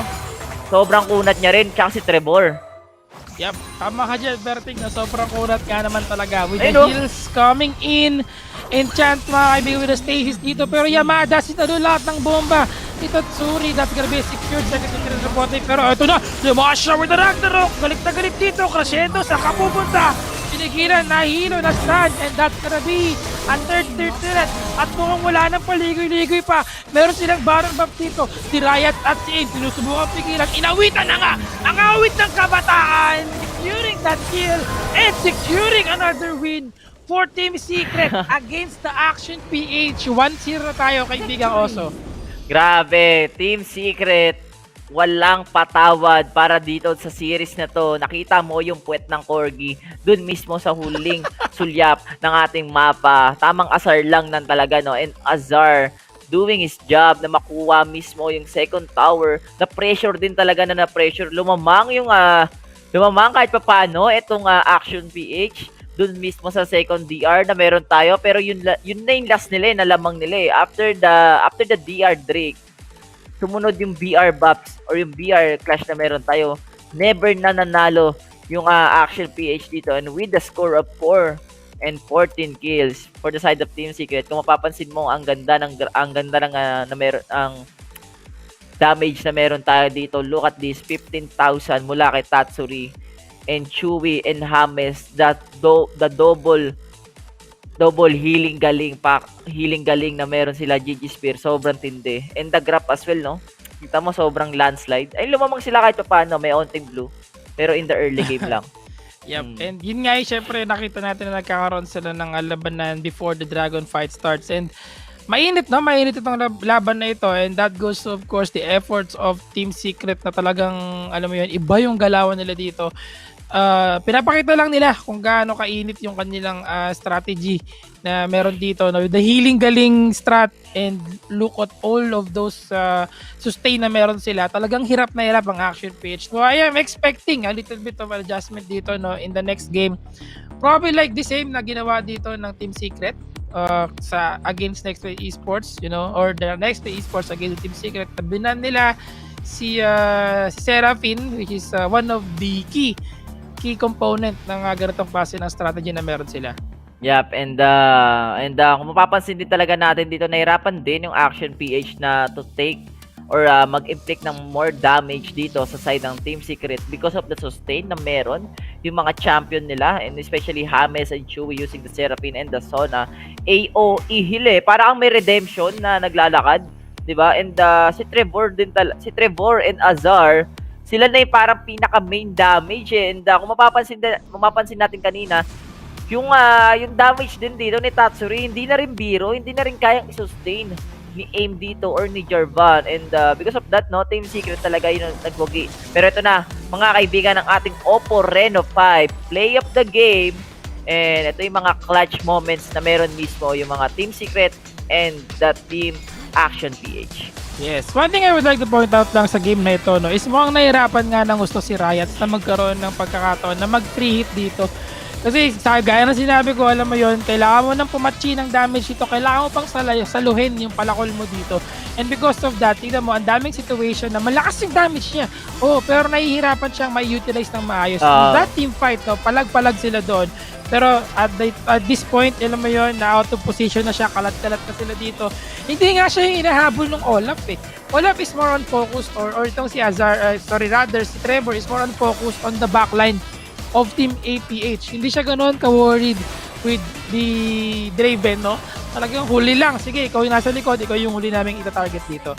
Yup, and kung mapapansin mo, no, si James talaga, ang ginagawa dito ni James, tinatry niyang madelay itong si Riot, and look at the encore as well. So, kung layo rin talaga ng range ng mga stun or mga panghuli mismo ng ibang membro ng Team Secret. At ang ating master of the match for that game, walang iba kundi si Trevor, using the Olaf with KDA of 12. Damage per second is 977. Gold per minute, 971. 86 killing participation. At kita mo naman yung item build niya, GG Spear.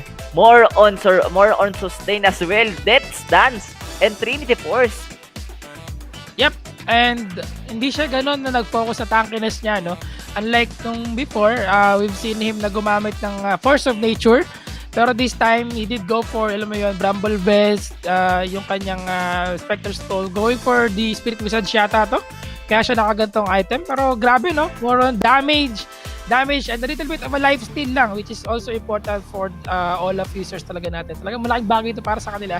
And once again, congratulations, no, for the Team Secret winning the first game sa ating Series 2 ngayong araw na ito. This is the last game, no? This is the last game for the Team Secret, kung kaya't kailangan nila ipagpatuloy yung i-maintain yung peace nila dito, mga kaibigan. Kung halimbawa manalo sila dito, wala na sila poproblemahin, sila na ang top 1 talaga and the king of the north for this the North Luzon Wild Rift Icon Series. Sitting pretty for sure itong Team Secret para dito sa North Luzon natin, lalo na pag nakuha pa nila ang 2-0 para dito sa series natin. But we still don't know. GG Spear, mali mo, Action PH, ilalabas na talaga ang mga tinatago. Sana yung mga tinatagong techniques, wag itago eh. Ilabas naman, no? Feeling ko ito na yun eh. It's time eh para sa Action PH eh. Ano ba tingin mo? Kaya nga na sinasabi mo, kailangan nating hanapin yung action ng Action PH, ang Action Jackson na kailangan natin dito, no? And I would like to point out lang din pala, no, in terms of the lineup, I think this is the first time that I've seen si Azar na gumamit ng Dr. Mundo, no? And nakakagulat, nakakabigla, no? Kasi normally nakikita natin siya na gumagamit ng mga champion na aggressive playstyle. Alam mo yun, yung mga Camille, mga Fiora, pero ngayon, Akali, pero ngayon Dr. Mundo siya. Nailabas din, no? Oo. Pero kahit Dr. Mundo siya, alam mo yun, palag, aggressive pa din. Yup, and nakita mo rin talaga no, yung multiple flash dun mismo sa Baron lane natin. And commented din si Yamada kasi alam niya rin kung ano yung lamang niya dito sa laban natin. But ito yung ating previous ban and picks para dito sa Team Action PH versus sa Team Secret. Mga kaibigan, they ban the Fiora na actually Galio and Camille para dito sa magkabilang grupo natin. At kita nyo naman yung lineup composition na meron tayo, sustain mula dito sa Team Secret, while the Team Action PH more on wombo combo or the burst damage na meron tayo. And yan yung ating J4, the Oriana, Gragas, Lux as well, and yung Draven yung mismo magiging physical damage sila. And maganda rin yung idea dito ni Yamada na wag na tayong mag-tank build, mag-burst damage tayo, no, with the electrocute runes. So, nakita mo rin, papanish niya rin talaga dito si Azir eh. Nagkatalo lang talaga dun sa rotation ni Trevor. And laging nagchachamba, hindi naman chamba, laging na ano ni Trevor dito na walang spell. Etong si Yamada, wala siyang any pantakas, kaya rin talaga siya napapanish dun sa Baron lane natin. Tama ka dyan, Berting. And sobrang hirap nga naman talaga na ma-punish ka sa iyong laning phase, especially in the Baron. Dahil isa kayo sa mga key factors of winning the game. No? Kapag alam mo yan, kapag nahirapan na ng gusto ang Baron laners ninyo, that's gonna be a big thing na for that would impact sa pagiging playstyle ng buong team ninyo. No? Yep. Kasi again, as I mentioned, malaking key factor. Pero this goes to the rest of the lanes din naman as well. No? The rest of the side lanes, importante pa din lahat naman ng lanes. Pero alam mo yun, when it comes to 1v1 situation, pag lalo na yung mga mid lane tsaka top lane natin, yan yung mga pinaka-importante maging manalo talaga. Kasi sila yung mga solo laners eh. Sila yung may lead in terms of yung gold, may lead sila in terms of yung XP nila kasi sila solo laners lang sila. But then again, ayun nga, nangyari na yung mga mangyayari dito at nakikita natin na pumapalag pa rin naman ang Ashen PH and hopefully sa next game they can do something about this kind of strategy. Maybe bawasan din nila yung lineup dito ng secret na Seraphine at least for gaya na ginawa ng Nexplay kahapon, or at least kunin nila si Olaf na naging very effective sa laban na ito. And Team Secret, Action PH, talagang pinakita dito ng Team Secret na never sila magbibigay ng isang games dito sa Action PH natin. And after this series, we still have another series para GG Spear, and that will be between the GXR or Galaxy Racer versus the Team NXP, the former King of the North na nakuha na ng corona ng Team Secret. And for this series muna, syempre, Action PH, kailangan talaga nilang galingan. Lagi ko to sinasabi, step up. Kailangan nyo makakuha ng isang panalo. Kahit isa lang, masaya na ako. Para dito sa last day ng Icon Series. Kasi pangit naman pakinggan pag wala kang panalo, no? Pag nag-end na yung tournament natin para dito sa North Luzon. And hopefully, kahit isa lang talaga. Team Secret, feeling ko, it's time. Magbigay naman kayo. Kahit isa lang. Pero feeling ko hindi magbibigay Team Secret kasi gusto na rin nila yung points di ba? Syempre, sobrang init sa kanila. And well, kinuha nila yung kanilang title being the King of the North kahapon. I doubt na magiging mapapabayaan lang nila na makuha ito kaagad ng ibang teams dito. But then again, speaking for the Team Secret, yung aggressiveness sila dito just shows kung gaano sila talagang kalakas in terms of yung difference sa kanilang mga team play. And alam mo yun, siguro sa next game ang isa pang naisip ko dito is sinabi ko na kanina, get the Olaf, ban si Seraphine, but at the same time kailangan kung gagawin nila ulit yung ganitong klase ng lineup and against the Team Secret with the same lineup as well, kailangan siguraduhin ni AIM na lagi niyang ikakataklisim dito si Olaf kasi yun yung naging susi ng Team Secret last time to win against the Nexplay Esports, na nung ginamit sila si Jarvan to counter Olaf, always use the cataclysm to Olaf. Ngayon kasi nakita natin na most of the cataclysm is being used to set up a team fight, understandably, because kailangan talaga yun ni Jarvan and ni Oriana para mag-match yung combo nila, which is hindi nila nagagawa na maayos kanina kasi yun nga, backline, shield, healing galing and everything goes to the favor of Secret. Parang may taga-bandage si Trevor tsaka si Azar. Sige, marap ka lang, kami bahala sa likod mo, may taga-masahe kami. Taga-tapal ng butas. May taga-masahe yung dalawa Kami sa harap, kayo na sa likod, bahala na kayo. Si Tatsuri nga, may mga times ka na talagang siya na yung pumapasok, mapatay niya lang yung Lux, and hindi rin talaga kayang i-sustain ng Action PH kanina yung mga damage na binibigay mismo ni Tatsuri sa kanila. Sobrang kapbe with the Luden's Echo, and kung hindi ako nagkakamali, nakaraba doon din nata etong si Tatsuri, and with that kind of item, talagang makikita mo yung baon talaga yung damage na binabato mismo dito ni Tatsuri using the bombs na meron siya, at ang bilis din talaga nila bumasag ng objectives. GG Spear, nakita natin yan after the top lane, kumuha sila sa gitna, sumunod sila sa baba, and lahat ng objectives nakuha dito ng Team Secret, at isang objectives lang na nakuha dito ng Team Action PH, which is yung Cloud Drake na meron tayo, kung saan sila nanalo sa clash, which is a 4v5 clash. Pero ang trade naman kasi doon is the second tower doon mismo sa Baron Lane na meron tayo. Yes, tama ka dyan, Berting. And Chewy, alam mo yun, si Chewy dito is ang magandang ginawa niya for Seraphine is nag-focus siya sa AP items, Hindi lang sila basta healing, galing talagang healing, sakit din, sakit sa likod talaga. Sakit sa likod. Pwede nilang ibigay dito, no? Kasi pag tumama yung kanyang the anchor and the rest of his skills, sobrang daming follow-up with the crescendo. CC talaga, sure CC, and the damage out of it as well. Alam mo naman, mataas yung heal niya with yung kanyang second skill dito, no? Pero pag imagine tumama yung first skill and third skill niya sa kalaban, ang laking damage yun. At kapag nag-proc pa yung passive niya doon, talagang, masakit-sakit pwede mangyari. Yep. And speaking of pasakit, at mukhang masakit din itong game number 2 natin para sa side ng Action PH. Kasi if ever na di sila manalo dito, GG Spear, oh my god. We can say na 0-10 sila dito sa buong tournament natin. Never silang nanalo, miski isang game. Pero Team Secret kasi ang kalaban natin. And we know naman itong teams na to or itong organization na to is kilalang kilala talaga pagdating sa esports, and hindi sila basta-basta mamimigay ng game dito mismo sa Action PH.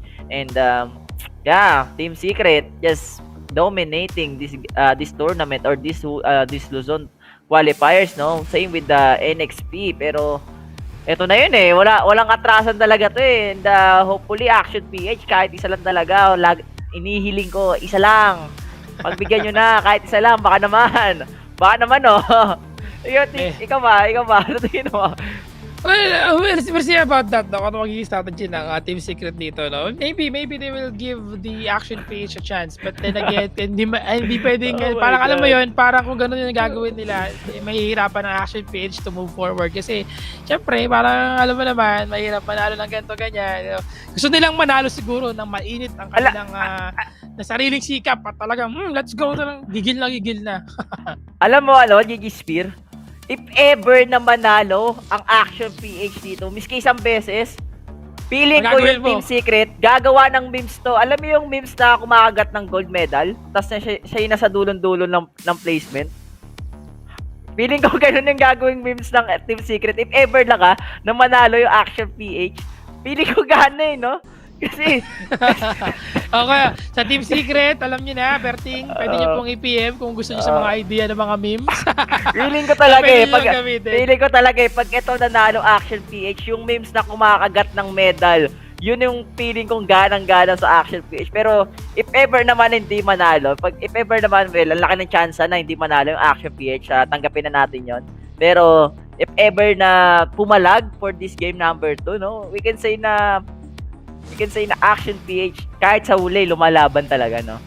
Yep. Hanggang sa huling ininga ng Action PH dito, no?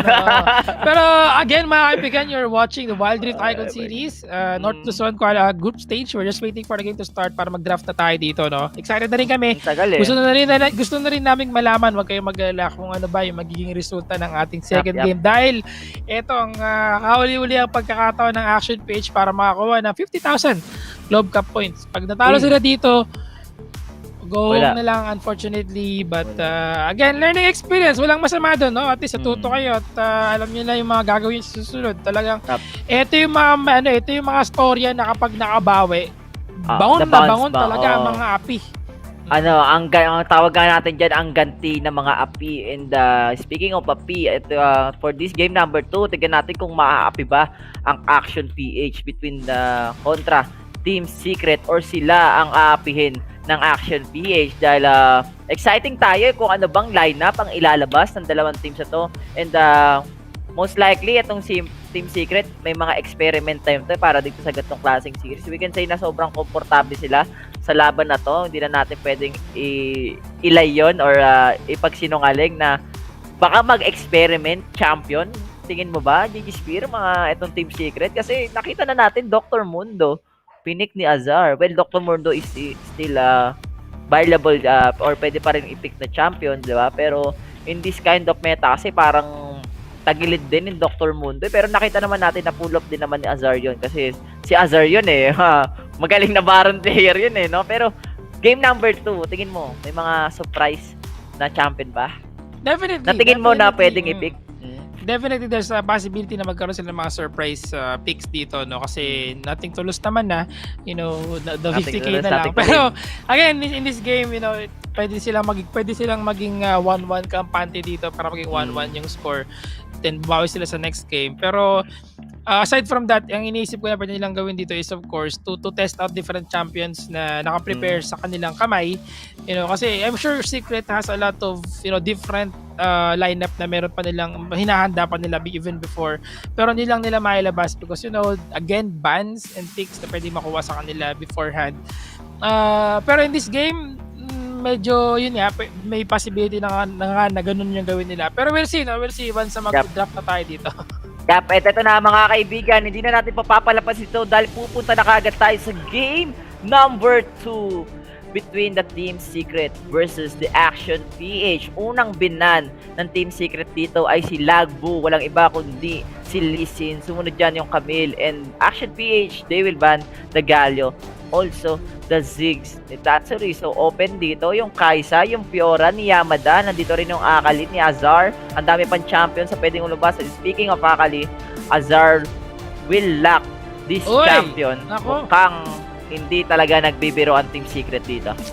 Delikado ito mga kaibigan. Azar in the hands, Akali in the hands of Azar. Nakita natin yan before na sobrang effective talaga with the Assassin champion na ito. Medyo mabigat ang mga pinaplano mabigat, yes. dito, no? Looking at the bands, we have Lee Sin, we have Camille, of course, Matic na yan, lista mo na yan. Galio and Ziggs will banned out as well in respect to Tatsuri, using that Ziggs. Well, looking at the lineup of Action PH naman, they have Oriana. Talagang Eiko just for prove himself na marunong siya talaga at magaling talaga siyang gumamit ng Oriana dito. I don't think hindi na niya kailangan patunayan ang sarili niya dito with the Oriana, no? Kasi nakita naman natin talaga na effective siya with the Oriana. He could still pretty much do something in the mid lane kahit na, alam mo yun, kahit na medyo hirap na in the mid game. Pero Oriana going for aim, but Draven na naman. We're going for Draven and Lux. And Draven Lux, no, para kay James and Chewy, while Action PH gagamitin dito na Eiko, yung pinaka notable champion niya, walang iba kundi ang Oriana. Sumunod dyan yung ating Wukong para kay Aim and Seraphine for the 4th pick. So we can say this gonna be a support Seraphine, but Team Secret pulling a Jarvan para dito kay Trevor at yung kanilang last pick. Sino kaya ang last pick nila? Kulang sila ng bandang mid lane. So pwedeng Asol, pwedeng Gragas, ang daming champions na pwedeng i-pick. Katarina, ito na yung Katarina ni Tatsuri. And we know naman, we know naman, Tatsuri with the pentakill using the Katarina dito. Hindi lang pentakill, after the pentakill meron pang quadrakill, no? And makikita ba natin para dito sa game number 2 itong Death Lotus ni Katarina? Tignan natin kung ano magiging strategy nila dito. But seeing that last pick na, pwede silang mag-Sona dito kung gusto nilang gayahin ng lineup ng Team Secret nila. But nope, they will be going for the Ezreal ADC, and of course support na si Seraphine. Medyo parang Sona to, no? Parang Sona in the bot lane with the Ezreal, no? With the Encore, the Encore together with yung True Shot Punch niya. The Chamdut, ito yung Chamdut lineup kung naalala mo yung during the C qualifier days ng SK, the LoL PC.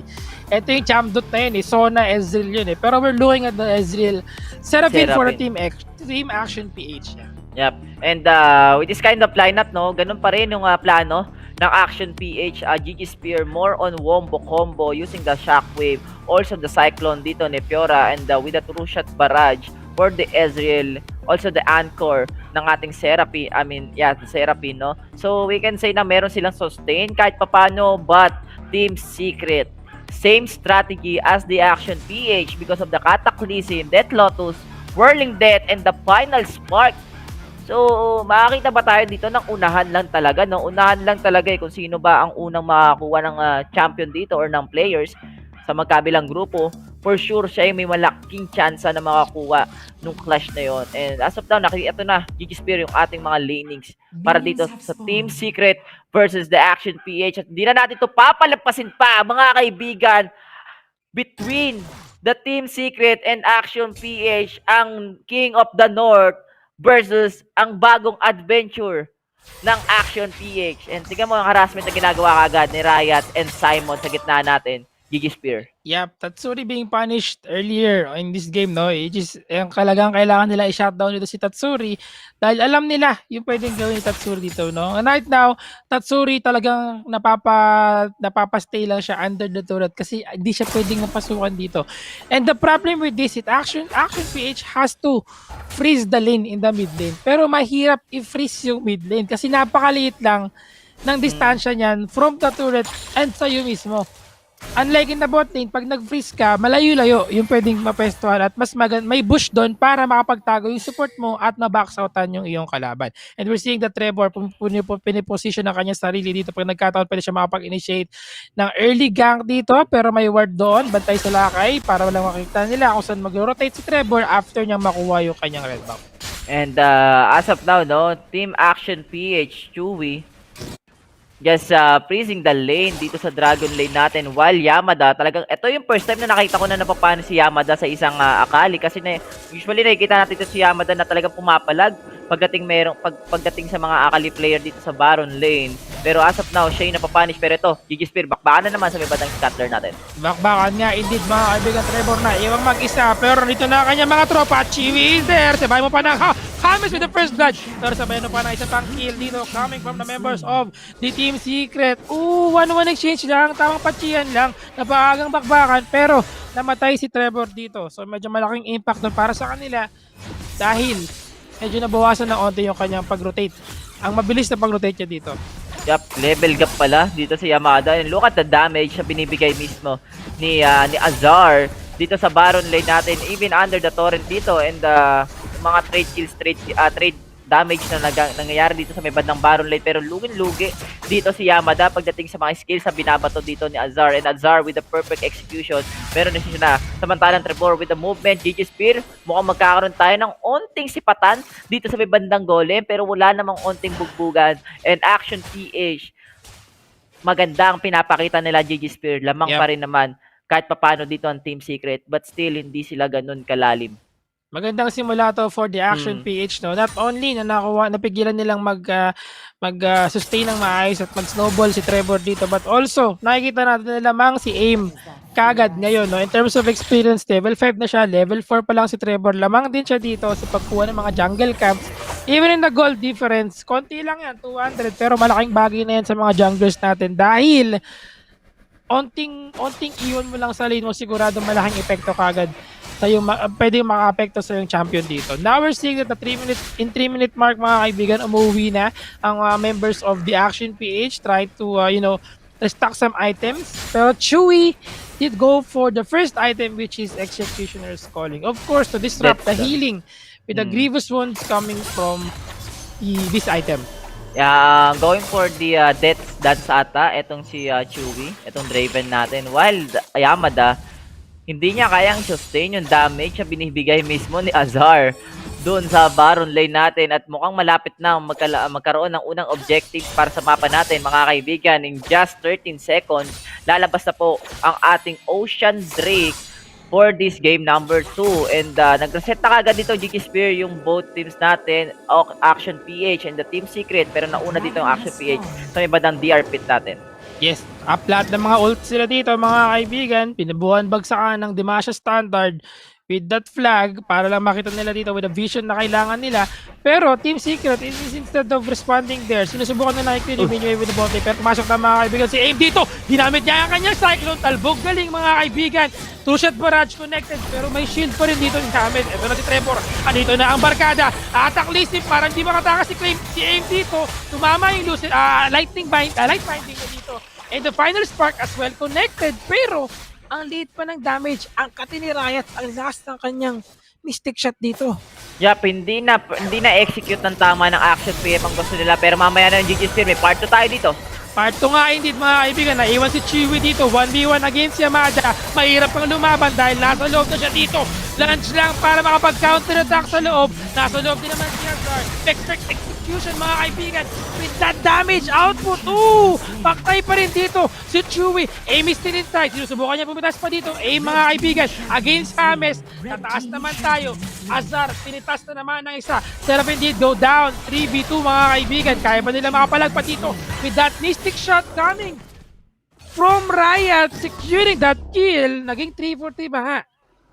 Yup, and yeah, Action PH, no, with the trade kills mula dito sa Dragon Pit na meron tayo kanina, hindi na execute ang tama na Action PH yung gusto nilang gawin sa may bandang Dragon Lane using the Cyclone and the Shockwave mula kay Eiko. Masyadong malayo dito si Eiko para gamitin ni Shockwave niya to the point na after niya gamitin ni Shockwave, wala siyang nakuha hanggang sa nagtuloy-tuloy yung clash natin sa DR at sobrang swerte rin talaga ng Action PH dito na kahit pa paano naka-trade kill sila pero mamaya na yung GG Spear, nakita mo yung damage ng Seraphine natin kay Trevor and as of now, Team Secret trying to get the first objective para sa araw na ito. Dire-reset nila yung DR para magkaroon ng buy time sa ibang players at dun din mismo sa mga cooldown ng skills sila. And there you go.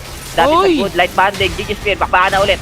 Tama ka dyan, light binding mga kaibigan, kumulag dito. Pero nag-shockwave sa kawalan mga kaibigan. Aim did go down. Kataklisin mo dalawa. Then, dinamit ang kanyang stasis entrance dito. But Riot will go down as well. Ito na ang pagbawi mga kaibigan. After sunod na lapses ng kanilang execution ng skill. Deathlow to securing the kill. Early ace mga kaibigan, 6 minutes. Ace agad. And that's of course, ace powered by Opureno 5. Oh my god. Action PH.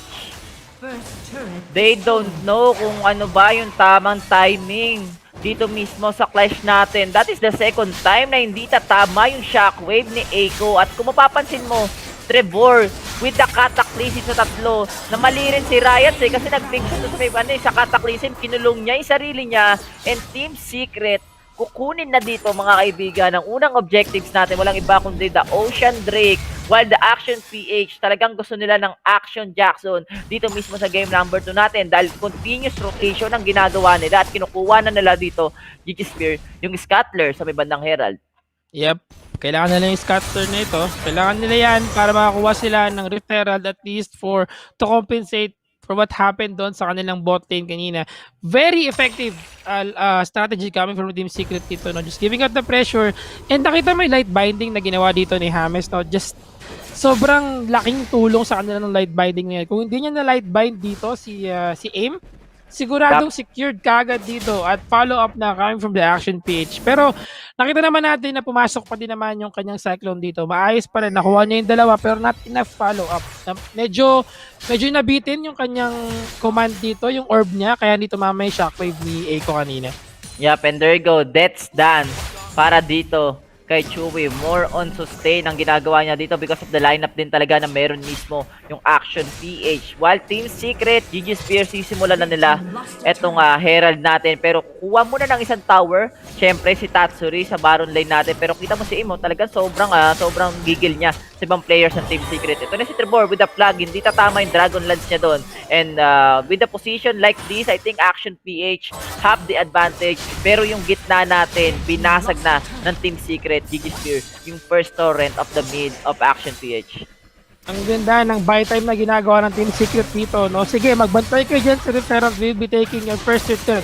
Eto na si A, mga kaibigan. Cyclone, tinamaan ng isa, tinamaan ng dalawa. Sabayan mo pa ng magandang pag-enter dito. Pero kiling pina si Azar. Nasa loob na rin mga kaibigan ang mga tropa ng Team Secret. Double kill para kay Azar. Inawas-iwas ang kanyang continue dito. Ang kanyang palakol para tumama sa isa. Riot, Aces, susubukan niya mabuhay dito. Pero wala kang kawala sa kamandag ng Team Secret. Another team ace. And that's gonna be, of course, powered by Opureno 5. Oh my god. Nakita mo yung ginawa dito ni Azar. Just aiming Eiko. Bago pa lang magkaroon ng clash. Hindi ko alam kung bakit pinapanood ng Action PH si Azar na atakihin lang si Eiko even though na katabi na nila. Ang idea kasi dito ng Action PH try to use the cataclysm ni or mag-invade itong si Aim. Hinihintay nila si Aim na mag-cyclone pero sa kakahintay nila, itong si Eiko namatay na, katabi nila yung Akali. Hindi talaga nila pinapansin. And look at this. Tatsuri. Ang sakit ng dagger niya. Ang sakit ng damage dito ni Tatsuri. Sobrang one-sided na ngayon. Itong match natin, 41 gold. And as of now, meron tayong ulit na clash na mangyari dito. Pero GG Spear, look at the gap para dito sa magkabilang grupo natin. Sobrang laki na. At mukhang magkakaroon tayo ng mga onting clash. Ayan na nga, tumama na nga yung kutsilyo mga kaibigan ni Azar dito. The shuriken toss mga kaibigan. Pero hindi sila nag-beat dito dahil aim has to go back. Meron siyang cyclone pero, wala siyang cyclone dito. At low yung kanyang HP. So that could be a problem para sa kanila. Pero Yamada, why are you inside? Tumama ang shockwave kay Chewy dito pero walang problema sa kanya. Sige, shockwave mo ako magdamag. Oop, here comes the final spark coming from Mamis pero walang tinamaan. The shield is still there. Isa na lang ang minion para sumunod ng turret damage pero kailangan nilang mag-back dito dahil naka-reset na ang ibang members ng Action PH. Yeah, 15 seconds, no? Bago dumating ang ating second DR. Pero hindi pa tapos ang laban natin, GG Spear. Kita mo naman yung harassment na ginagawa mismo ng Team Secret. Talagang nagbibigay sila ng pressure sa side ng Action PH. At ang daming mali sa ginawa dito ng ibang member ng Action PH. Hindi pa tayo nakakita ng magandang shockwave mula kay Echo. Laging sa lupa ang ginagawa niya dito. And siguro timing lang talaga yun. Tamang timing lang para dito kay Eiko kasi siya yung magsisilbing parang key player pagdating sa mga setup And as of now, Team Secret getting the DR. Di pa tapos ang laban natin, GG Spear. Grabe si Azar, siya ang frontline mga kaibigan. Cataclysm, tumama dito pero nakapag-disengage sila doon. The Jump Brothers, aiming sila inside with Cyclone as well. Chewy mga kaibigan, on fire. Bato-bato lang ng palakol, di ba? Pero that's gonna be a triple kill for Tatsuri. Yun nga lang, kapalit din ng sarili niyang buhay. Yamada, sinusubukan pang gumawa ng pagkakataon dito ng milagro. Trying to engage in this team fight. Wala siyang buhay. Isang palakol na lang ni Chewy ang tatama sa kanya and siguradong secured kill na ito. Pero, hindi na nila ipipilit. Kailangan nilang mag-reset dito. Low na. Grabe. Sobrang sakit. Sobrang sakit na dito ni Tatsuri and even Chewy. Kung mapapansin mo, normal niya. And look at that. Yamada will fall down. That is a one-on-one, para dito kay Trevor. And with the gap and also the level gap, kung mapapansin mo, force of nature and black cleaver na dito si Trevor. And mas lamang pa yung gold niya kaysa dito sa Baron lane ng Action PH. Alam niya, no? Alam niya yung kanyang problema dito, which is the damage output coming from the AP champions ng Action PH. Si Seraphine, kapag tumama yung kanyang anchor dito, sabayan mo pa ng mga high note niya, and then the shockwave, potential shockwave, the attack command coming from Echo, kailangan niyang mapigilan yung sarili, kailangan niyang mapigilan yung burst potential sa kanya mismo. Kaya kailangan niya mag-force of nature, magic resist item, sapat na.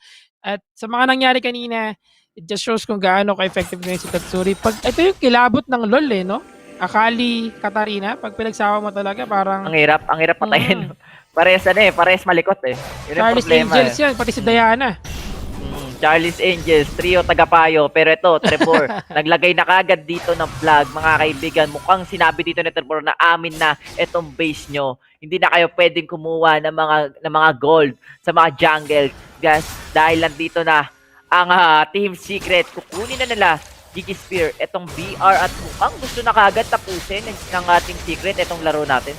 Talagang gusto nilang tapusin ito dahil medyo delikado sila pag tumagal ng late game at nagkaroon pa ng pagkakataon ng team ng Action PH na ma-execute na sa kanilang mga skills. Merong ward dito, sinusubukan ng linisin mga kaibigan, napakalalim ni Azar dito. 1v3, samahan nyo pa ng mga kuya at atin ninyo. Azar is still inside pero mananakap siya dito. Hindi ka malakas mga kaibigan dahil tatlo kami mga kaibigan. Walang malakas tatlo. Riot na naman na naiwan mag-isa.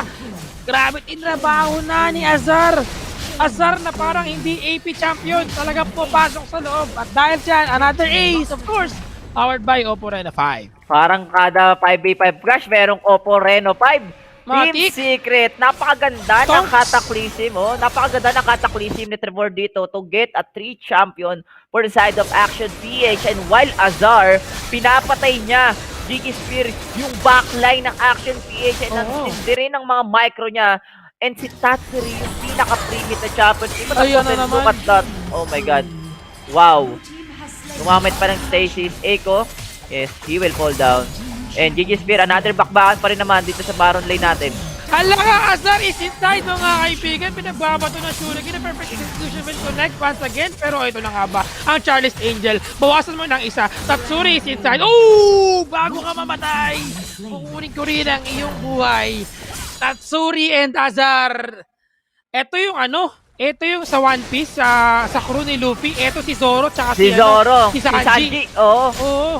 Si Vice Captain at si Tagaluto, no? Grabe man luto Kung mapapansin mo, Azar and Tatsuri, the duo Calvario ng Team Secret dito. Wala na silang pakialam kahit sabihin mo nasa torre pa sila. Basta action kung action. And as of now, Chewy, Gigi Spear, bakbakan pa rin sa gitna. Ayan na, tumama na yung shockwave pero grabe yung healing galing ni James dito. Hindi ko kailangan si Sona para magbigay ng heal sa'yo. Chewy is in inside. Grabe yung healing percentage dito. Dahil nga, syempre, sa kanyang dead chance. Pero bakit ka pumasok sa palakol ni Diva? Chewy is inside. Tinabato pa ng kutsilyo ni Tatsuri si pero Luffy. imbis na tapusin ang laban. Ito na ang kanyang captain, mga kaibigan, Zoro. At si Sanji dumating na. At dahil nga dyan, nakuha na naman ng isang team dito. James, nandito, ito na si Luffy o si James. Talagang focus lang kayo sa ating objective. At kayo sumahabol siya ay nandun sa may Nexus. Ito na ang Straw Hat Pirates. Ladies and gentlemen, talagang kinukuha na nila ang mga buhay ng Action PH. Kumbaga pirata laban sa mga Marino. Walang magawa ang mga Marines. Dito sa laban natin, talagang etong si Tatsuri and Azar, isama mo pa si Chewy, yung 3-monster trio ng Team Secret, sobrang tindi ng damage na binibigay nila. And as of now, pinabasag na yung Team Secret. Jiggy Spear, ano ang gagawin ng Action PH? Ayan na, ginawa na nga yung Team Lotus, mga kaibigan ko. Red Lotus coming in dito. Si Azar, Sanji nasa loob. Wala siyang laser from that turret. At dahil doon, grabe perfect execution. Walang tinamaan pero gusto niya lang mag-cap close sa kanyang kalaban. Yamada nasa loob. Galit na galit si Yamada dito. Ang vice captain ng mga Marino is in inside. Wala siya dito magagamit na cyclone sa loob. Trevor, napakakunat, napakalaki ni Jarvan. Subukan yung pigilan. Ayaw nilang tapusin ang laban. Gusto lang nilang kumuha ng kills dito. Magparami ng kanilang KDA. At dahil doon, grabe, dalawa ang nawala sa buhay. Grabe. Wala nang buhay dito si Chewy, no? Or kaya si Usop ng One Piece. Pero kita mo naman yung life steal, also yung survival capability netong dalawang mga champion na to. And kung mapapansin mo, ang laki ng buy time din ang ginawa ni Tatsuri, also ni Azar. Hindi lang tumama yung perfect execution na doon sa base ng Action PH. And Team Secret, mga kaibigan, the Straw Hat Pirates, meron pang part 3 ang clash natin dahil ang mga Marino ng Action PH hindi nila kayang sabayan para dito sa 5v5 clash natin. Masyado lang talagang malalim itong Team Secret na akala natin sumasabay yung Action PH. Ang ginagawa lang talaga dito ng Team Secret, talagang kumukuha lang sila ng kills, papalaki lang sila ng kills. Tama ka dyan, Berting. At yun lang talaga yung objective nila dito, no? Kung gusto nila kunin lahat ng pwedeng objective na makuha nila, aside from that, also getting all the kills that they can. Or, niisip ko din dito na baka nagpapaunahan si Azar at si Tatsuri na makakuha ng pentakill. Parang ganun yung ginagawa nila eh. Napapansin mo ba? Gusto nila i-solo kill yung kanilang mga kalaban para paunahan kung sino magkaroon ng pentakill dito. Ano sila eh, kanya-kanya sila ng target dito eh, no? Pero ngayon na, Team Secret. Wait lang, sorry. Rabadon, dalawang Rabadon, si Akali. Dalawang Rabadon, isang Morello, tapos Leandris. Sobrang tindi ng damage niya, no? I think mamaya may dati makita yung kanyang AP dito, no? Pero kung nagkataon, take note lang, no? Ang unique passive ng Rabadon is not stackable, which is yung additional percentage ng iyong AP. Pero yung AP pa din na binibigay ng Rabadon. Kapapatid ng Rabadon, mga kaibigan, sa Turi, inside na naman dito. Death Lotus na sa loob, na second will be used by Ames. Kinantahan na mga kaibigan ng Anson dito. Pero trabaho lang si James. Ang kapitang si James ay tatapusin na ang laban. And that's gonna be the win. 2-0 for the Team Secret against the Action PH. Let's go. Straw Hat Pirates, mga kaibigan, ang nagwagi para dito sa game number 2 with a 2-0 standing para sa best of 3 series natin kontra Action PH. Sila ang merong aksyon para dito sa huling laban ng Action PH. And congratulations para sa King of the North. Sila pa rin ang current number 1 para sa Luzon or para sa North Luzon Qualips na meron tayo. And look at the items and the stats na meron tayo. Gigi Spear 15-5 para kay Tatsuri. Grabe. Yes. Totoo yan, Berting, no? And looking at the 39,000 damage total in that game. 32k naman for Azar and 30,000 for Chewy. Sobrang grabe. pub stomp indeed ang ginawa nila dito. Iba yung naging performance nila in this game. And sorry, excuse me. Isa pang bagay dito is that yung MVP natin ay si James. To think na siya yung support, siya si 25. Kapitan Luffy. Luffy, the captain, mga kaibigan. So ano kung malalakas ang damage nyo? So ano kung malalakas kayong pumatay ng kalaban? Ako, heal lang ako sa Gedli. Shield lang ako with my Harmonic Echo.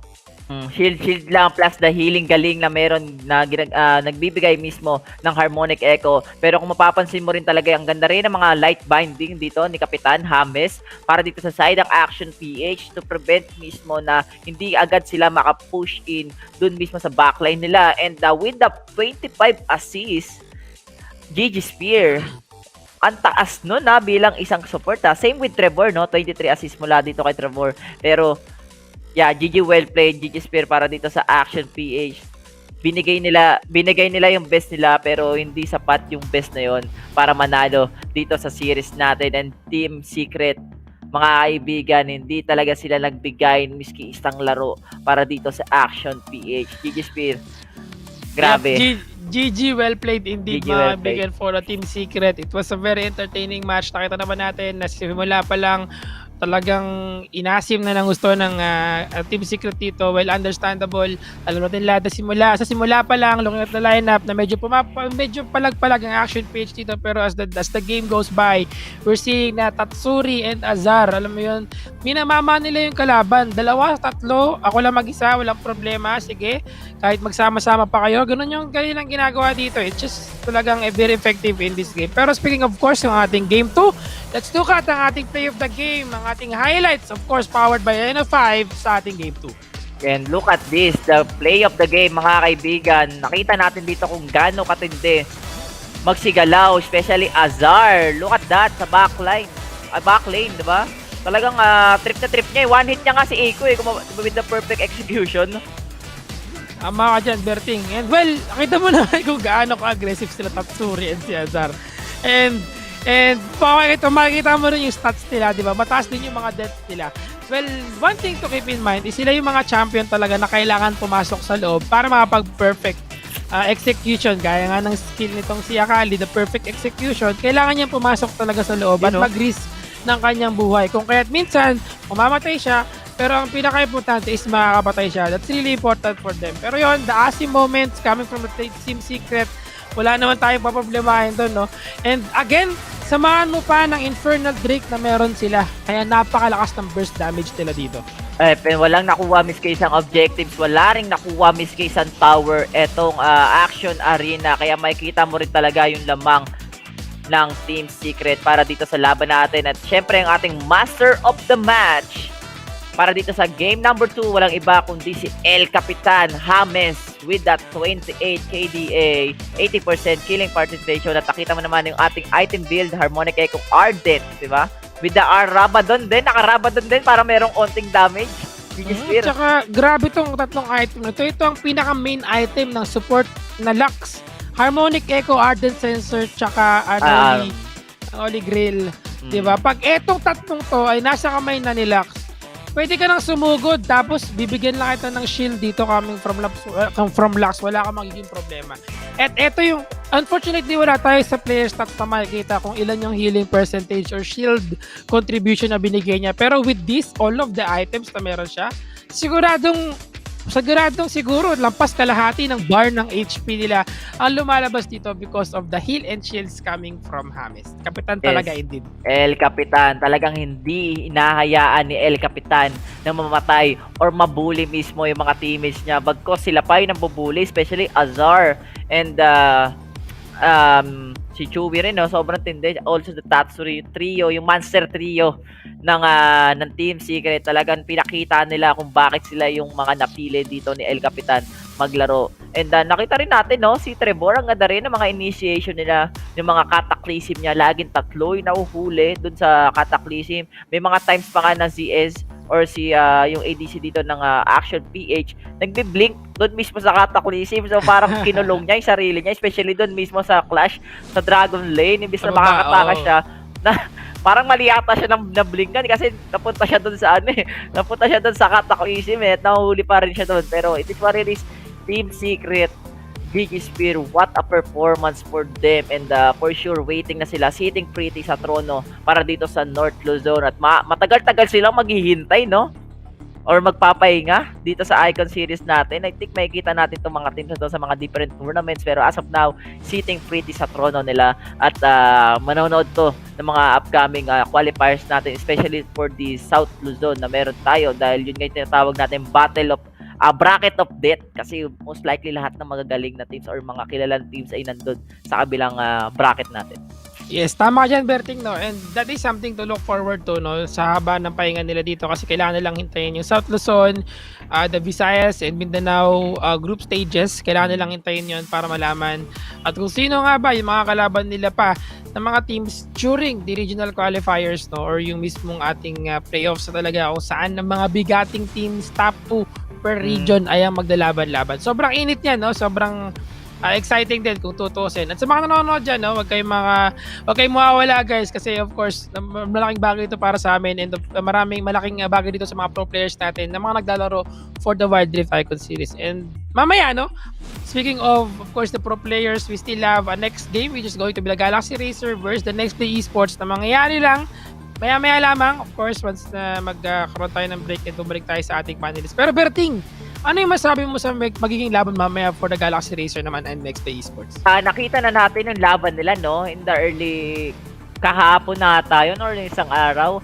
Galaxy Racer, nagkaroon ng times na nahihirapan yung NXP dun sa laban nila nung game number 1, and actually pati game number 2 parang naging panalo lang ata dito ng NXP because of the late game potential na meron sila. Pero for sure, para dito sa last series natin, GG Spear, nakapag-adjust ang GXR or Galaxy Racer. Alam na nila kung anong gagawin dito sa current number 2 ng ating Icon Series for the North Luzon.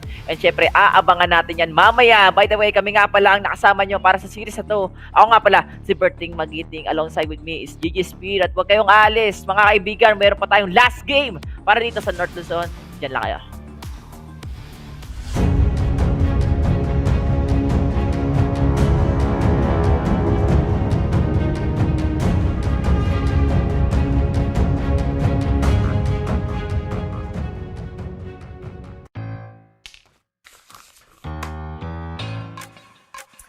Dear Mother, light of the home.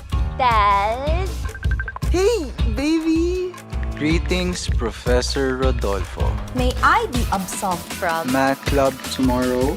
May Globe Virtual Hangouts kasi. Go and hang out from wherever you are. Just open the Globe One app, choose an event, and click join. We watch concerts online! Dance together!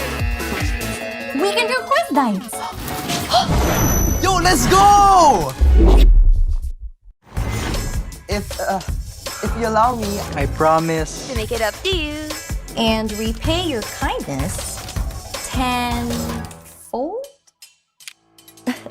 Truly, your favorite child. I love you, Dad. Mimi. Please, please. Thank you, sir. Enjoy your fave events with Globe Prepaid Virtual Hangouts. All together now.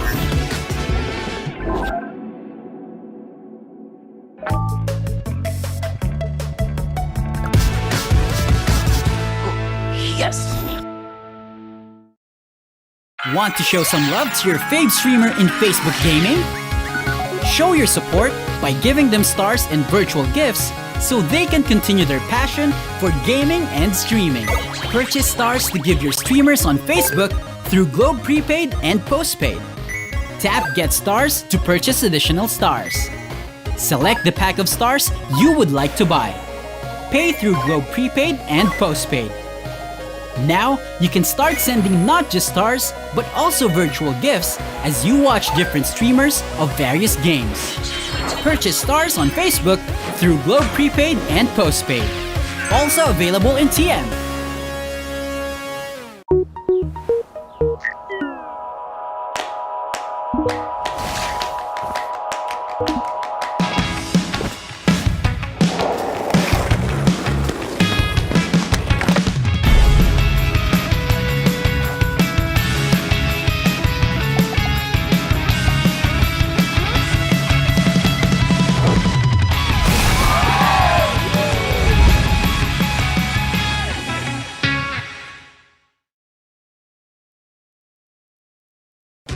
play League of Legends Wild Rift with Globe.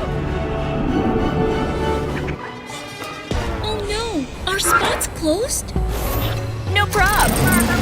With Go50, you can play anywhere. Wow!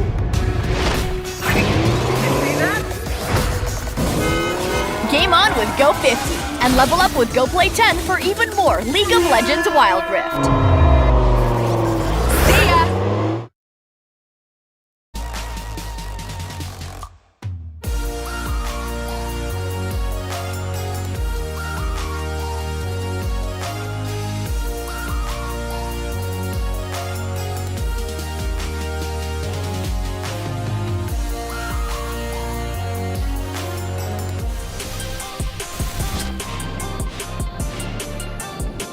Welcome to Wild Rift.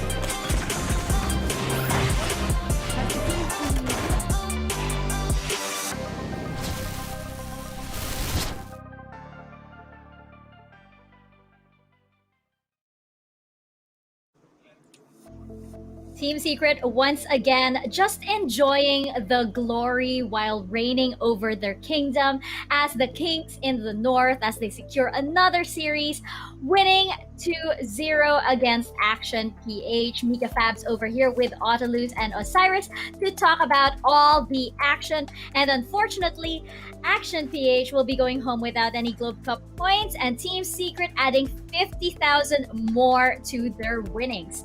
Now, I know that we all wanted Action PH to win. Even the audience was cheering them on at least one series, but this was a little bit of a tall order. This is Team Secret that we're talking about, and I just wanted to point it out in Game 1.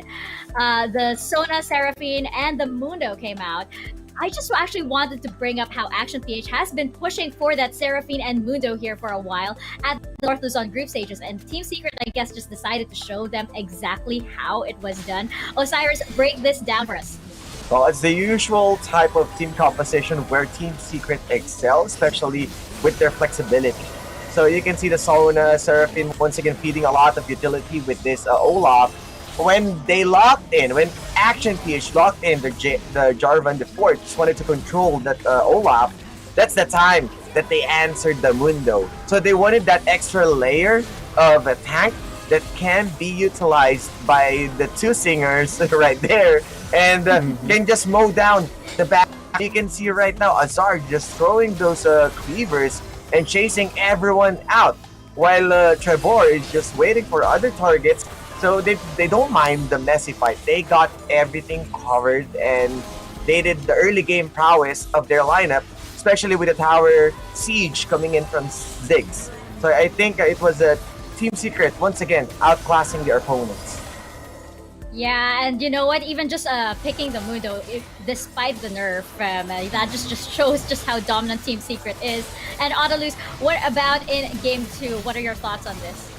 Game number 2, when we saw the draft of APH, I was smiling. I was really saying that, oh, hey, this could be the game in where we can see a win for Action PH. But yeah, unfortunately, they were not as coordinated as I expected it to be, or as they hoped for, right? When we look back at the game, you would see multiple missed shockwaves coming from Eiko, not really his best game out there. And you can also see, the Wukong is not really, I don't know, he went down or during the skirmish in the bot lane. Not 100% sure as to why he would go in without going for the decoy first, right? He just went in, flash and Nimbus Strike, and it's not what Wukong is known. You can actually go and do the combo coming from a brush, maximizing the potential of the second skill, the decoy, so that your opponents will be caught off guard. But do that, and well, you know what happened next. The two assassins composition of Team Secret just go wild, and the damage department. I think our casters already has brought it up. A double Rabadon's 2 hats for Azar, just to display just the flexing of the 2 hats, because he's just that fashionable. Also, Tatsuri, by the way, had 15 kills, so we will check later how many kills he got in the entire North Luzon group stages, because he's near that 100 kill milestone. Pretty sure. Do you actually think he reached 100. Like, let's check that. Let's check that a little bit later on. We will get back to you guys on that if Tatsuri has indeed reached 100 kills. That would be something. But as for Action PH, I do hope that we see them once again, maybe during the fall season, because this is just the first Sea Icon series after all. There is time for the team to develop this.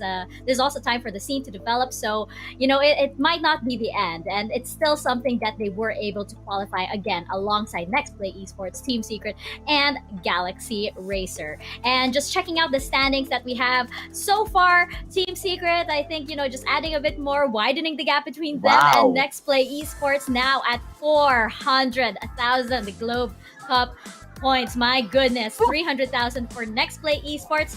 Keep your eye on that, because that will definitely this second and third place will definitely switch around after this last series. Galaxy Racer with 150,000 and Action PH over there with none. And right now we do have our last series, going into our last series. But Osiris, I know you just have additional thoughts on this series. Yeah, I just want to highlight with the Ziggs itemization. Tatsuri, I believe he built a Nashor's Tooth, Seraphim Brace, and Lich Bane.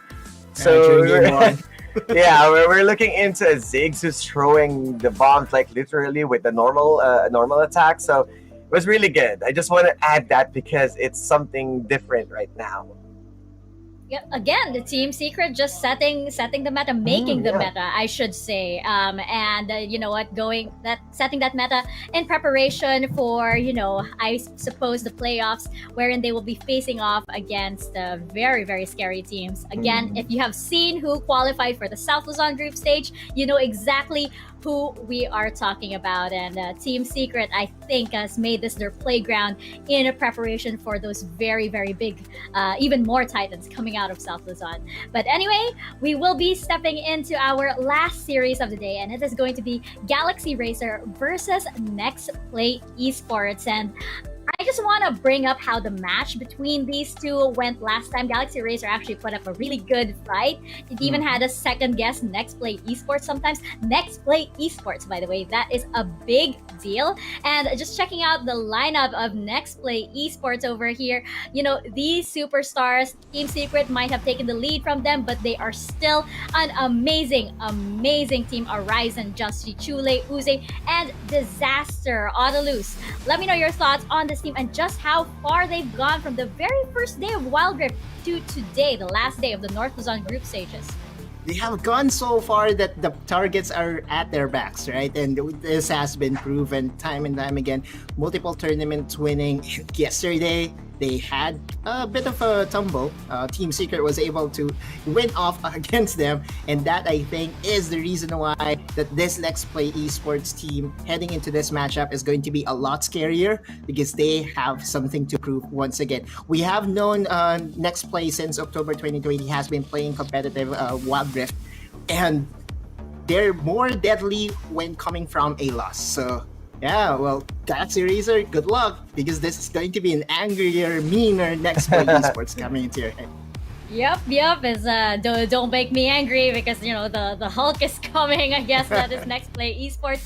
Osiris, what about you? As we check out our solo player highlight over here, of course, what is Nexplay Esports with support behind it all? Our solo player highlight will, I believe, be on Disaster. And Osiris, just let me know your thoughts on just how we also said that Disaster spells disaster everywhere he goes, right? Yeah, and the Braum pick really fits well to this guy. He knows how to peel. He knows how to protect everyone. Even if you're going to put him on a Janna, he knows when to timing the Monsoon. He doesn't mess up the fight. He's the one who's making everyone, keeping them on a safe haven. And this Braum, Glacial Fisher, on point, not missing the runs, those slows, and he's really good in holding the door as the Braum, who's making those key plays again and again. So it fits well with how Uzi goes aggressive, followed up by Braum and Disaster. He's the one who you need besides Uzi. He's the backbone. He is the backbone. He is the one making sure that everybody's all right, everybody's performing to their utmost potential at Yeah. Nexplay Esports. But on the other side, we do have Galaxy Racer, and I feel like this is a statement for Galaxy Racer. This series is a statement for them as we check out their lineup.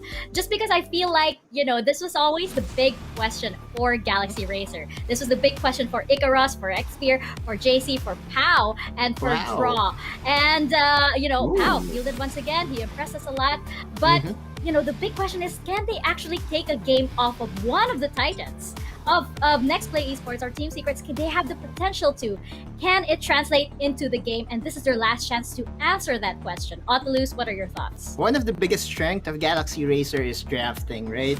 Under the guidance of their coach and Lion Nation, so far in this tournament, I would say that they are the second best team when it comes to the drafting phase, right? This could be very controversial because when we're talking about drafting, Nexplay also has their own merits. But in being creative, I think that Galaxy Racer has done their homeworks in this patch 2.2a, just unlocking champions after champions. Xpear on that Pantheon is very deadly, and we saw that earlier, unlocking their secret weapon in Pau. Yeah. Yes, Pau was just all too impressive. We will see him once again in this series, but just checking out our solo player highlight for this for Galaxy Racer, we do have Draw. We focus on the backbone of Nexplay Esports. Here is Draw, the backbone of Galaxy Racer. Osiris, let me know your thoughts on Draw over here. Draw also kind of the same as how Disaster, but isn't really so let's say there's a common thing between these two players, and both of them can play that peel game. They know how to protect their carry, but we're leaning more towards Disaster as the flashy support. But Draw got this kind of quality that he can back up anyone who wants to be aggressive. Whenever that Xpear wants to re-engage, he's one step above or one step forward alongside with the other squad. So running in, playing the aggressive game with the early game to deny NXP, this guy is one of the key. I like what you guys are saying, that it's going to boil down to for Disaster and Draw, it's the flashy support versus the steady one. So we're gonna see that difference in playstyles. But another key player clash that we of course have to look out for is our Globe key player clash between Just She and Xpear. Just She of the jungle, Just She Sin, that we have nicknamed him as, and Xpear on the Pantheon, with that spear. Autolus, let me know your thoughts on this matchup. This is going to be a very exciting matchup because if Xpear goes for his comfort pick in Pantheon, unlocking those, targeted stunts onto primary targets, then maybe, just maybe, Galaxy Racer can pull off an upset. Remember, when these two teams match up the last time round, the early game was controlled. During game one, the early game was controlled by Galaxy Racer. It was just because of the experience, the patience of NXP that really did help them win that game. But I cannot really just count out Galaxy Racer when it comes to the early game. I think they have that chance. I think so too. Osiris, what about you? What are your thoughts on this? About Galaxy Racer, I want them to have the mindset of Team Secret of what they did with the cheese play. They can go Pantheon, and then the Brahma, if they can take it away from Disaster, get that level 2 gank on the bottom side and roam Draw plus his spear, I think that would be something that would be great to down Just G, especially if we're going to see the cheese in mechanics all around. So playing at the early stages, one thing's for sure, Aurelion Sol might be present, so we can see the Xpear roaming with the Grand Skyfall plus the Aurelion Sol's roaming potential. You can decimate Nexplay's early game, and then from there, don't stop. You need to hold that momentum and put the nail in the coffin. Well, let's have it. Let's have your predictions for this series. Autolus, let's start with you. I've been messing around with my prediction. in the past two games or in the past two series. So I think this is the time where I will have to play it safe and go with the usurpers. No, I'm kidding. The Kings of the North before yesterday, and XP will run away with things 2-0. And Osiris, what about you? I'll go all in because I really love the draft of Lion Nation and the boys with their execution with the Targon champions. I'll go 2-1 Galaxy Racer. 1 point Nexplay. Oh, that is brave. That is brave. I will echo your 2-1 prediction, but I do think it's going to be Nexplay Esports. I think that Galaxy Racer is going to take one. This is a very, very hopeful prediction coming over from me. But we shall see. We shall see. Galaxy Racer, I believe, was the team that had the most potential to take one off of these Titans here in North Luzon. Let's see if they actually can live up to that. Casters, let's jump into the rift. Maraming salamat sa ating mga panelists at kami muli nagbabalik mga kaibigan para dito sa last series for the North Luzon Icon Series. At kami nga pala yung makakasama para sa araw nito. Ako nga pala si Berting Magiting, kasama naman si Yasumiao. Yasumiao, napanood mo na yung mga previous series natin. Ano yung masasabi mo? Lalo na para dito sa huling laro ng araw na ito. Well, Galaxy Racer dito, nilabas na nila itong si Pau. And ito Pau. yung tipo na, kalalabas lang, men. Kalalabas lang, pogi agad. Sana all. And so far, so good. Kalaban nila yung Action PH dito. But sadly, for Action PH nga, it is what it is pa rin talaga. And nice try. And yun nga, sabi nga din ni paring GG Spear, na at least let this be a lesson sa susunod na mga tournaments na sasalihan nila. Pero going back, dito na naman tayo sa tapatang Galaxy Racer versus Nexplay Esports. Nung nakaraang nagtapat sila, palag-palag. Yun nga lang, hindi talaga nakikip yung momentum and also the tempo up until the end. Tingnan natin, baka this time, talagang palag-palag up until the end. Since this is Nexplay na pinag-uusapan natin na makakalaban ng GXR, and Nexplay kahapon lang, sabihin natin na dethrone sila ng Team Secret dito. The King of the North, well, hindi na sila yon para sa side ng Nexplay. So, andun yung galit nila. So, it's either a win-win or a lose-lose. Pwedeng malungkot ng sobra dito yung Nexplay Esports to the point na matalo sila dito ng GXR, or sobrang gigil sila at talagang isweep nila ng 2-0 tong laban na to against GXR.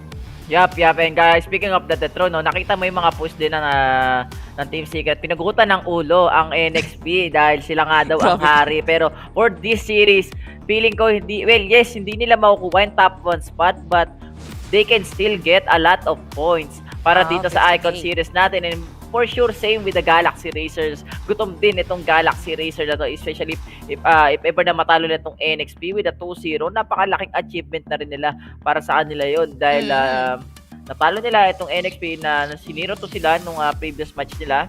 And for this last game, para dito sa North Luzon natin, for sure makikita natin dito yung Galaxy kung paano sila nag-adjust para dito sa side ng NXP. Kasi nung na-zero to sila ng NXP, ang naglaro sa mid lane noon is si Zaymich at wala si Chulay noon. At nahirapan din yung NXP dito sa side ng GXR in the early game, also in the mid game. And ang panalo lang nila noon is the late game talaga, na meron laging silang champion na pang late game, including the Kaisa, no? And Galaxy Racer, no? Bago yung ADC nila, which is si Pau.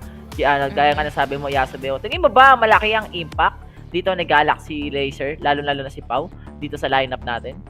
Well, depende yan kasi so far ang nakikita pa lang natin na ginamit dito ni Pau is Kaisa, no? Wala pa tayong nakikitang ibang hero. Kanina, yun pa lang yung nakita talaga natin para kay Pau. Pero I'm not sure kung sino pa yung iba niya pwedeng gamitin na Dragon Lane na champion dito para kay Pau. But definitely, meron pa naman like Ezreal or even Corki or even Draven, ano pa ba? Malay mo, Draven o Jinx, di ba? Miss na rin natin si Jinx dito. Miss Fortune, Saya, ang daming option dito na pwedeng gamitin ni Pau ng Galaxy Racer kung sakaling makuha yung Kaisa ng Nexplay. Yun nga lang, ang magiging problema, men, ang lakas din kasi ng Nexplay kapag ka nakuha nila dito yung Kaisa. So, it's either sa kanila, kung saswertehin sila makukuha nila yung Kaisa para kay Pau, which is nagpe-perform siya ng maganda-ganda, or pwede nilang iban, pero napaka-rare kasi na nakikita natin ban Kaisa, no? And then, Oo, wala pa time ban Kaysa. Or pwede nilang hayaan na yung Kaysa, mauuna yung Nexplay. And medyo matatagalid na naman yung vapor nila kasi alam naman natin Nexplay talagang sa huli lumalatigo yan. Hindi na palo, men. Sa huli lumalatigo yan. Yes. Kaya ang hirap din. Sa huli lumalaban and actually dito no, for the side of NXP, hindi lang naman yung si Oze ang pwede mong problemahin dahil nandiyan din si Aryzen, andyan especially si Jashi doon sa jungle side natin, and Galaxy Razer, we still have a notable players din naman dito, especially si Pau na maganda yung pagkakapasok niya dito sa Icon series natin with a 2-0 standing nga no, or 2-0 or 100% win rate dito ngayon sa last day ng ating tournament, and using the Kai'Sa, we can say na baka i-priority pick nila itong Kai'Sa instead of the Camille. Baka ang iba nila dito is the Lee Sin or also the Orianna ni Chuli and the Jassy. Parang tatanggalan na kagad nila ng comfortable champion itong dalawang players ng NXP. Then they will we can say na baka prio pick nga talaga dito yung Kai'Sa, ibibigay nila yung Camille or the Akali, mga ganon. Kasi ang hirap talaga tapatan ng Nexplay Esports kasi like parang parang secret no? Parang all-star din yung players nila, and dalawang champion lang kasi yung pwede mong i-ban. So against them, no? Tapos parang parang swerte ka na kapag binan nila yung Akali for themselves, di ba? Oo. Tapos ang champion pool pa natin dito, Yasumi, sobrang liit lang din talaga. So kahit mag-ban ka, meron pa rin talagang mapipick yung kalaban mo. So for sure, ang kailangan mo talagang i-pick dito, ang priority mo is yung comfortable na champion ka kung meron ka man nun. Pero ngayon mga kaibigan, hindi na natin papalampasin to dahil pupunta na po kagad tayo dito sa drafting phase between the Galaxy Razer versus the NXP. Best of 3 series, game number 1. Speaking of Akali, they will ban the Akali for the side of Galaxy Razer, and for the side of Nexplay Esports, that will be the Katarina and Olaf. Wow. Olaf, yeah. Nakita nila malamang yung Olaf noong nakaraan. But anyway, this is Katarina. Nung nakaraang linggo pa nila, nung nakaraang araw pa nila binabanto against against Galaxy Esports para sa side ng Nexplay. I guess, malakas kasi din mag-Katarina. May malakas mag-Katarina sa kanila para sa side ng GXR. And not really ganun ka-threat, pero Nexplay Esports, parang sarap sa feeling na Nexplay Esports nire-respect ban yung Katarina against GXR. Kasi meaning, parang nakikita nila as potential. Potential para sa team na to na mamatetreat tayo, na baka ito yung maging simula ng downfall natin. So they are banning this Katarina out. And also the Galio, ever so ever, lagi naman yung ban. If not, pick. And si Ikaros, this is a Camille. Ikaros again, makikita natin. Again, Ikaros, magaling naman siyang pumili ng kanyang target, talagang sok pa sa bulsa kung sino man yung kanyang unang target talaga na pinaka-importante sa side ng kalaban. But then again, they are forgetting about Jashi, the Lee Sin dito ni Jashi. And Gragas coming from the side ng Nexplay Esports. Yep, Gragas, and to counter mismo yung Hextech ultimatum no para dito kay Ikaros, and while Galaxy Razer, they will pull off the Kai'Sa and the Braum, the duo Calvario para dito sa Dragon Lane natin. Pero siya isa sa mga pinapwedeng pang counter sa isang Baron Lane pag walang Akali, walang iba kundi the Fiora ni Aryzen dito for the side of Nexplay Esports. There's still a lot of champions na pwedeng i-pick, especially the Ziggs. Speaking of Ziggs, eto na yung Ziggs natin for the side of NXP. So we can say na walang ADC na ipipick etong NXP, more on push strat and the objectives.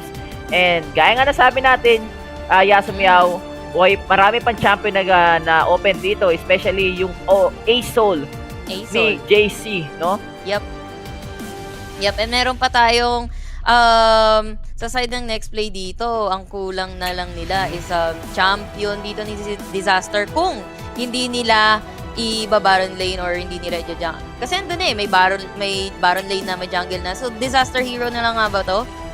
Draven. So this means Gragas will be a support. Gragas support. Para kay Disaster.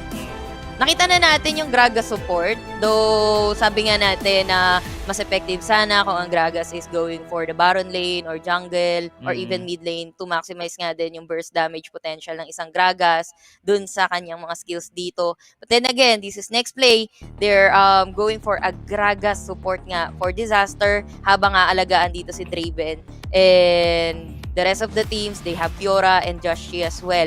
But GXR, still having that, sabihin natin, signature hero na rin nila to, Asol. I believe sila lang yung nag-i-Asol. If I'm not mistaken. GXR lang talaga yung nag-i-Asol dito. And also, they have the Pantheon. Berting, ano masasabi mo dito sa Pantheon? Grabe, maganda yung pagkakapick ng Pantheon dito. Kung mapapansin mo, Yasumiya, more on rotation ang Galaxy Racer because of the Aurelion Soul na meron sila sa lineups. And sama mo pa dito ng Pantheon, no? And dalawang champion na to, mabilis tong rotate, especially pag level 5 na sila sa ating mapa. And we can say na if ever na merong engagement sa other lanes, etong dalawang players na to, pupunta kagad sila doon and they will try to cover up doon mismo sa mga teammates nila. And pero kasi ang nakikita ko kasi dito yung gameplay kasi ni JC. Si JC kasi yung Asol na hindi talaga usually rotate sa mapa natin. More on farming ang ginagawa niya. Naghihintay siya magkaroon ng 2 core items bago siya sumama sa mga clash, and meron din siya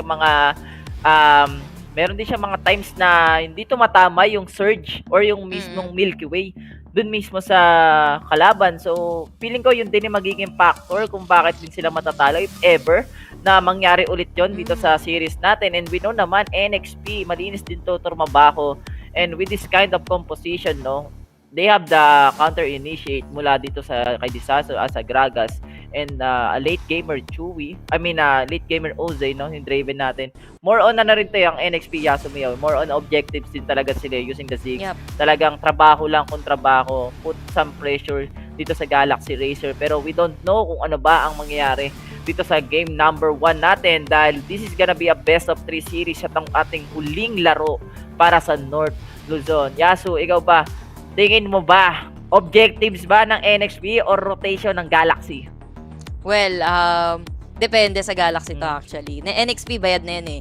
Galaxy Racer, kailangan nila mag-step up kasi nga, kung ang sabi mo, rotation ang kailangan nila dito, then so be it, yun ang kailangan nilang gawin. Since yung composition nila is nagro-rotate nga, nagro-rotate sa rotation, nakabase sa rotation. So if hindi nila gagamitin yung advantage na yon with this composition, sila yung mapapanish talaga dito ng Nexplay. They have the Pantheon, they have the Asol, and the Camille as well. Andun yung catch. But kung hindi ka makaka-catch, paano ka makakahuli? So, hindi ka nga nakakatch. So anyway, it all depends para sa rotation talaga ng side ng Galaxy Racer. Andun na yung Kaisa eh. Kasi with this composition, itong tatlong to, Camille, Pantheon, and Asol, kailangan nilang mag-create ng space para kay Kaisa. And Kaisa, we all know na hindi lalakas tong Kaisa unless mag-scale talaga, unless mag-online siya with the items, may evolve niya yung mga skills dito. They have to make a way, they have to make time and space para dito sa kanilang ticking time bomb, or else talagang ipapunish sila dito ng Nexplay Esports. Durugin yung Torre, aagawan ng objectives dito, and probably maka-counter-attack yung mga pasukan nila dito para sa side ng GXR. And ako, yung question kasi dito paano sasabayan ni Spear using the Pantheon, yung galawan, yung rotation dito ni Jashi using the Lee Sin. And we know naman kasi itong si Jashi, pag nakuha niya yung isa sa mga champions niya, which is the Lee Sin nga, sobrang bilis niyang gumalaw sa mapa natin. And hindi lang mabilis talagang pumapasok sila ng torre or ng torrent dito just to get a kill. And NXP, we can say na ito yung mga komportableng champion din nila especially si Jashi, no? And Galaxy Racer, di naman natin sila dinadaw, pero ang question kasi dito, ang pinaka-crucial kasi dito is si Spear, kung paano talaga siya mag-rotate dun sa mapa niya. Kasi yung Baron lane dito, si Arisen and etong Camille, hindi naman sila masyadong magpapatayin, talagang freeze lane lang or magpa-farm lang sila. And we know naman yung Fiora kasi one of the champions na pwede rin talaga mag-stay lane or mag-split push dito sa Wild Rift natin. So we can say na pag merong objectives, like especially the DR, pwede natin sabihin na baka itong Fiora sumama sa clash while sa Camille sumama sa clash while Fiora mag-stay lang siya sa lane, magtrabaho lang Pre-farm. talaga ang gagawin niya. So, pre-farm, 'di ba? So, utakan lang trade kills lang So, Galaxy Racer Nexplay, sobrang exciting nito, Yasumiyaw. Titingnan natin kung sino ba ang mas mabilis kumuha ng objectives at sino rin ang mas mabilis kumuha ng rotation and the kills as well. And in just a minute, mga kaibigan, hinintay lang natin dito yung game number 1 na mag-start. At sa mga nanonood dyan, guys, supportahan nyo itong dalawang teams natin dahil ito na ang huling laro para sa araw ng North Luzon. At next week, ang laban na natin, Yasumiyaw, ang mga bracket ng mga nanalo sa digmaan na matutugo. The Duguan. South Luzon. Lahat ng magaling Oo. nandun. Lahat ng mga ng additional, kumbaga hindi kasi sila North Luzon eh. Ito yung North Luzon natin. We have Nexplay Esports, Team Secret, GXR, tsaka APH, man. Sa South Luzon, Lahat kulang nandun ang actually kulang ang apat na kulang ang apat na spot para mag-qualify kasi andun yung mostly kilala din natin ng mga teams. And yun nga lang, apat lang talaga yung magka-qualify. Sadly, yung ibang mga teams na sinusuportahan natin, hindi sila nakapasok. Maybe, actually there's a loophole, pero napaka-tricky nun. But anyway, next week natin, napakadugo talaga. And hindi, parang ang hirap sabihin kung sino talagang magi-stand out na tatanghalin namang King of the South. Kasi meron na tayong King of the North. Ngayon naman, next week naman, King of the South.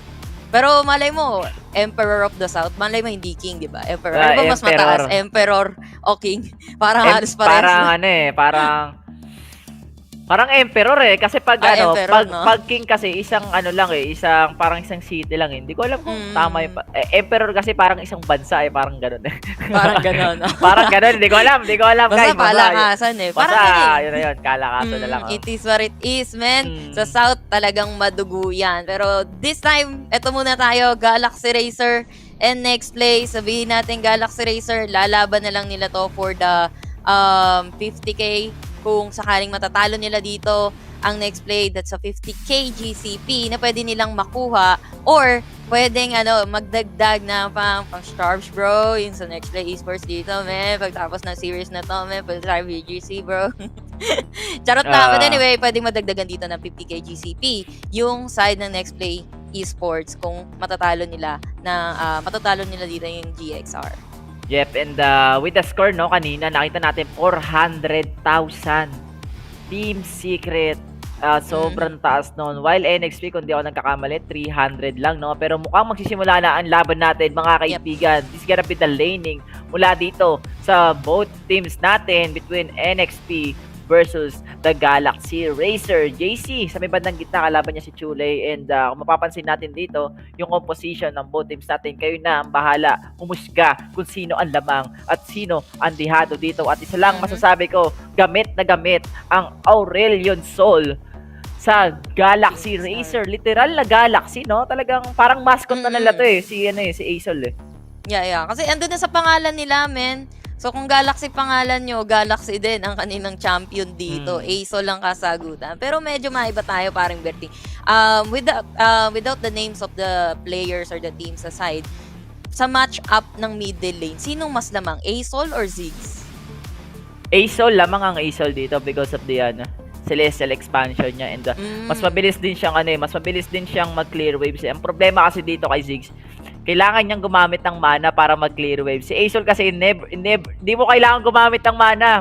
Parang passive mo na yung Celestial expansion mo Diba? So, all you have to do is expand mo yung expand mo lang, hintay mo lang tumama dun dito sa mga minions. Parang magiging safe play ka lang talaga. And pero ang problema naman kasi dito sa dalawang players na to or dalawang champions na to, yung Ziggs kasi more on objectives talaga siya, especially the towers, and mas mabilis din siyang magbigay ng damage sa kalaban because of the mega inferno bomb na meron tayo. Pero ito na, Yasumiyaw, magsisimula na ang game number 1 between the Galaxy Racer versus the Nexplay Esports. Best of 3 series.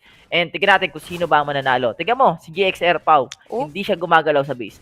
ano nangyari dito sa side ng GXR, hindi tayo sure. But anyway, I think this is a classic laning nga. Dragon lanes to dragon lanes, mid lanes to mid lanes, and may sariling mundo dito sa Horizon and Ikaros, of course. Gaya nga na sabi ni Parang Berting kanina, hindi naman talaga sila magpapatayan. Poke-poke lang, and wala munang sakita ng todo-todo. Still waiting na gumalaw dito etong si Pau on Kaysa. Hopefully, maka-lane na rin siya agad. We're not really sure.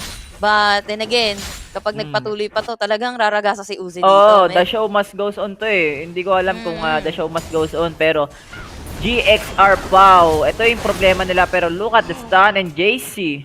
Oh my god, muntik nang mamatay dito, Yasu. Si JC dito, unting hit na lang. Actually, one hit na lang. Isang one hit na lang. Patay na yung dragon natin. And Chule, using the Ziggs. Oops, makapag-recall yun. Pero mukhang magkakaroon na tata. I think, hindi ko alam kung magkakaroon tayo ng rematch. But look at this. Nexplay Esports and the rest of Galaxy Racer. Talaga nagkaka-stand up lang sila sa yung bandang Nagkakaano lang dragon. sila, men. Ano muna, selfie muna. Selfie, picture. Selfie. Ano na kasi, last match, last day, and last week na natin for North Luzon. And so yeah, this just in, magkakaroon nga tayo ng relabi since nagkaroon tayo ng problems on the side ng GXR dito. But then again, babalik kami in short lang. Babalik tayo sa game in a short while habang nagre-relabi sila. So for now, selfie muna hanggat hindi pa nagre-relabi. Nagkaroon tayo ng onting problema dito sa side ng GXR, pero it is what it is. Nakita nyo naman yung bigayan sa may bandang gitna. So nagkaroon tayo ng konting idea, no? Kung anong klaseng playstyle ang gagawin mismo ni Chule dito using the Ziggs. And yun nga yung ginawa niya, hinaharas niya ng bomba at ng mga mines etong dragon natin. At walang magawa dito si JC dahil ang skill lang naman ni JC dito is the select, expansion, the surge, and the stun na meron siya. And hindi yun sapat na damage na pwede, para makalamang dun mismo sa binibigay na damage dito ni Chule. While sa bottom lane, do you think the Brom and the Kaysa, kaya ba nilang lumaban dito sa Gragas and the Draven in the early game, even though na malakas yung damage ng Draven pagdating sa early game because of the axe na meron siya? Well, kung match up lang ng marksman at support, I guess may pangharas dito ang isang Gragas. Kasi bato ka lang ng bato Winter's niyan. Bite, no? Oh, diba? Explosive, hindi pa pala explosive. Barrel roll. Barrel roll ka lang ng barrel roll doon. And there's also the body slam later on kapag medyo nag-level up na dito itong si Gragas. While Brom, let's say, hindi naman palaging tumatama din yung kanyang Winter's Bite, if I'm not mistaken, yung first skill na dito.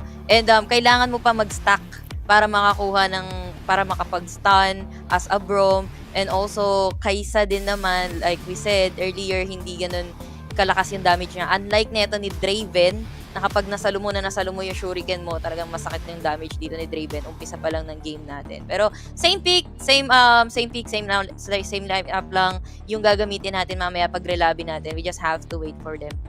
Yeah, hintayin lang natin dito mga kaibigan. Siguro mayroon lang onting ritual na ginawa dito ang Galaxy Racer, especially Pau. Talagang nagbuhos na siya ng sama ng loob.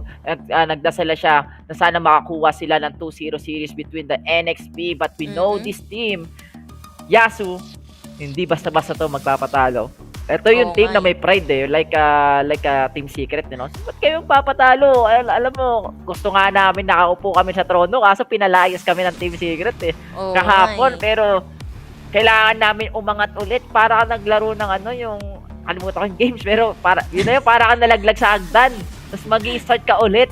Ganun yung nangyari sa NXP after ma-0 to sila sa Team Secret. Berting, anong games yung nilalaro mo sa hagdan? Parang napaka-delikado naman yung nasa nasa pat, tapos getting over it ba? Yun. Hindi naman kasi hagdan yung kaibigan, pero ewan ko kung anong... Kasi parang hagdan kasi yun, umaangat-angat, diba? Tapos nilaglag sila ng Team Secret, so babalik ulit sila sa simula. Parang yung idea.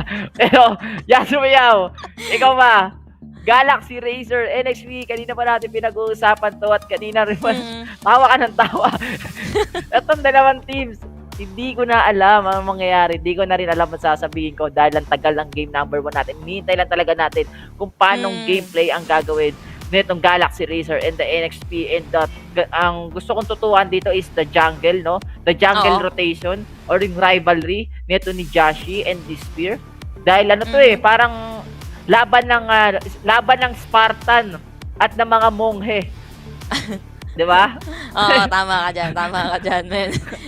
And feeling ko, bukod sa laban ng Spartan na ng mga monghe, feeling ko mas magandang sabihin, labanan ng abs to Kasi walang Labanan ng papatalo abs, sa abs, men. Si ano yan si Leonidas tsaka si Cerces ba yun? Yung kalaban niyang kalbo. Diba? Sa 300s.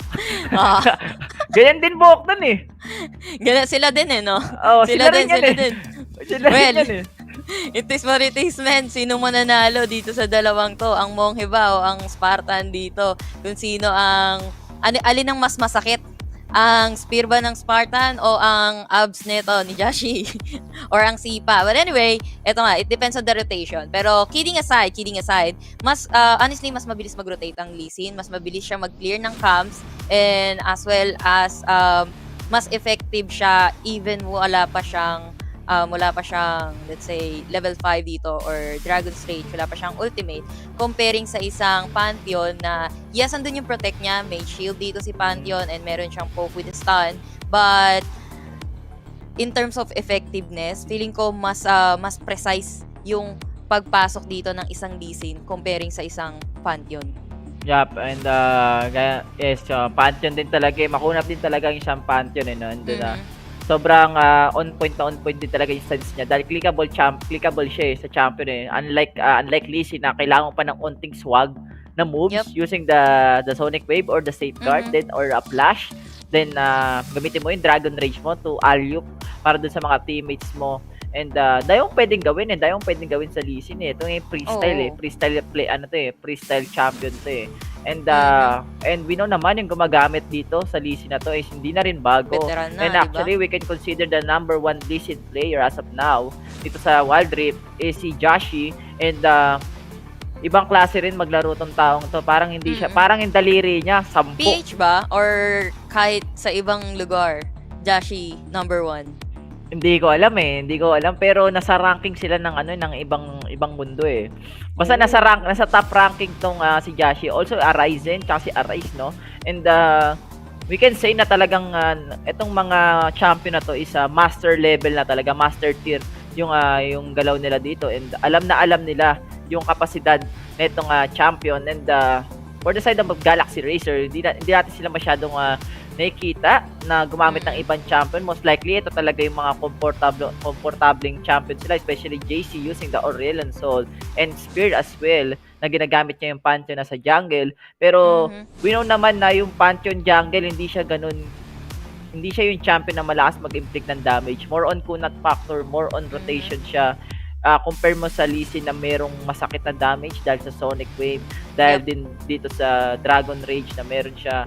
Pero ang tititingnan talaga natin dito is paano ba gumalaw itong jungle natin, dahil sila yung parang magiging ace player or taga-assist ng kills dun sa mga teammates nila.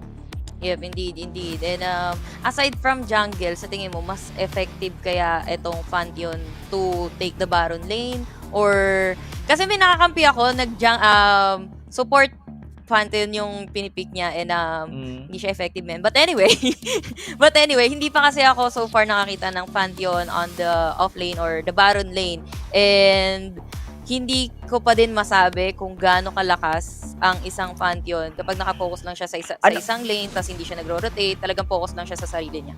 Kasi, may mga players kasi na after getting the red buff, pupunta ka agad sila, especially pag nasa red side team ka, no?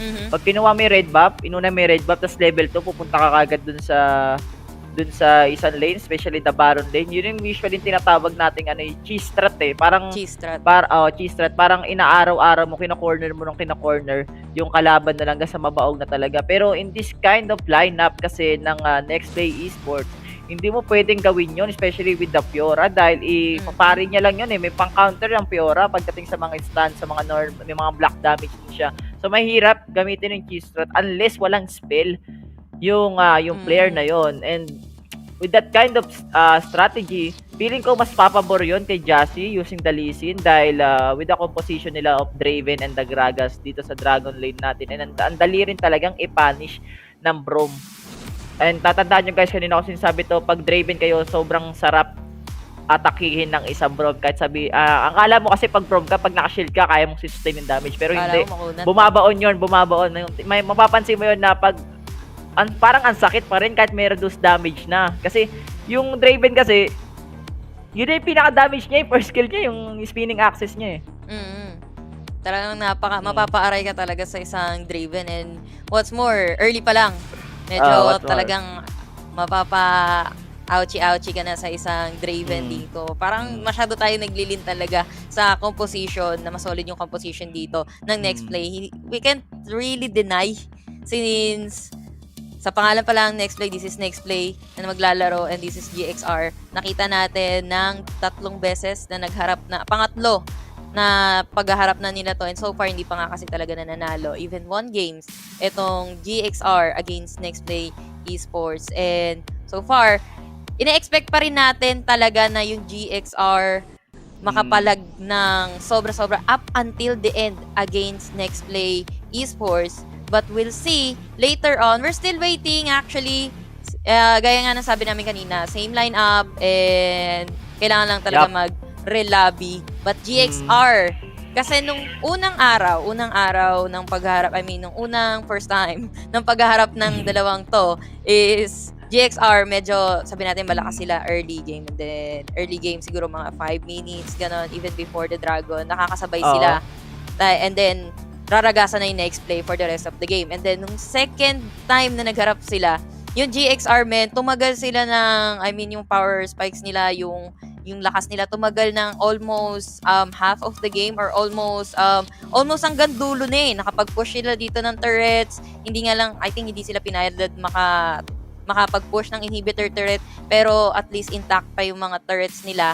But then again, nagkamali lang sila na nagkamali. That's why Nexplay, nabawi na naman din yon. So, improving yung Galaxy Racer dito. Tingnan natin kung mapupush to the limit talaga ng Galaxy Racer yung Nexplay Esports. Malay nyo naman talagang improving up until matapos nila ang isang game nang sila yung nananalo, na nasa kanila yung bola para sa side ng GXR. And yun yung isa sa kagandahan ng GXR dito. Well, let's see. And feeling ko isa na rin sa mga for me, yes, yun isa sa mga kalakasan ng GXR na mabilis silang mag-adapt, mabilis silang mag-improve dun sa mga pagkakamali nila sa mga previous match na. Pero add lang natin yung isa sa mga weaknesses netong team na to ng GXR is wala silang gulat factor pagdating sa drafting. Nag-i-stick sila dun sa meta nila, nag-i-stick sila dito sa Aurelion Sol and the Braum. Hindi tayo nakakita sa kanila lang ibang champion na ginagamit, like the Seraphine, like the Sona na meron yung Team Secret. Wala tayong nakita doon. Talagang kung ano lang yung komportable yung champion sila, doon lang talaga sila. Which is good din naman kasi ba't ka naman mag-experiment in the middle of the tournament, di ba? Dahil meron ka naman time sa mag-practice. And we can say na ito na talaga yung 100% peak performance ng GXR as of now kasi masyado pang maaga masyado pa kasing maaga ang Wild Rift. So marami pang improvement ang pwedeng ibigay dito sa mga players natin. Pero for this tournament, ito na siguro yung pinaka-best kaya nilang ibigay. Or baka meron pa bang, may mga times pa ba tayo na hindi natin nakikita na gumalaw itong mga players. And tignan na lang natin, talaga Yasuo Maya kung anong klaseng performance ang gagawin ng GXR. Kasi even though na matalo sila dito, it's a win-win pa rin naman sa kanila kasi meron na rin silang nakuha may nakuha na rin silang 150, tama ba? 150. So napakalaki na rin doon para sa kanila. Indeed. Para sa side ng GXR. Since I believe every matchup nila ng APH is naipanalo naman nila, giving them 150 GCP dito. Para sa side ng GXR. Nexplay, they have 300k GCP right now. So mananalo sila against GXR. Magiging 350 na yan, di ba? Quick match lang. Pero mas malaki pa rin talaga yung nasa Team Secret dito, mamen. And sila nga ang ating King of the North. But Nexplay, meron pa, may nagtatanong kanina on the comment section, kailan ulit maglalaban yung Nexplay and Team Secret? Sana na, playoffs na. Playoffs na, medyo matagal-tagal na ulit. Matagal-tagal yun kasi tagal nun kasi kukunin mo pa yung top 2 ng South Luzon, kukunin mo yung top 2 ng Visayas, kukunin mo yung top 2 ng Mindanao. So we can say na abutin siya ng Parang 2 buwan eh. Parang 2 buwan eh, no? Ano pa lang naman? April pa lang. April pa lang. Parang July. Parang July, no? July ang hihintayin natin. And so meron pang times yung mga team, especially the Team Secret and the NXP na makapag-practice at makapag-experiment pa ng ibang champions. And think to, ang daming champions na paparating, no, sa Wild Rift natin, especially the Ramos na in-announce na ng Wild Rift. Di lang Ramos eh. Nandiyan yung Rengar, nandiyan yung Kha'Zix, yung mga champions Mostly na jungle, no? Mostly jungle lang lalabas ngayon, and hindi lang yun, for sure may mga changes din tayo sa mga laning, sa mga nerfs and buffs ng champions, also the items. So we can say na pagdating ng playoffs netong Icon series, maraming gulat factor. Ibang-iba na, parang naglalaro ka na ng PC talaga. And as of now, umpisa pa lang to, guys. Hindi pa to. Wala pa tayo sa gitna ng kwento ng Wild Rift. Nasa unang pahina pa lang tayo. Marami pa ang pwedeng mangyari. Nagsusulat pa ang author. Okay, updated tayo. Para tayong One Piece. Okay? Sobrang Episode 1 pa lang. Episode 1 pa lang tayo ng One Piece, guys. Bata pa lang si Luffy. Pero andun pa lang tayo sa kwento ng bata siya at hindi pa siya pirata. And hindi ka pwedeng ang dami pa pwede talaga mangyari. And doon tayo excited. Ano ba yung mga pwedeng mangyari sa Wild Rift, dahil tournaments pa lang eh. Malaki-laki na yung tournaments, di ba? May mga sabi-sabi pa tayo na may mga baka magka-worlds, magka-international tournament, di ba? Kasi we know naman yung Riot pagdating dito sa League of Legends is sobrang supportive talaga, even the community as well. And exciting tayo dito, and para dito rin syempre sa series natin sa araw na ito, Yasumiyaw. Ikaw ba? Kasi bago ka lang din sa Wild Rift eh. Oo, may ako rin, bago lang din ako eh. Oo, di ba? Parang di naman, Bertie. Parang di ka naman bago, men. Pero yun nga yung gagandahan, men. Kahit kapag bago ka lang sa Wild Rift, that means ang dami mo pang matututunan. Explore. And fresh lahat ng makikita mo sa Wild Rift, and talaga ma-excite ka sa mga susunod pa nilang i-add dito sa Wild Rift. Kasi kapag dati ka nang naglalaro on LoL PC, syempre andun na yung expectation mo. Mas mataas yung expectation mo. Bale, kapag ka naglaro ka ng LoL PC from before, tapos hahanapin mo, uy, asa na si wala dito sa Wild Rift, di ba? Speaking of that, meron akong isang nag-League PC ako one time. And nakalimutan ko, Volcos yata yun. Yun yung lagi nilalaro ko kasi wala lang, ang cute niya. Si Tibo? No, I'm not sure Volcos. Basta yung may tentacles, man. May tentacles. Mali ba ako? Pangalan nito, nakalimutan ko eh. Si Ilawi. Ilawi ba yun? Oo, si Ivana Alawi. Si Ilawi. Shota ni yun. Shota ni Gangplank. Oo nga, yun kaya. Belcos yata, Belcos, men. Si Belcos. Iba kasi, may tentacles din kasi si Ilaw may tentacles. Belcos. Si Belcos yung mid lane, no? Isang void character para dito sa League of Legends. Pero hindi na tayo magpapaligoy-ligoy pa. Tapos na ang ating mga mema dahil pupunta na tayo sa game number 1 of Best of 3 series between the Galaxy Racer versus the Nexplay Esports. Yasumiyaw, look at the lineup and look at the aggression na ginagawa dito ng NXP. Also the Galaxy Racer. Chulay na naman, kinakawawa na naman medyo dito itong si JC sa may middle lane. Biruin mo, binabombard ng bomba, literally, itong dragon. Men, dala niya ang kalawakan. Delicates tayo dyan pag pinasabog mo ang kalawakan. But anyway, yun nga, nahihirapan na naman si JC at the middle lane. And good thing, Pau is already moving now. And it seems like nagkaroon nga tayo ng leash pa din for their jungle na si Pantheon. And going back to JC, Bertig, tignan mo yung sitwasyon dito ng JC. Medyo duguan na siya dito. Medyo duguan na si paring JC dito kasi ang sakit din talaga ng Conqueror Ziggs. Pumapatong pero there's a stun mula kay Spear. That is a good flash out para Chulay. Nandito rin ni Ashen. Gumamit na rin siya ng barrier dito. Pero kita mo naman yung damage na binibigay ng paring Spear. And Leonidas is here. The king is here. Galaxy Racer getting the first blood. Yasu. Yeah, hindi niya pinaabot ng honey fruits. Etong si Ziggs, ito si Chulay, hindi niya pinaabot ng, hindi man lang natapakan yung honey fruit dun eh. Kasi siguro nakatapak siya na mga isa, dalawa. Pwede pa siyang mag-survive. But then again, Chulay, hindi na siya naka-touchdown to heal himself. And that's a good rotation coming from this is Sparta Boy, Pantheon, and that's 1 for the Galaxy Racer, parang birthday.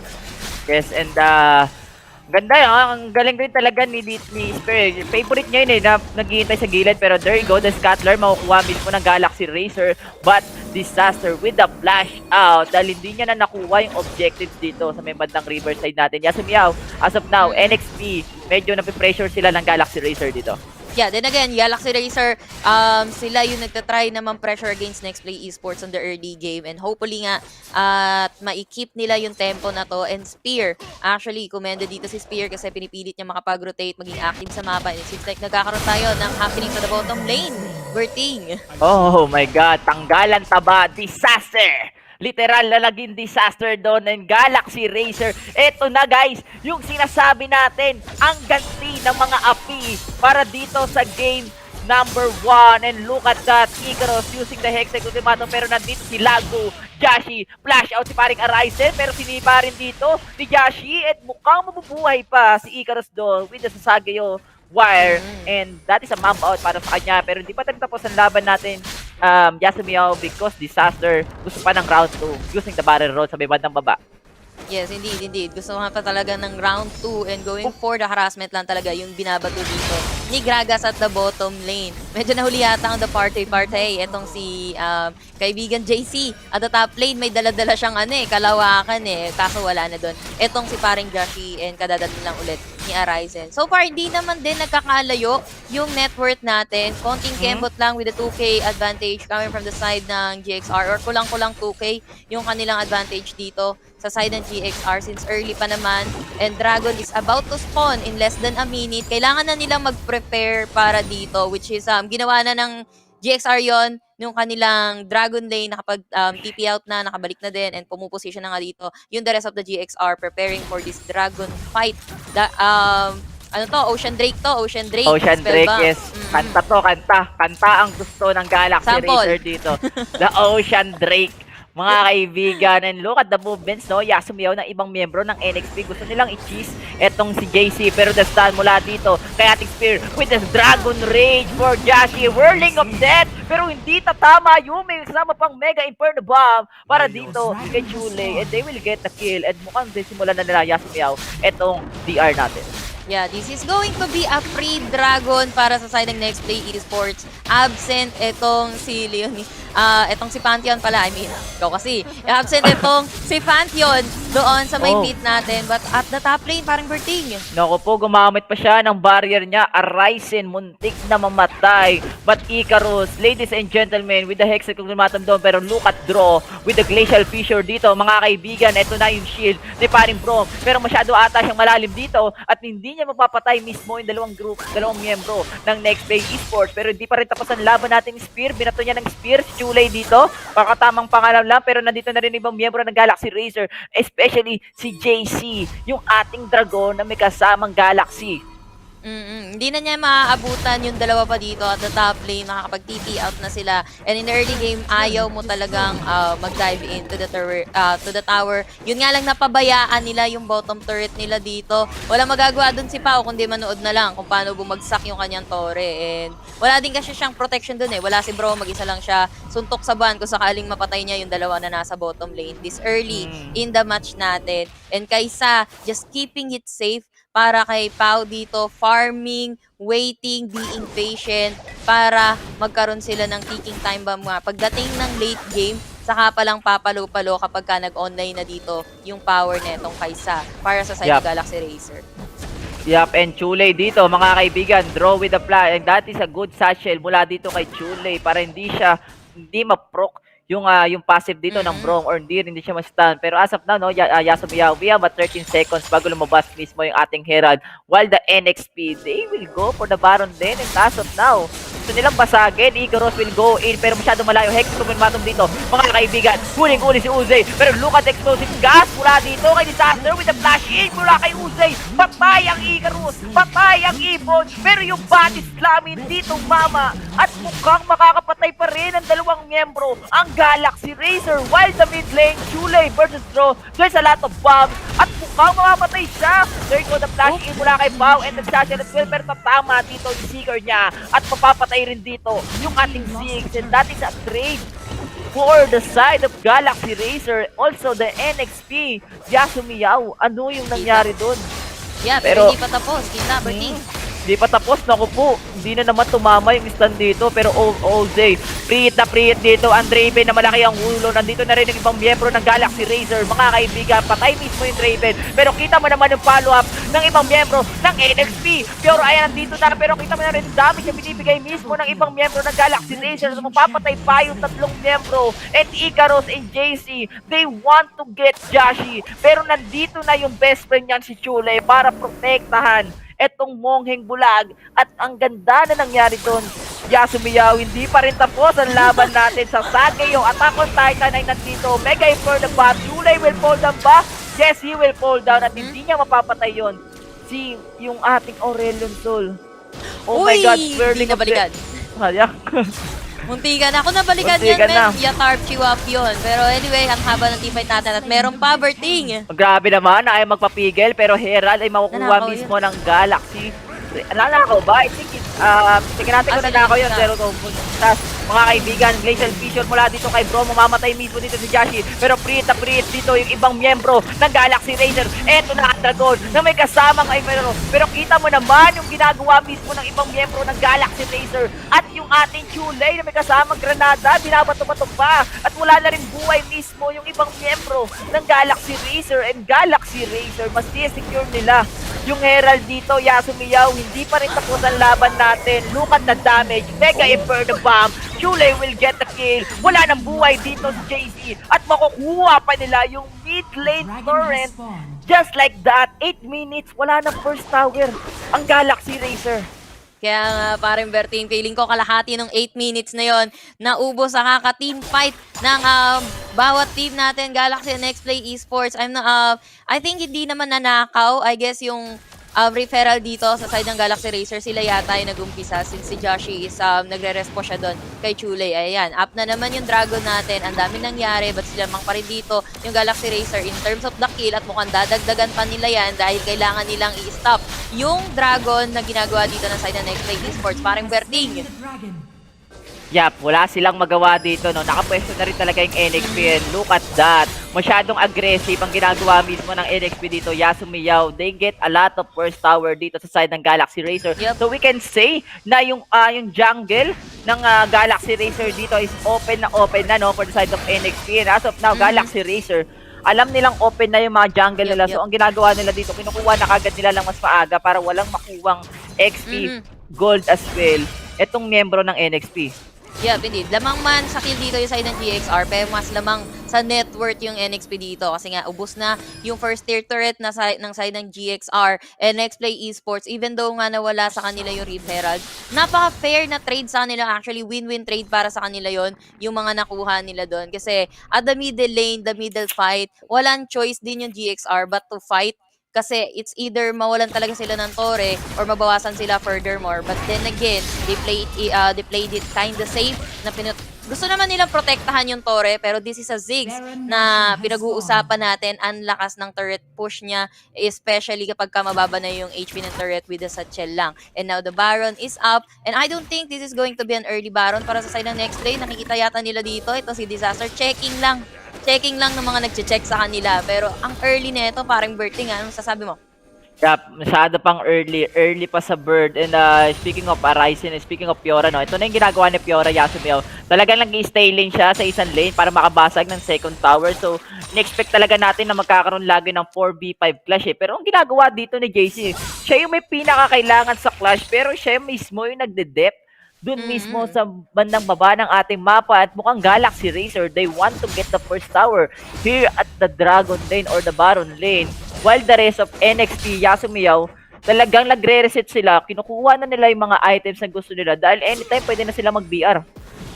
Indeed. Pero ito, Hectic Ultimatum, that is a good explosive cast, that is a good Glacial Fissure mula dito kay ating bro, man, that will be si Barin Bro. Pero kita mo naman yung damage din ng ibang miyembro ng NXP dito. OJ going in, Mega Inferno Bomb, Icarus using the flash, gumamit pa rin ng heal dito si Dro. Pero ito na yung ibang miyembro ng NXP, Joshi, ang bulag, sinipa dito si Leonidas. Pero ito si JJ, ang late reaction na Dragon, pero tumama yung dalawang stun at mukhang patay ata dito si Disaster. And this is a disaster para sa kanya. OJ using the flash para mabuhay pa, but ang sakit ng damage na ibibigay dito ni paring JC at mukhang mamamatay na rin yung isang player ng NXP and that will be Shuley. Pero multiple flash with the safeguard. Jashi is still alive while Arisen. Yasumiyaw, trabaho kung trabaho. Walang personalan dito pero still, tumamay sa niya. Pero kita mo naman yung pistol na ginagawa dito ni Jashi. Another flash para dito kay Draw at mukhang mamamatay ba siya dito? Hindi siya mamamatay. And Jashi is still alive. Yasu. Men, eto yung sa Galaxy Racer, Kaysa, andun na yung damage ng isang Kaysa dito para kay Pau. Level 11 na siya and probably the items are pretty good. I'm not sure kung may IE na siya dito para sa isang Kaysa kasi masakit na yun, IE and Blade of the Ruined King if I'm not mistaken. And also, kita mo naman, wala na magawa si Chuley doon nung hinabol na siya, kiniller instinct na rin siya dito ni Kaysa. Wala na siyang magawa doon kasi makapagbato man siya ng bomba, wala naman din siyang mobility gaya ng isang Kaysa as a Zig. But anyway, Galaxy Racer, even with all the kills na nakuha nila, lamang pa rin dito yung Nexplay Esports kasi ikaw na nagsabi, trabaho Marino para kay Ryzen pero sa gitna oh my god, ang ganda ng pagkaka-explosive cast. Gumamit pa rin stations dito si paring JC pero mukhang mapapatay siya. OZ with the pre-hit. Nandito na yung ating Hexen Kubilmatum. Ibang miyembro ng NXP nandito na. Walang buhay dito. Ibang miyembro ng Galaxy Racer na sila pinapatay mismo ng NXP. The Cloud Drake has been respawned but yung on point doon is the explosive cast ni Disaster Yasu. Indeed. And Disaster talagang bringing disaster sa side ng Galaxy Racer. This is an open free dragon na naman para sa side ng Nexplay Esports, men. Kung mapapansin natin, Galaxy Racer, you can have all the kill, pero Nexplay Esports getting all the objectives. 3 dragons na yung nasa kanila and Elder Dragon Infernal yung susunod natin or the last dragon na mag-i-spawn dito sa pit natin. Pero lagas na yung mga tori dito ng Galaxy Racer. And Baron, actually, nakatayo pa yan. Pwedeng mag-Baron dito yung Nexplay kung makakahuli sila dito, 1, 2, 3 against sa Galaxy Racer. And mukhang pinupwestohan na rin talaga yan ng Nexplay Esports. Parang ginagawa dito ng Nexplay Esports, luring the enemy, making them low, and then later on, pe-pressure nila yon sa kanila habulin. Yun nga lang, kanina the top lane, hindi sila masyadong pinalad kasi sila yung nahabol pabalik since tumama yung stun.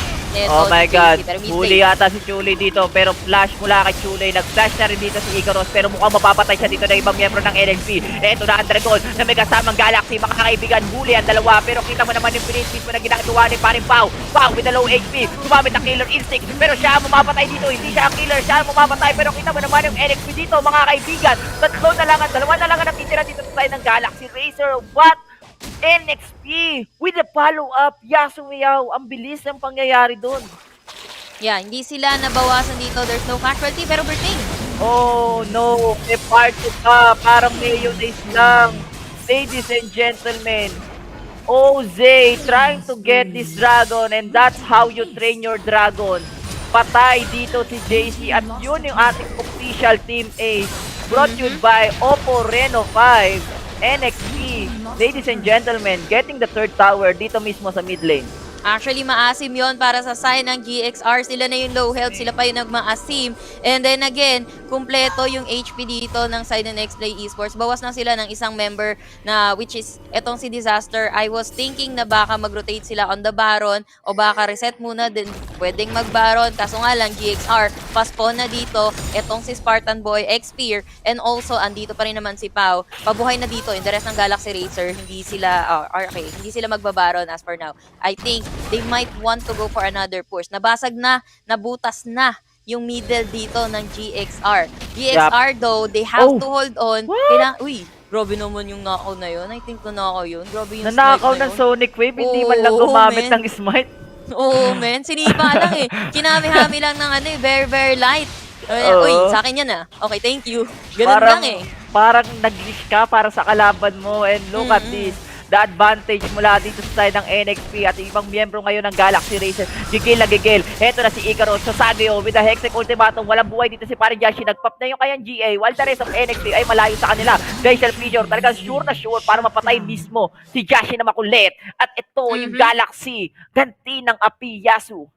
Yeah, kailangan to ng Galaxy Racer yung mga pahuli-huli ng isa-isa. Pero MIB yata sa middle lane, Berting. Oh no! The Mega Inferno Bomb! Nagulat dito ang Galaxy Racer. Kita mo naman si Parang Bro. Ito na si Nexplay Esports and Icarus. Ladies and gentlemen, wala na siyang buhay. Naghihingalo na dito yung Kabilati at mga susunod na si Leonidas at yung ating NXT. Ladies and gentlemen, pupatay sila ng 4 na players. I mean, tatlong players no sa side ng Galaxy Racer and Yasun Miyaw. They will go for the third tower. Di matapos ang laban natin. Disaster with the flash in. Using the body slam. Ito na yung siya na may kapal para makunat lang. Pero kita mo naman yung Mega Inferno ba para lang maklear yung minions. Dito mismo sa may bandang baba. At susunod na nila tapusin ito. Yung Draven na malaki ang ulo. Ang Nexplay Esports ang natapos. And they will get the game number 1 para dito sa best of 3 series between NXT versus the Galaxy Racer. Yes, tama ka doon, paring Berting. And napakadaming team fights na nangyari. And I'm glad that you're still okay. But then, ang ginagawa kasi dito ng Nexplay, kaibigan, is even though sunod-sunod na may namamatay sa kanila, sa side ng Nexplay, hindi naman sila nati-team ace eh. Hindi sila lugi on the clashes. Oo, mas lamang kanina ng deaths mas lamang kanina ng kills yung side ng GXR. Pero kung papansinin nyo talaga, lamang na ng network pagtapos lang nung first dragon, yung side ng Nexplay Esports. Ang dami nilang death, para sa side ng Nexplay Esports. Pero nasa kanila lahat ng objective. The turrets, all the dragon, all the drakes, wala pang baron yun, partida. And also, talagang objective-wise lang yung ginagawa dito. Arisen, medyo bihira natin siya nakita on the clashes kasi tinatrabaho niya yung bottom lane. And purposely hinihiwalay niya dito yung isa away from the GXR. Kasi honestly, pagkasama-sama yung GXR, malakas sila. Meron silang habol potential. Meron silang catch potential. But then, ang ginagawa ng NXP dito, sige, punitin natin yung lineup nila and paghiwa-hiwalayin natin sila. Huwag natin silang pagsamasamahin. And let's take advantage na pressured sila on all the lanes or at least 1 or 2 lanes din saka tayo pumasok para sa side ng Nexplay Esports. Yup, and ang dami ring pagkakamali dito ng Galaxy Racer. Kung mapapansin nyo guys, usually nag-overextend sila dito sa side ng NXP and yun yung time kung bakit din nagsisetapan sila, especially ni Chule using the Mega Inferno Bomb. Naging bomberman na dito si Chule. Talagang they're going to try nila mag-face check sa isang damo na meron silang hinahabol. Then the surprise bomba mula dito sa kay Chule. Ang laki ng damage na nabibigay niya and because of that nawawala na kagad ang buhay yung ibang players ng Galaxy Racer. And ang ganda ng simula ng Galaxy Racer kasi si Pau 6-1 star din kung di ako nagkakamali. And ang pansin ko lang dito, feeling ko di ko alam kasi kung mas priority ba ang Runans kaysa sa IE kasi inuna niya yung Runans before the IE. Yes, maaga yung yung BRK niya. Pero for me kasi mas okay yata kung kinuha mo na lang yung Infinity Edge, no? Para mas meron kang critical and meron kang mas malaking physical damage. Ang siguro ang concern dito ni Pau is the multi-shot na meron mismo yung Runans. And piling ko hindi rin nagisapat yung Runans Hurricane na yon. So, yeah, it is what it is. NXP, ang ganda ng ginawa nila. May mga pagkukulang lang dito yung Galaxy Racers na yun din yung naging reason kung bakit din nanalo tong NXP. And we know naman, ang bilis na mga cover ng mga teammates natin after the death timer, no? Talagang sugod kagad dun sa clash. Talagang pinapatay nila yung nag-i-stay sa lane. And in the end, no? Panalo pa rin naman ang NXP dito para sa game number 1. Pero we can still say na sila ba mananalo sa series dahil we still have a 2 match left if ever na manalo ang Galaxy Racer dito sa game number 2. At ito, ang ating Oppo Reno 5 play of the game. Yasumiao, ito yung mga replay sa malulupit natin. Yep, indeed. Nandito yung mga aggression coming from the side ng GXR. Ito yung middle lane na grabe din. Ito, one of the team fights na sumali dito si Arisen, which is nanalo sila. Bandang dulo na yata to, 14 minutes into the game, di na natin nakita yung mga early aggression ng side ng GXR. Kasi yung mga early aggression nila, talagang nakakapatay naman sila. This moment, ito yung hindi sila nakapag-face check sa damo. Like, literal na surprise. Surprise talaga ang dinala dito ng NXP sa GXR. Gulat sila dun eh. Gulat sila dun. And I think after this, nagmaasim pa sila na pumasok or I'm not sure kung dito yon. Dito na yung talagang last part nga pala, no? And tinapos na nga yan ng Nexplay Esports. Di natin nakita yung low health na dito, yung GXR, pero nagbaka sakali pa rin sila doon. Nakuha naman nila si Disaster. But that doesn't change the fact na maasim sila doon. Early game, early aggression, effective, pero for long, no. Pero the master of the match natin, mapupunta yan kay Uze kasi chilling at the backlines with preheating lang. With this Draven, bayad na bayad yung damage dito ni Draven. And napansin ko din kung paano niya i-kite every time nahuhuli siya ng Hextech Ultimatum dito ng isang Camille. Talagang nakikip niya yung sarili niya, nasusustain niya yung sarili niya well with the help of his teammates din naman and as well as dealing a lot of damage talaga against GXR. Yun talaga ang kalakasan ng isang Draven and even though na hindi lumamang si Uze dito in the early and also in the mid game, no? Talagang talagang nasulit din dito ni Uze yung spinning axis niya dito sa game natin dahil hindi rin siya masyadong napapansin. Ang pinaka main problem dito ng GXR is Joshi, also Chule taking a lot of burst damage mula dito sa side ng NXP and hindi nila kayang sustain yung mga granada, yung mga bomba ni Chule dito. Mukhang si Chule sanay na sanay sa gera. Dami, may mga slow, 'di ba? Yung satchel. Ilang beses tinaray ng Galaxy Racer na patayin si Chule sa gitna pero ang ginagawa lang dito ni Chule, flash out, magbabato ng satchel para may another bounce, 'di ba? So parang nabobosit kayo. So we can say na ang daming dalaw na hindi natuluyan, no? And isa rin yan sa mga factor talaga kung bakit rin hindi na shutdown itong Ziggs mid lane natin. Pero this what it is, Team NXP, it's a good game para sa kanila and we can say na itong Galaxy Racer talagang may palag pagdating dito sa match-up natin.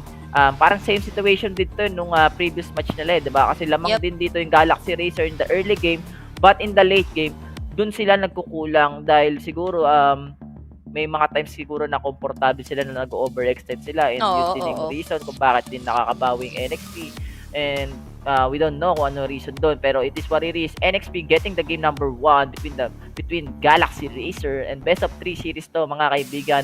We still have a 1 game if ever ma-2-0 to ng NXP. Wala na po tayong game number 3 at ito yung ating previous pick for the Galaxy Racer, Dreamfire versus the NXP. They will ban the Katarina Galio and the Akali Olaf. Anong say mo dito, Yasumel? Yeah, maganda na yung ban dito ng Galaxy Racer nga. But on the Akali, to eliminate yung Arisen Akali.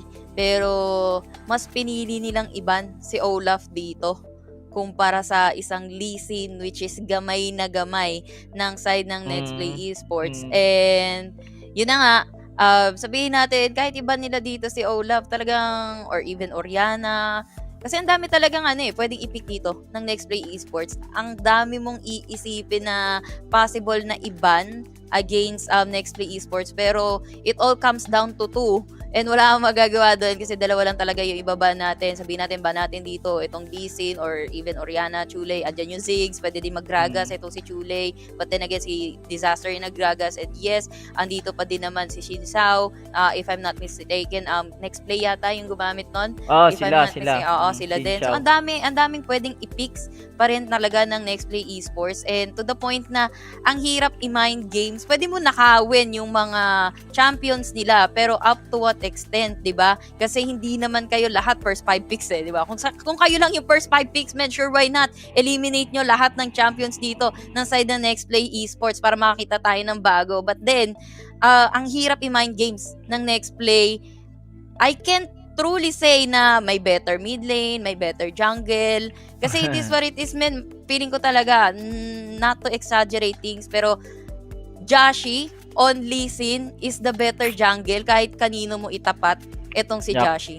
Parang nakikita lang natin talaga na pwedeng counter, no? Pag if ever na Lee Sin, si Joshi dito is the team secret na no? Parang alam na rin dito ng team secret kung paano gumalaw dito yung Lee Sin ni Joshi. So parang actually hindi nga natin nakikita na binaban na team secret yung Lee Sin. Pero for this game kasi iba kasing gameplay ng Galaxy Racers eh.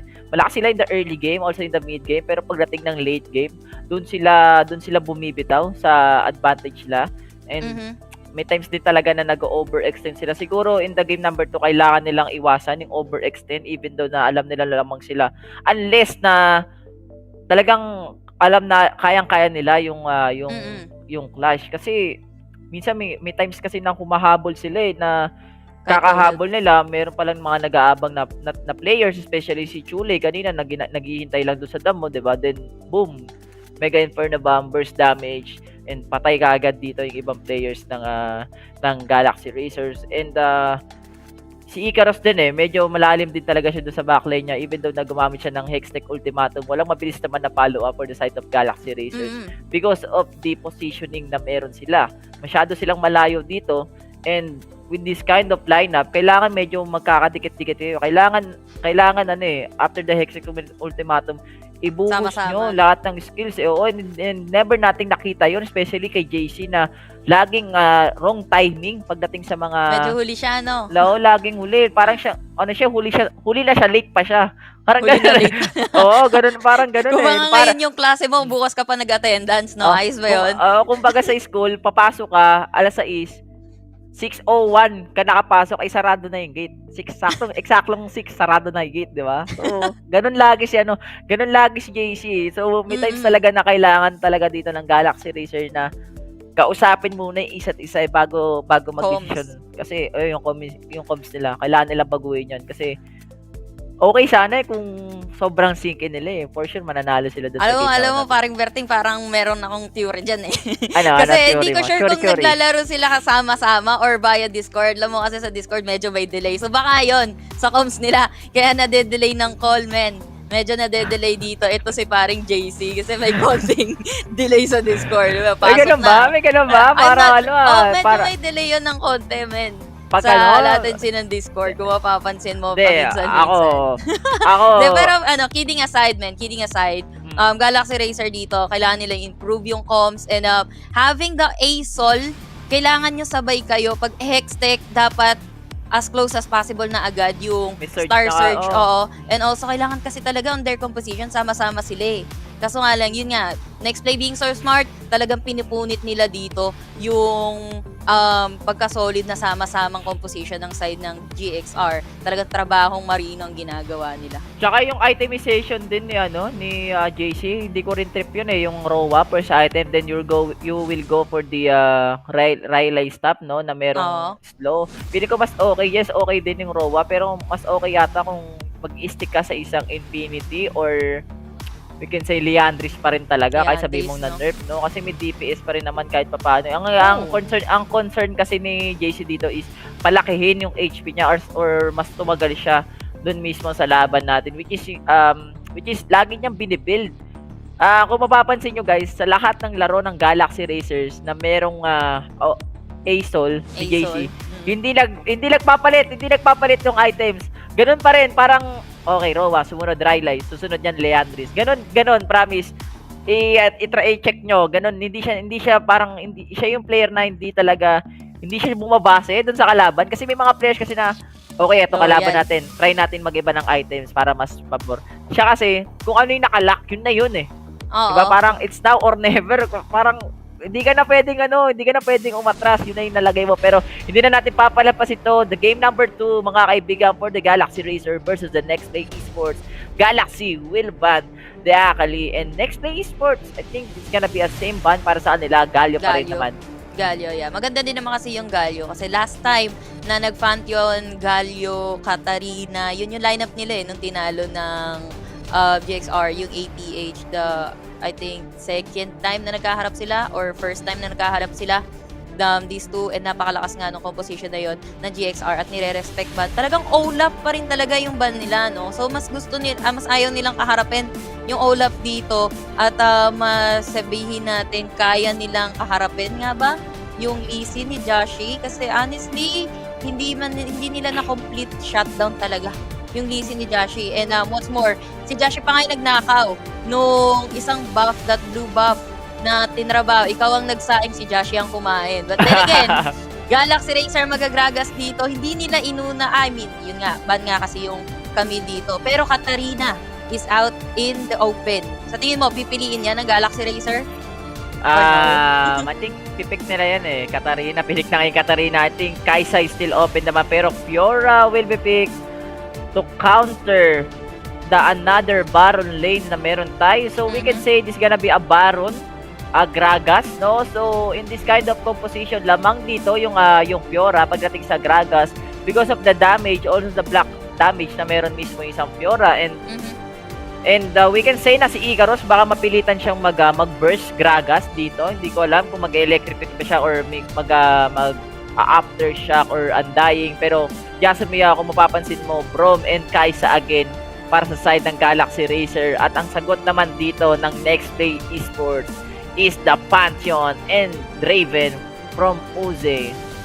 Yeah, indeed. Pantheon, parang sa kanila naman yun. Nagpalit lang sila ng Gragas at Pantheon dito for both sides natin and Wukong. So, yep, kay Ikaros nga, itong Gragas na to. I was actually thinking baka mag-Gragas jungle pa rin naman sila. Pero they have the Wukong para dito kay Xpear to take the jungle, and di pa natin nakikita dito si si Lee Sin.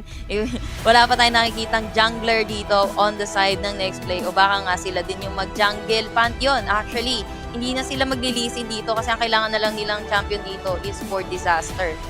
The two things, it might be Pantheon jungle or Pantheon support if ang last pick nila dito is going to be jungler. Pero Yasuo on the side ng GXR might be, nabablock ba ng wind wall ni Yasuo yung ulti dito ng Draven? Oo, nabablock. Nabablock pa rin, lahat no? ng projectile attack, nabablock niyan. Mga long range attack. Pero, yeah, that is a good Yasuo pick though. With the Wukong combination, we can say na Galaxy Racer more Wombo on crowd combo. control. Yes, a wombo combo mula dito kay JC. Pero this is the first time na makikita ko si JC nagagamit ng ibang champion bukod kay Asol. And that is the Yasuo na si Hangin naman ang kapangyarihan niya, Yasuo. Pero ikaw ba, tingin mo ba dito sa lineup namin between Galaxy Racer versus the Nexplay Esports? More physical damage versus the crowd control or the knock-up potential para sa kanila. Yep. Shout out sa mga Pantheon user na nagsusupport. Pakinood si Disaster. Pakinood si Disaster at huwag kayong mag-AFK sa rankings. But anyway, it is what it is, man. This is the second game between GXR, Galaxy Racer versus Nexplay Esports. We have the wombo combo composition coming from the side ng GXR, while the poke composition and the damage composition pick off on the side ng Nexplay Esports. Titingnan natin kung anong kalalabasan nito. And papanoorin natin yung Yasuo since sabi nga ni parang Berting, this is a new champ on JC. This time, bago sa paningin natin to para kay JC. Hindi na siya Asol as of now. Hindi na siya, hindi na siya Asol. Pero ito, maganda yung ginagawa dito. Ito talaga yung usually ginagawa ng NXP. Hina-hard leash talaga nila yung jungle or si Jashi para mas mabilis siya makakuha ng level 2 at mabilis din yung rotation niya. Pero with the mid lane, Yasuo, Chule using the Katarina, and JC using the Yasuo, we can say na medyo lamang dito sa damage etong Katarina, pero we can say din na lamang din yung Yasuo. Ikaw ba nabatingin mo doon? Feeling ko pantay lang, men. Medyo pantay lang kasi may condition din naman etong si Yasuo kung tatama yung kanyang tornado dito. Makakapangharas siya, pero wag nga lang siya mag-overextend gaya nun. Medyo I'm not sure kung din naman siya sa tower, I guess not. So parang pantay lang din sila. It's the matter of kung sino makakalasit ng better between these two. Pero Jashi, parang Bertie.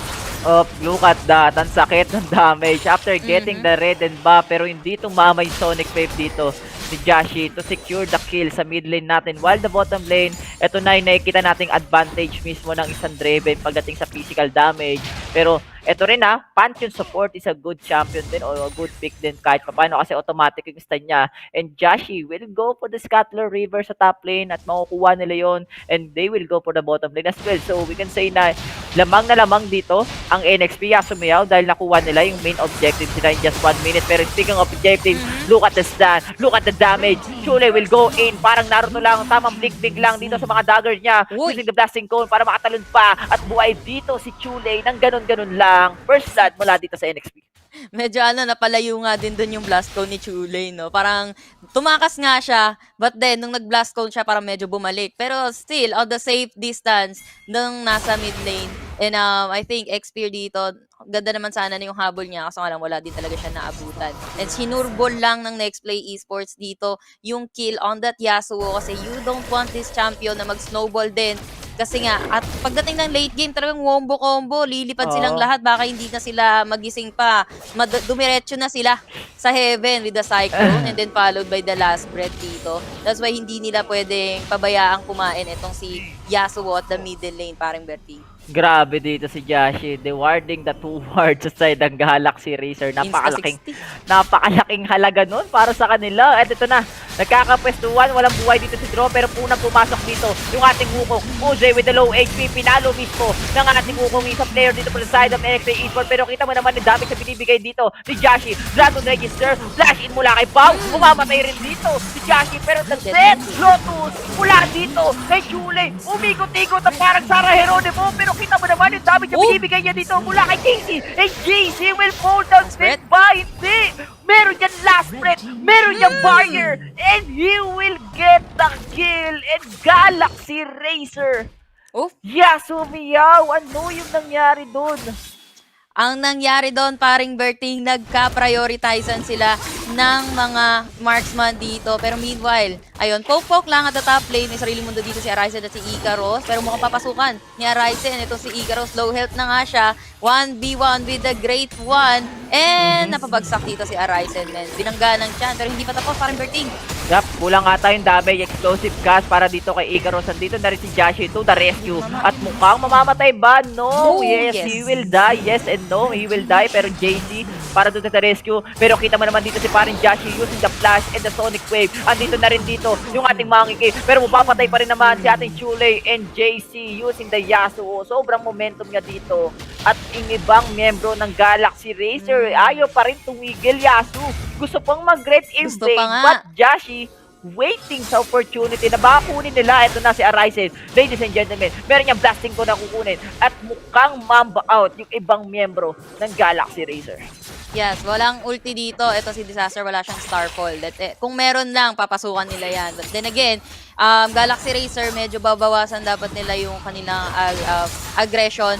Later pa naman. Medyo good pa yung Vapor dito ng side ng Galaxy Racer. Successful yung kanilang mga gankings and aggression. And they're trying to take this Drake. But then again, di papayagan ng Nexplay Esports yan. Berting, nakuha man nila. Galaxy Laser, nakuha nila yung DR dito using the last breath, mga kaibigan. Mamamatay mismo dalawang player ng NXP and Chule. Delikado siya dito, mga kaibigan. Tingnan natin kung anong gagawin mismo ng ibang miyembro ng NXP Chule with a low HP. At kung ang ibibigay na yung gitna mismo sa side ng NXP and Galaxy Racer will secure this turret. At nakuha pa nila Yasumiyaw yung kanilang gustong kunin na objective, which is the DR, while Aryzen nahihirapan siya kay Tabatchoy. Nagragas. Alam mo kasi, men, si Gragas kasi, medyo makapal-kapal lang niyan eh. Kaya kailangan talagang matulis ang blade mo dyan. Pero si Jashi, ang ganda ng explosive cast para hindi siya masipa pabalik. And Ikaros again. Buhay na buhay pa rin siya doon sa Baron lane natin, Yasumiyaw. Kulang yung pang live action nila dito para kay Ikaros, para sa isang Gragas to take him down. Then again, lamang na naman ang Galaxy Racer in terms of the network ng early game.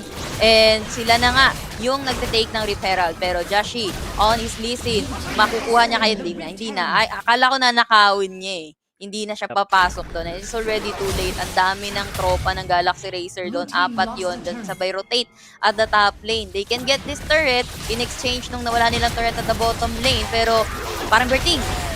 Oh my God, Jashi. A Cyclone. A Glacial Fissure.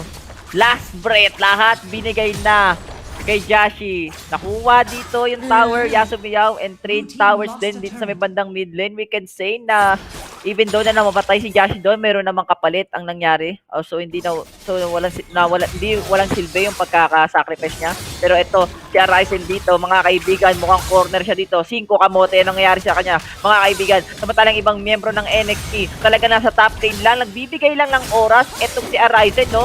Para makapag-push yung top lane natin at pwede niya pamatang patayin. Si Baron Spear, pero yung smite ay nandun para may slow si Arising and Yasumiyaw. Grabe, mga laro natin dito.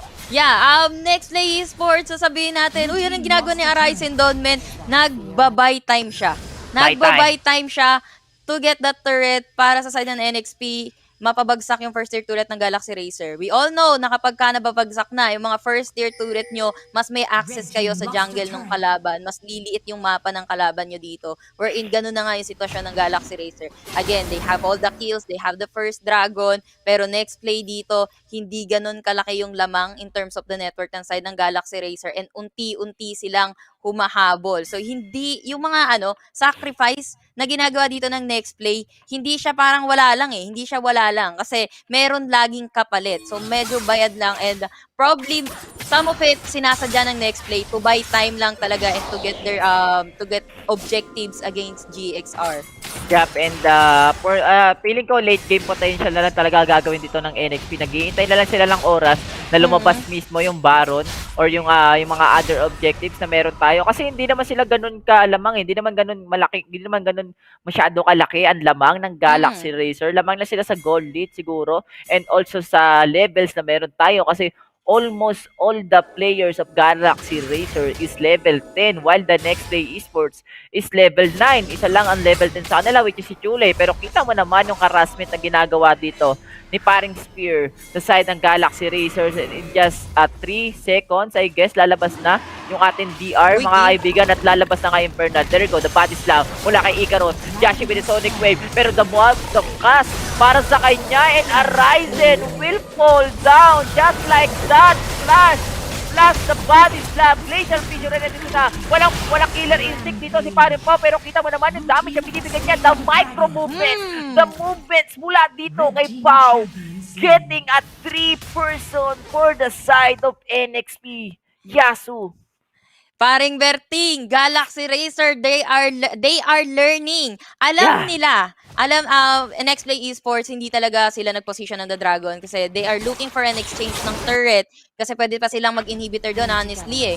And Galaxy Racer, alam nilang hindi pupunta doon yung Nexplay pero meanwhile, nagkaroon tayo ng laban dito sa may middle lane. Nasundot ni Yasuo, nasundot ni JC at mukhang hinabol siya dito. Hindi na siya makakaligtas pa. 4 yung katapat niya pero hindi tipas tapos. Berting. Masyado atang mainit ata dito ang Galaxy Racer. Ito na yung sinasabi nating overextended. Oh my God! What a disaster para sa Galaxy Racer. Buhay ang BR. Oo nga. Masyado atang natuwa ang Galaxy Racer dito. Pero kung mapapansin mo, Yasu, ang sakit din ni JC, no? Oo. Well, lamang sila dito na network, sabi natin ng item, pero mukhang maispatan nila si Icarus, makapal pa rin ang taba. Pero Icarus, survive pa din. Hindi na nila habulin, men. Tapos pa yung damage nila dito, hindi na siya masyadong abot ni Uze. Nexplay Esports, hindi nila hinahayaan na mag-overextend yung sarili nila kasi pwede yung maging mistake. Gaya ng ginagawa dito ng Galaxy Racer. Then again, Galaxy Racer, nasa inyo ang lamang, nasa inyo ang bola. Sana wag lang umasim. Yun lang ang aming tanging dalangin as for now. And sinisimulan na nila yung Baron. Medyo malayo. Hindi nakaposition dito yung Nexplay Esports. But then again, aabot kaya, Berting? Ano sa tingin mo mukhang hindi? Hindi. So, eto lang kailangan laruin ng Galaxy Racer eh. Hanggat nasa kanila yung lamang, kailangan lang talaga nilang i-keep yung ganitong momentum, yung ganitong tempo. Kasi, again, mistakes. Magaling mag-punish ng mistakes dito yung Nexplay Esports. Yun yung kailangan nilang tandaan dito. Huwag silang magmamaasim gaya yun ng ginawa nila sa mid. Oo, they do have the damage on JC, as Yasuo, on Xpear, as Wukong. Nakakapatay sila dito with the pick off nga. Pero then again, pwede kasing i-translate yon ng Nexplay Esports into asim moments, into their advantage. They have to watch out din doon sa mga nagtatago sa damo. Kanina, the face check, doon sila din na-punish gravely ng Nexplay Esports, Berting. Yep, you better watch out, you better not cry, no? Mula dito sa side ng Galaxy Racers, and look at the damage dito ni Paring Pao sa side ng Galaxy Racers. At pupasok na mismo si Paring Spear, there you go, the two-man knock-up, Glacier Fisher as well, pero walang mabilisan na follow-up mula dito kay Yasuo. Pero the Lotus mula kay Chule, and siya na pinapatay mismo ng Galaxy Racer. Ang Nexplay Esports, ang Ryzen will fall down, at mukhang meron tayong ang game, diba? Pero kita mo naman, eto na si Leonidas sa may bandang likod, and flash out si Paring Pao, pero yung Gragas tinanggalan ng taba. Pre-hit na pre-hit dito si Paring Olsay, wala na rin buhay si Spear, at hinipa-sipa dito ni Joshi, at mukhang uubusin na ata ng Nexplay Esports Pero ang bottom lane. Galaxy Eraser, pero yung bottom lane, Yasu, Basag na, butas na sa side ng Nexplay Esports. Pero I can say, man, a tower for 4 champion, okay lang, there's nothing to lose, I guess. Aside from the deaths na nangyari dito sa side ng Galaxy Racer, there's no Baron, there's no Dragon, mabubuhay sila, even mag-respawn na dito yung Dragon. But then, lamang na hindi yung nangyari dito sa side ng Galaxy Racer. Kasi lamang sila, nabutas nila yung bottom turret. But then hindi, kasi it's the bounty na nakuha dito na side ng Nexplay Esports. That's still additional gold, additional kill para sa side ng Nexplay Esports na pwede nilang gawing puhunan para makabangon dito. Pero another assy moments. JC, sigurado ka ba dyan? God. Naku po, ang sakit dito ni Yasuo, pero kita mo naman ang Glacial Vision, hindi tatama yon mga kaibigan. Pero eto na, Lotus mula dito kay Chule, and JC will fall down, the shaken and bacon mula dito sa ibang miyembro ng Nexplay Esports, and Pau getting a 2 kills. Tatlo ang down dito sa side ng Nexplay Esports, ang dating hari ng North, at ngayon mukhang nauubos na sila. And Galaxy Racer, Yasuo Miyaw, look at the items na Kaya meron ba? sila. Tatlo ang naka-gargoyle, tatlo ang makunat sa kanila, at mukhang gusto nila mag-extend ng laban dito. And Kaya na ba? Galaxy Racer, gusto tapusin ang fire? laban. And NXP, mga kaibigan, gusto FF na lang. tapusin ng Galaxy. Pero meron Men, pa rin gusto mo kaisa? Vision and Joshi with Kunti that na Dragon Rage. Oh GXR! my God! The GXR with a game number 2, Yasuo Miyaw. Men. Ito yung hinahanap natin for GXR. Nabawasan nila yung assy moment. Though medyo may konti pa din. Pero at least nakip nila yung tempo. Nakaisa sila against Nexplay Esports. Hindi pa man nila naipanalo yung series, men. Pero nakakatuwang tignan na lumaban sila, pumalag sila after all that practice, after all that match up, after all nung nakaharap nila dito na natalo sila against Nexplay Esports. This time, nanalo sila against them. And I guess it's the wombo combo din na nagpabigay sa kanila ng ticket to win this one match against Nexplay Esports. Kita mo naman yung lamang ng side ng Galaxy Racer dito. Ito yung sinasabi natin, nasa kanila ang bola, kailangan lang nilang ikip yan. And Galaxy Racer, buntik na bumagsak eh. Buntik na naman bumagsak eh. Pero buti nakabawi. may mga asim moments eh, yung Galaxy Racers dito. Pero ang pinakamaganda kasi dito, Yasuo Miyaw, is the explosive gas, no? Ng ating Gragas. Sobrang ganda ng mga counter initiation niya, yung mga anti-initiation niya for the side of NXP. Hindi masyado makapag-setup dito si Joshi. We can say medyo pilay yung listen dito ni Joshi kasi wala tayong nakitang mga freestyle dito sa game number 2. At yung ADC rin si Pau talagang consistent as a player as a Kaisa player talagang makikita mo na komportable siya sa champion na to at kaya niya sumabay sa mga top team tiers, especially the NXP. And grabe ang sobrang tindi na nga nangyari, even though na dun sa last match, dun sa last pitch natin, nawala na kagad si JC doon. Pero si Chule kasi hindi siya masyadong tumagal din sa clash dahil siya yung tumik ng damage siya yung nasa gitna. Nasa gitna doon si Chule. And I can say na talagang sulit naman yung Death Lotus dito ni Chule dun sa mga nasa top lane, sa 4 na nasa top lane. Pero the diversion na ginawa doon ng GXR, even though sila yung nagkaroon ng casualty, nabawasan sila ng 4, yun nga, nabutas nila yung bottom ng side ng Nexplay Esports para hindi na sila makapag maka-proceed pa or hindi sila maka-advance rather for the NXT. And add ko lang din, Joshi hindi siya masyadong naging effective dito on this match since yung Sonic Wave niya, mangilan-ngilang Sonic Wave din yung hindi tumama. The reason why hindi din siya nakakapasok din agad. And even though tumama, andun lagi yung explosive cast. This is the 1v1 with the great one, man. Pagalingan ng ano to, pagalingan ng Blades and JC ang naging mas magaling, kumbaga, Berting. Yung one-on-one dun sa may Dragon Lane natin, nag-proc yung passive ng Yasuo or ni JC, tapos meron pa siyang barrier. So we can say na biglang naging kalahati kaagad yung buhay doon, kaya rin siya lumamang. And ito talaga yung naging reason kung bakit sila lumamang. Yung Baron, hindi na contest yung Baron. Ni Icarus dito, man. Grabe, talagang, no? Oo, chinek niya yung tatlo sa may bandang likod. Yun lang din, hindi nila din na-burst agad. Actually, buhay pa tong si Disaster on the Pantheon. Hindi nila na-burst itong si Pantheon. Doon sila namatay. But then, the mistake at the middle lane, hindi natin nakita yung kung paano namatay yung Nexplay sa may middle lane. Kaya nakapag-marcha yung side ng GXR to finish off the game. Kala ko hindi pa nila matatapos to, men eh. Hindi, may minions kasi. Oo, hindi kasi ano, parang, di ba nandun na sila sa may Nexus. Tapos, focus fire na lang eh. Merong moment doon na hindi sila nagpo-focus fire. And, nung nag-stasis, etong, I think si Joshi yun, yung nag-stasis sa harapan nila, si Joshi yung tina-target nila even before the stasis. Kumbaga, na-divert yung attention nila. Instead of focusing fire, dumivert doon kay kay Joshi. And then, nung nag-stasis, parang uy, wake up, focus fire na lang. And then, just amazing. Galaxy Racer, master of the match. We have Pau on the Kaisa. I think kailangan natin si Pau na mas madalas makita. What do you think, Berting? Oo, as of na mas maganda yung pinapakita ni Pau dito sa Team Galaxy Racer. We can say na sobrang sync nila, and yung mga commands din talaga. Yung mga comms, no, talagang sakto yung blending ng pasok dito ni Pau dito mismo sa tournament natin. And grabe Galaxy Racers eh. Lamang talaga sila. Ilang beses sila naglaro ng NXP. Lagi silang lumalamang dito sa dito sa early game ng laro natin. And this is the first time na makikita natin na lamang sila in the early. Natapos nila yung game, napanalo sila. Pero hindi pa rin nawawala yung asim moments sila na nabawasan, men. Nabawasan, pero muntik na rin eh. Muntik na rin sila. Di ba? Muntik na rin sila eh, lalo na sa gitna, nung nawala kagad yung Yasuo nila or si JC dito. Napakalaki rin yung nadamay chance pa talaga. si Xpear dun.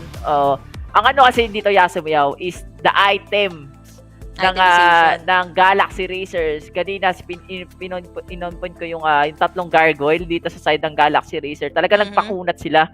Nagpakunat sila ng physical and also the magic na meron sila dito to counter the Draven. Also, the Katarina na meron mismo ang NXP. And nakita rin natin eh, Ryzen with the 0.5 Fiora. We never see a Ryzen na ganun siya kapilay. Oh, first time eh, no? Parang first time kasi even kalaban niya yung sa Team Secret, si Azar, di ba? Like, parang dikit. Lumalamang siya minsan eh. Pero, for this game, 0.5 Fiora. Yep. And I guess yun nga din nakatulong sa Galaxy Racer, yung gargoyles nga na sinasabi mo. Kasi honestly, nung pumasok ito si Chulei, masakit, oo, itong si Draven. Pero nung Lotus neto ni Chulei, men, walang, nakakapag-deal ng damage, pero parang medyo hindi ganun kasakit nga since makunat-kunat sila dito for the side ng GXR. And speaking of kunat, men, hindi nila matunawan ng taba talaga to si Icarus, si Gragas.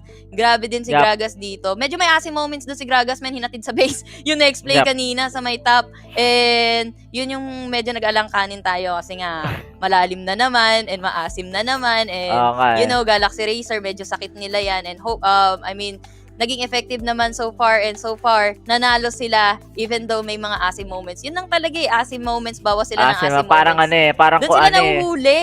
Parang ang kinain nata, sinampalukang Sinampalukang manok sa mga ganun, basta maasim kilig eh, no? Ganon, Sinigang, mga ganun. Tagmangga ngayon, men. Mangga.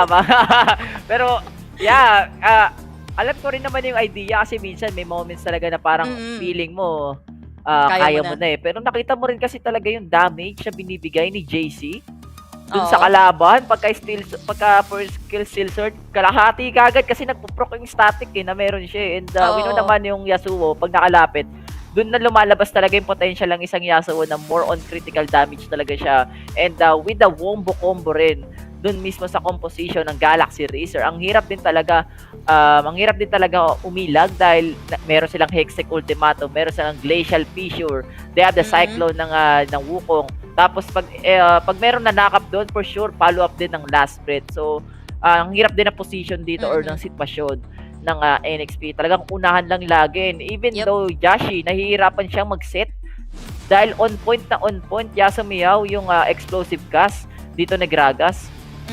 They might do it again. They might do it again para sa side ng Galaxy Racer kasi napaka-effective ng ginawa nila. They have all the disables and the wombo combo na na-execute nila ng maayos this time.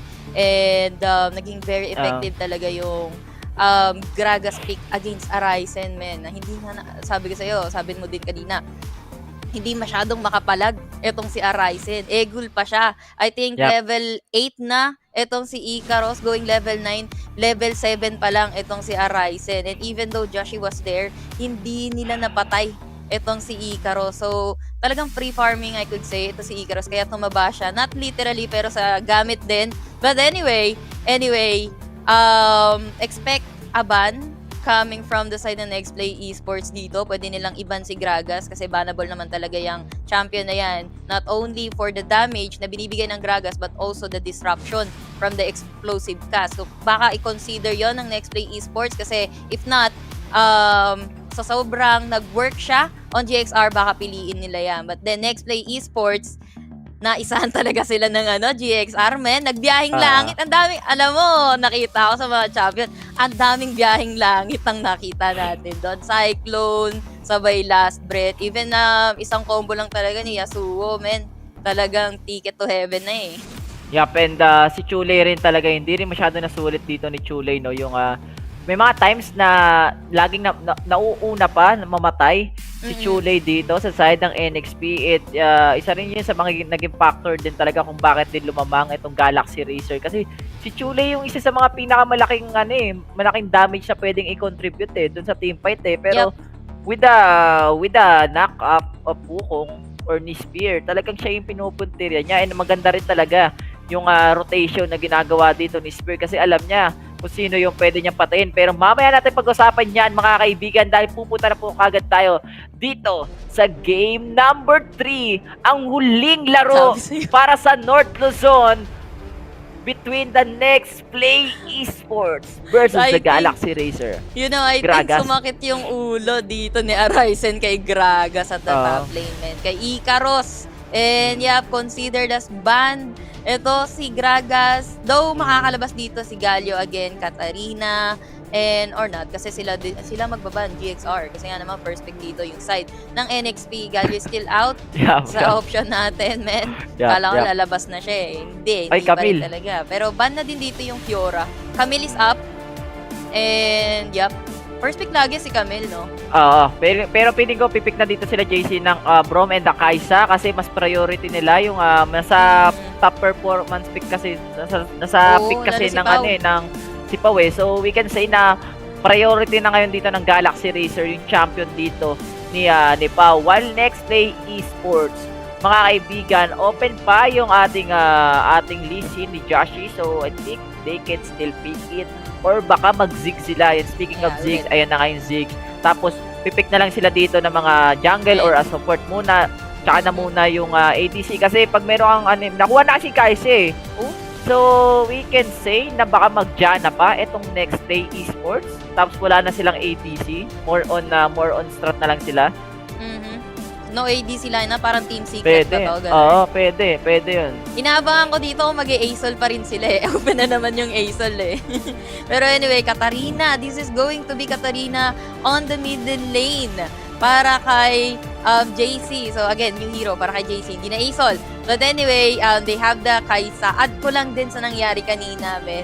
Isa din na thing na nagpanalo sa side ng GXR.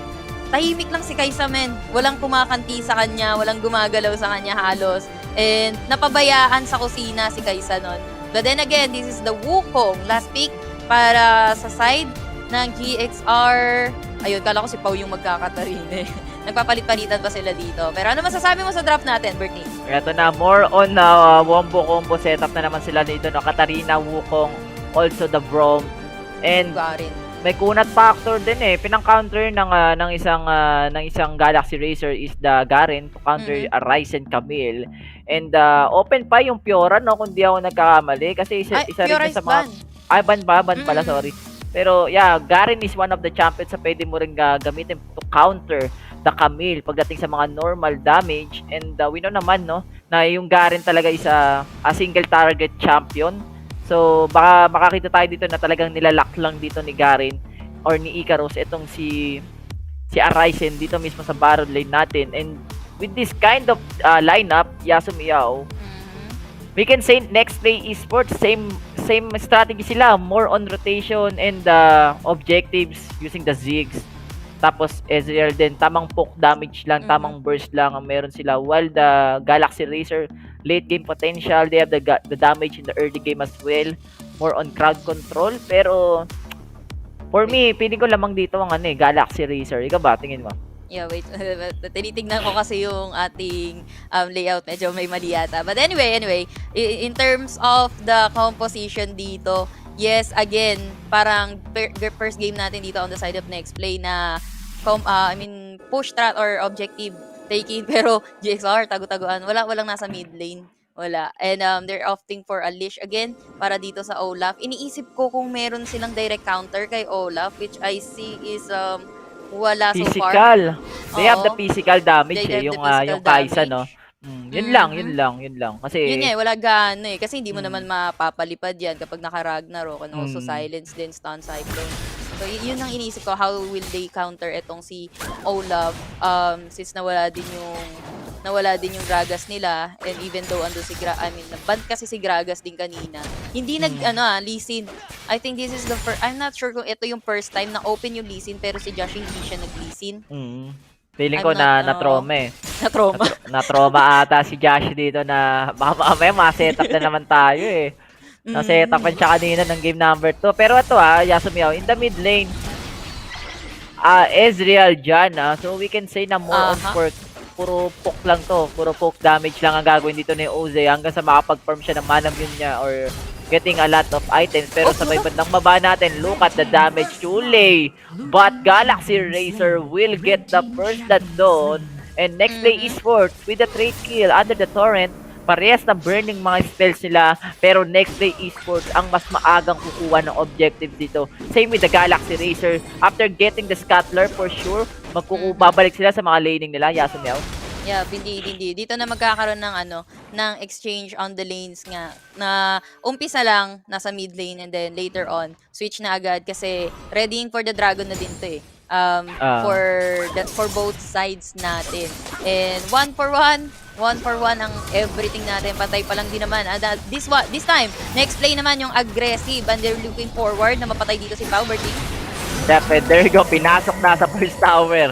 Si paring Pau, masyado nang kumukulit dito. Si Pau sa side ng Galaxy Racer, Yasumiao, but hindi pa tapos ata ng laban natin because Galaxy Racer, they want to get a one champion for the side of NXP. Pero masyado ata silang malalim doon. While the mid lane, bumalik tayo sa 1-1-2 laning, no? Chule and JC will go back to the mid lane. And while the Baron lane, Yasumiao, ganun lang priest lane lang classic Baron lane, tamang farm na talaga. Oo. Pero this time, hindi na lamang si Icarus dito sa isang Camille. Nagamit nga ni Aryzen, pero siya ang sumabog dito para sa mid lane kay Chule. Binato ni Disaster ng hangin. Hipan muna kita. Isang ihip na lang kasi siya dun eh. Binato ng hangin. Naka-airy rin kasi, kaya meron din damage kahit papaano dito si Disaster. And that is a good trade mula dito sa side ng Nexplay Esports. And as of now, NXP, they have the advantage pagdating sa gold difference na meron tayo. While Uze and Disaster just clearing the waves dito sa may bandang dragon lane natin. Same with GXR Power and Draw. Pero ngayon, medyo lumalamang dito, Yasumiao, ang Nexplay Esports pagdating sa DR lane na meron tayo dahil medyo masakit na rin yung damage dito ni Uze with the Tear of the Goddess and the Hammer. Yeah, honestly, mahirap din kasi humabol ang isang Garen. Andun yung kunat factor ng isang Garen and also the silence din na kaya niyang ibigay. Pero I believe expected na yan ng next play and kailangan nilang maging aware during the clash. Kasi ang hirap din kasi talaga kapag ka masa-silence kayo sabay-sabay ng isang Garen.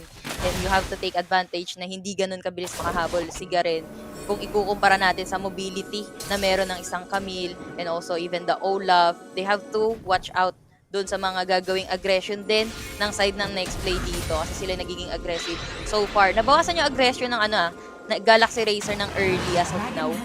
Medyo na bibitin na hinahanap ko ngayon yung pick off nila na ginagawa nila on the first 2 games.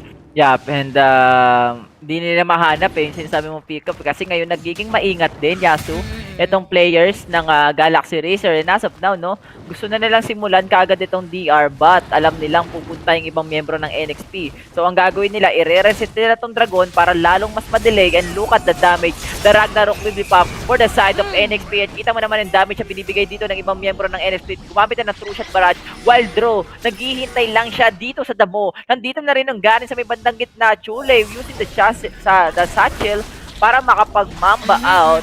Wala na mga ultimate yung ibang miyembro ng Nexplay Esports. So Galaxy, I think, sabi nila, ito na ba yung tamang opportunity para i-start yung DR natin? Let's see kung ano mangyari dito, Yasumiao. Yes, sinisimulan na nga dito ng side ng Galaxy Racer yan. Here comes the pahangin neto ni Jana the Howling Gale. Pero hindi makapasok. Hindi makapasok yung Nexplay, men.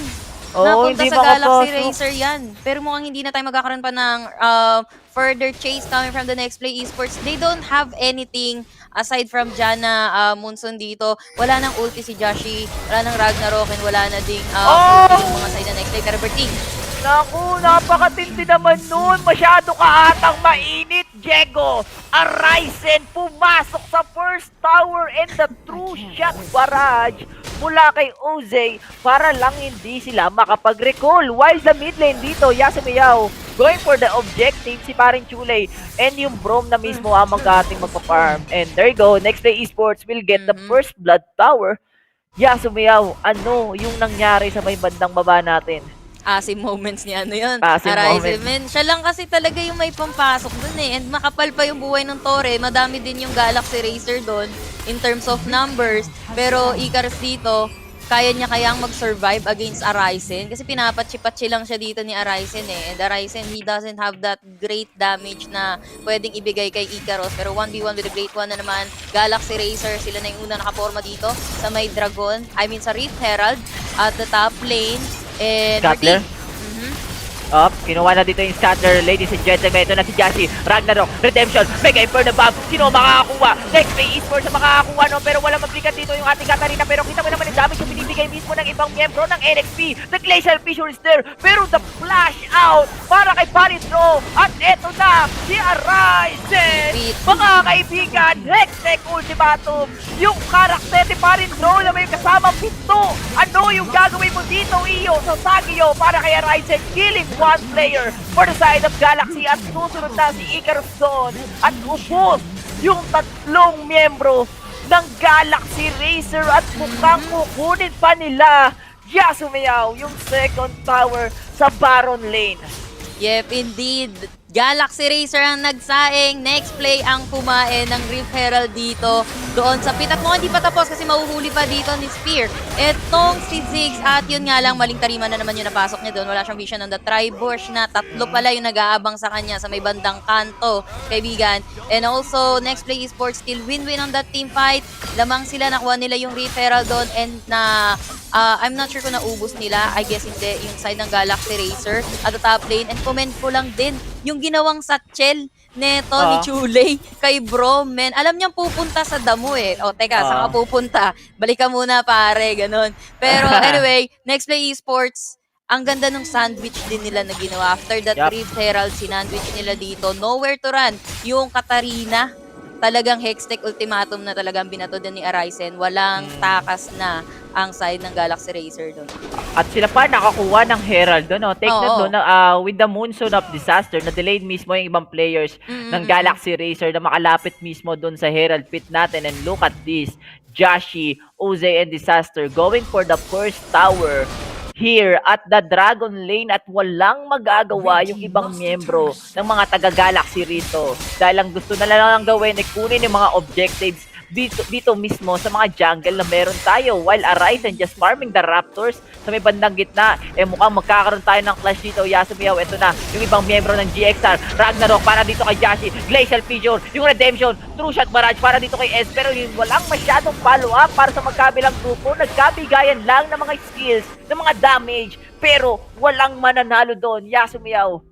Yeah, mga ultimates nila dito na burn. Mas marami na burn na ultimate. I mean, parehas lang halos na nagka-burn na ng ultimate. Tatlo ang walang mga ultimate dito for both sides natin. Nagkahawakan lang ng tenga at the middle lane. But then again, wala pa nakukuhang objective dito aside from the Dragon, yung side ng GXR. Lamang on the tower push na naman yung Nexplay Esports. Lagas na naman ang first tier turret ng side ng GXR as of now. And this time, NXP ang may hawak ng bola na sinisimulan na nila yung ating Cloud Drake na uncontested. This is a giveaway from Galaxy Racer na ibibigay sa Nexplay Esports. 1-for-1 Dragon na tayo, parang Berting. Pinag-giveaway na yung Dragon dito. Mga kaibigan, 26 seconds bago lumabas yung ating BR dito sa game number 3 natin. Kung mapapansin mo, Spirit Visage para dito kay Jashi, para meron siyang magic resistance kahit papano. And yung ating Uze, meron na siyang nagiyelong kamao. Or yung ating grabe yung item sobrang sakit na yan, and ang hirap patayin ng isang S pag ganyan na yung items mo dahil meron kang slow. Also, you can micro yung kalaban, and with the lineup of Galaxy Racers, hindi sila yung champion na more on chase strat, hindi sila yung more on champions na talagang humahabol, sila yung more setup potential. And as of now, Nexplay Esports, ang kukunat na sila, especially Jashi with the Righteous Glory and the Trinity 4, sama mo pa ng Spirit Visage. Yasu, no? Yeah, indeed. Nexplay Esports dito, in short, maganda na yung itemization nila. Pero mukhang magiging disaster si Disaster. MIB, Berting.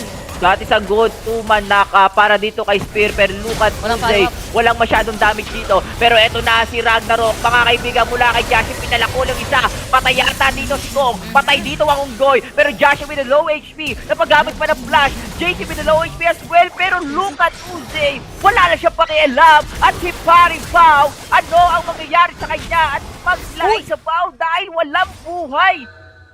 Yung si Drew, tsaka si GXR Pao and NXP will get the third tower dito mismo sa Baron lane natin, while Garen or Icarus busy sa may bandang baba. Yasumiyaw, tatlo ang nakuwang tower dito ng NXP. I think apat or tatlo lang sila doon at the top lane. Kinaharap nila yung Galaxy Racer kasi busy yung dalawa eh. Nagki-clear, nagpe-pressure. But then, NXP kailangan nila ditong umatras. Walang lingunan sa likod kasi apat yung humahabol sa kanila. And ang ganda talaga ng itemization dito na Nexplay Esports. They have all the right na makahabol. They have the slows coming from Uze din dun sa kanyang Iceborne Gauntlet dito. And also, nice patan yata nila si Spear. Ang tapang ni Disaster, men, no? Si Jano, pinupoke lang niya si X-Spear. Men, napabak yung Unggoy dun, men. Kasi natakot siya eh. Kasi if ever napapansinin pa ni Spear yun, for sure magko-commit siya ng skills niya, and if ever na i-commit niya yun, sobrang laking tulong na sa side ng NXP kasi ang papansinin mo lang naman is sa support, and hindi ka pa sure kung mapapatay mo tong Jana na to dahil ang dami niyang skills na pwede niyang ibato sa'yo. She have the knock up, pero siyang movement speed, meron din siyang heal. So parang ang tinetesting ka lang ni Disaster kung papalag ka pa eh. Baiting, no? Baiting lang ang ginagawa. Yeah, indeed. Pero what's lacking right now para sa side ng GXR is yung vision nila sa tawid ng river. They have all the vision sa may bottom and sa Baron lane, pero na-deward agad yan, men, ni Arisen. Medyo mahirapan sila gumalaw dito sa mapa. Yes, sama-sama dito as of now yung GXR. But the thing is, they don't know kung saan manggagaling yung Nexplay Esports dito. Aside from that ward sa may middle lane, wala na silang ibang ward pa, na-deward pa yung nasa Baron. So, ini-eliminate dito ng Nexplay Esports yung mga mata ng GXR all around the map para makapwesto sila ng mas maganda for the next play. Pero Berting. And speaking of mata, si Jashi na mismo yung nagmimistulang walking ward sa side ng NXP dito. Wala siyang pakialam kung siya yung mismong magpi-face check dun sa mga damo na meron tayo dito sa mapa natin, dahil NXP ngayon, they will go sa Dragon Lane and they want to get the second turret, ang muling outer turret ng Galaxy Racer at walang magagawa dito ang mga taga-Galaxy kundi panoorin basagin ang kanilang tower. While the NXP, ladies and gentlemen, malayo ang Dragon pero kita mo naman dito yung Mega Inferno Bomb. Malayo ang Unggoy, nakapag-recall na dito si paring Spirit dito sa kanilang base pero buhay na rin yung ating Dragon. Yasumiyaw, look at the yung pressure na binibigay ng NXP dito sa side ng Galaxy Racer. Hindi nila alam. Spear will go in trying to clear the minions dito. Umikot na parang turong po si parang Ikaros. Glacial Fissure. Walang tinamaan. Napakatindi. Pero kita mo naman yung redemption dito. Mga kaibigan, Uze with the knock-up. Pero Killer Instinct in. Mula kay Pagripaw. At Hextech Ultimatum ay nandito na. At mukhang balikan ang pinasuka mo ng liga. Dahil isa lang. Mamamatay ba yung ibang membro ng Galaxy? Pero hindi. Si Garen lang or si Spear lang yung mawawala doon. And the Mega Inferno Bomb. Wala na, to follow hindi up, na wala aabot. na, Ang Nexplay Esports doon, nasa kanila yung option eh. Kumbaga, Galaxy Racer, ang gagawin lang nila dito is mag-dep. Kaso saan de-dep? Merong nasa mid lane, merong nasa bottom lane. And ang nangyari dito for the Galaxy Racer, nag-commit sila for Uze. Uze na na-macro sila dito. Pinasok nila ng, I think that Cyclone din na present on that moment. And also the Killer Instinct ni Kaisa. Pin-lash out lang siya eh. Pagpasok ni Kaisa, flash out lang. Back to his teammates. And since wala silang mata sa sarili nila ng jungle for the GXR, hindi nila nakita na kaya na rin silang pasukan dito ng Nexplay Esports. And not only na na-take nila yung bottom turret ng side ng GXR, dalawa na yung butas na pintuan ng side ng GXR dito. And also, nakuha din dito ng Nexplay Esports yung Dragon. Kailangan, yun lang naman ang gusto ng Nexplay Esports dito. -1, and then, if lucky, minus the turret, then rotate na again, then be back again later para makapag-push furthermore. Cap, and ang ganda ng Cyclone. Yes, nahuli si Uze pero wala mabilis na follow-up. No? Yasumiya sa side dito ng Galaxy Racer. And nakikita rin talaga natin yung gap eh. Pero look at this sa may bandang baba. Arisen ang player dito sa side ng NXP. There you go, the Mega Inferno Bomb. That is a good man to Fissure para dito kay Draw. Pero look at Jashi, the unstoppable Jashi using the Ragnarok. Pero kasamang Righteous Glorian. Pero the Hextech Ultimatum. Huli dito si paring Pau. Patay na rin dito si paring Spear. Pero kita mo naman ang ginagawa dito ni Attack on Titan sa Sageo. Walang buhay dito ng isa. JC will fall down pa. Pero meron siya staying zone. Pero yung electric fan na naka number 3. Disaster with the tornado. Killing JC. Just like that. And let's play Esports. Mukhang tatapusin na nila etong laban na to at kukuha sila ng series dito with the 2-1 standing. Yasumiyaw, what a good play para dito sa magkabilang grupo. Pero ang tanong, ano ba yung nangyari dun sa laban natin? Indeed, paring Berting. So yun nga, hinanap natin yung early aggression coming from the GXR na hindi natin nakuha or hindi natin masyado nakita on this game kasi Nexplay Esports medyo naging safe play na rin sila when it comes sa pagpasok against GXR and naging aware na rin sila sa surroundings nila and talagang na-eliminate nila dito yung naging nagpanalo sa side ng GXR on the second game. Nexplay Esports, nasa kanila lahat ng farm, nasa kanila lahat ng gold and even the XP men. Nasa kanila yung bole. Hindi na nila ni-let go yun. Nexplay Esports, sabi sa inyo, this is Nexplay Esports, kaya nilang mag-punish ng mga mistakes. And that's the mistakes nga din ng GXR na not really na hindi sila naging aggressive. Kumbaga nawala yung pick off nila eh. And yun dun sila nag-fall off para sa side ng GXR. Feeling ko hindi siya naging effective against Arisen at the top lane din. Feeling ko Yasu na parang naano na ata dito ng GXR, nabuhos na ata nila yung galing nila nung game number 2. After the game number 3, parang napagod na sila eh. Pagod na kami, nabigay na namin yung laban ng game number 2. Meron pa palang game number 3. And nakita natin yung game number 3, gaya nga nasabi mo, nakuha lahat ng NXP yung farm, even the XP as well, no? Sobrang behind dito yung yung Galaxy Racer, and we can say na talagang nabasa na rin ng NXP yung galawan nila ng Galaxy Racer, especially si Pau using the Kaisa dito. Pero ito, mga kaibigan nating Oppo Reno 5, play of the game between the Galaxy Racer versus the Nexplay Esports. Ito yung maagang tower dive, no, para sa side ng NXP. Yeah, ito yung magaling mambuli kapag marami yung NXP. And also, making use of the information na walang mga ulti yung kalaban nila. This is yung first knockout disaster with the Monsoon na pushback niya yung mga nasa GXR and stealing that referral sabay habol. And ang lakas na din ng damage dito ni Arizen. Actually, napabayaan din sa kusina medyo itong si Arizen. Ang ganda ng mga pasok niya. And ang lakas na din talaga ni Uze. Lamang na lamang sila at this point sa itemization, sa map control, and sa objective for the side of Nexplay Esports. Bertie. Yep, and speaking of Uze, no, talagang may mga times talaga si Uze dito talagang chill lang talaga sa lanes niya. Pero pagdating ng mga mid game and the late game, doon mo na makikita na itong taong to, pag nagkaroon talaga ng items, talagang ang sakit niya mambuli. And even na siya yung humarap minsan parang nang ginagawa dito ni Uze, nagpapabait lang din talaga siya. Nakita natin yung sa gitna, no, na pinashock siya ng spear with the cyclone, pero because of the initiation din, nakapag-blink out lang din dito. Pero the master of the match, mga kaibigan, para sa game number 3 between the Galaxy Racer versus NXP, that will be Chule using the Ziggs dito with 81 killing participation and 1,361 damage per minute. Yasumiyaw, napakataas nito bilang isang mage player sa side ng NXP. Yep, kasi grabe din yung deal ng damage nung kanyang bump dito for as a Ziggs. And laging pasok yung kanyang Kobe na MIB. Talagang nasa gitna yung mga most of the GXR dealing a lot of magic damage. Nababawasan na ng sobra-sobra para clean up na lang talaga yung gagawin ng the rest of the team. And also, grabe, Chule, even though ilang beses din siya namatay, andun pa din talaga yung damage. Kaya siya din yung favorite i-target. If not Ezreal, it's Chule. Siya yung second option. Or might be the first option pa nga dito ng GXR. Kasi nga, he's dealing great damage and nakakasira ng rotation yung Hextech Minefield niya doon. I mean, yung Hex Minefield niya doon. Sa may middle lane, kapag papasok ka, may slow ka pa, then madadamijan ka pa. Then pag bumaka, there's the MIB, habulin ka pa ng bomba. It's all there.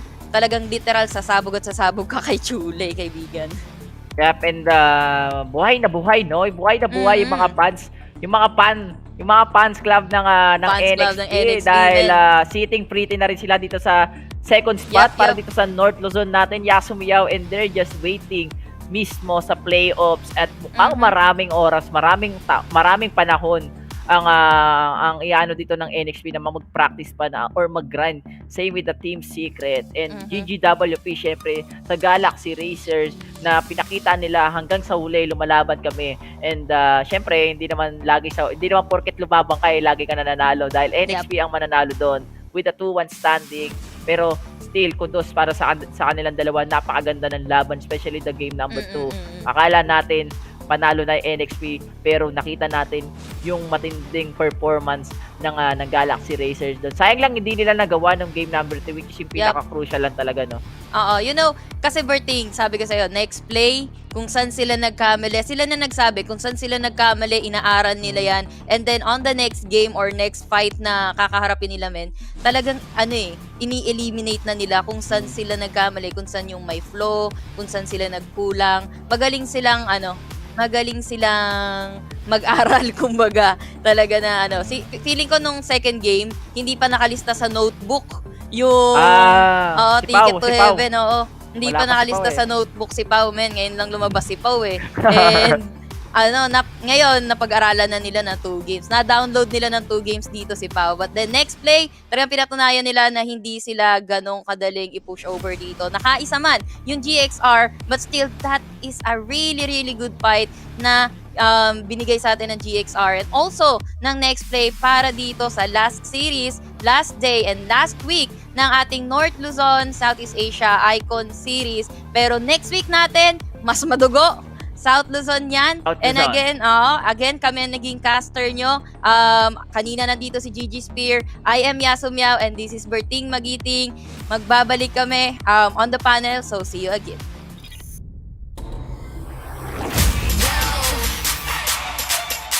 Why don't you watch me do my thing? Free and control the world, yeah. Just a bit more, just a bit better, just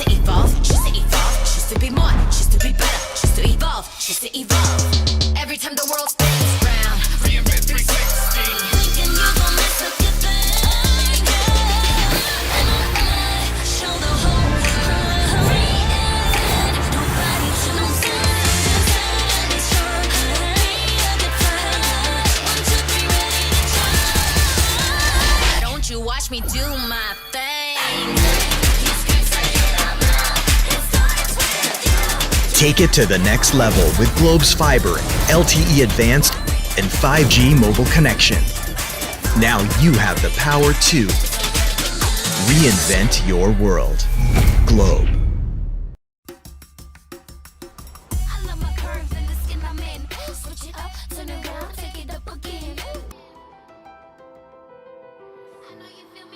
Keep up with me, come on, let's keep winning till the world stops spinning. Come on, now let's get it. I'ma keep winning till the world stops spinning.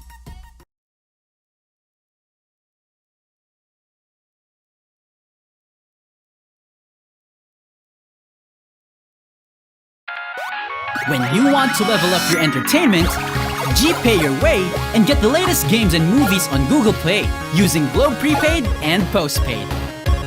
Add payment method on Google Play. Enable payment through Globe Prepaid and Postpaid and confirm. No credit card needed. Simpleng steps para tuloy-tuloy ang purchases at download sa Google Play. Your safe one-stop shop for apps, games, music, and movies on your Android device. Use Google Play now through Globe Prepaid and Postpaid para level up ang entertainment. Also available in TM. Sekreto ng mga gwapong Master Gamer? Para fresh all day, bring your clay game with Master. New Master All-in-One Clay Wash. Fights germs, controls oil up to 12 hours, and helps prevent pimples. New Master All-in-One Clay Wash. Sekreto ng mga gwapo.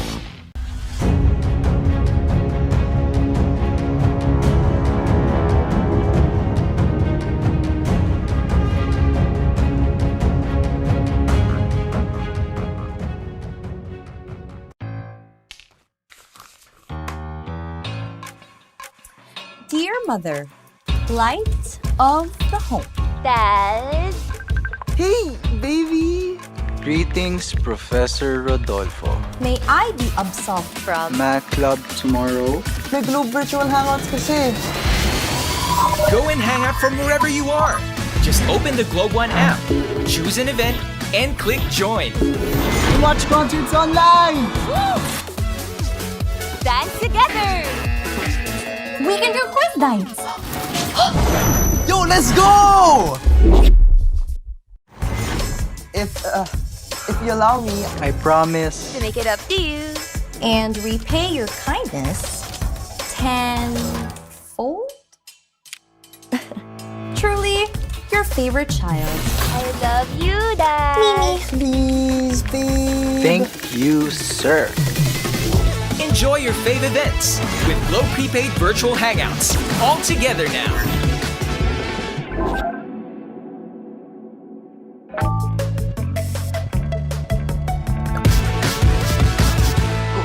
Yes! Want to show some love to your fave streamer in Facebook Gaming? Show your support by giving them stars and virtual gifts so they can continue their passion for gaming and streaming. Purchase stars to give your streamers on Facebook through Globe Prepaid and Postpaid. Tap Get Stars to purchase additional stars. Select the pack of stars you would like to buy. Pay through Globe Prepaid and Postpaid. Now, you can start sending not just stars, but also virtual gifts as you watch different streamers of various games. Purchase stars on Facebook through Globe Prepaid and Postpaid. Also available in TM.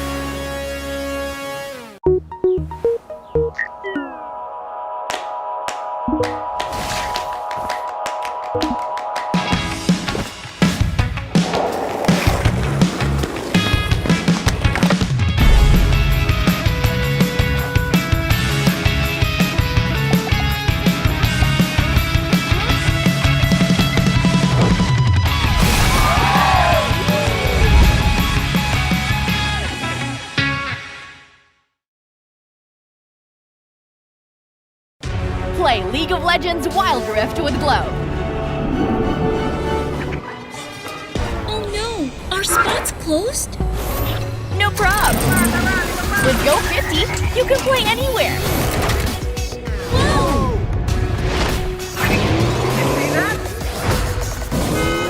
Game on with Go 50 and level up with Go Play 10 for even more League of Legends Wild Rift.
Galaxy Racer puts up a valiant effort and manages to take one game from the last series of the North Luzon group stage, but Nexplay Esports showing why they are still to be feared in the North, in the Philippines, winning the series. That is a 2-1 in favor of Nexplay Esports. My prediction was right. I got that right. And they win 50,000 Globe Cup points. And just really quickly, we do have a couple of guests joining us for our post show.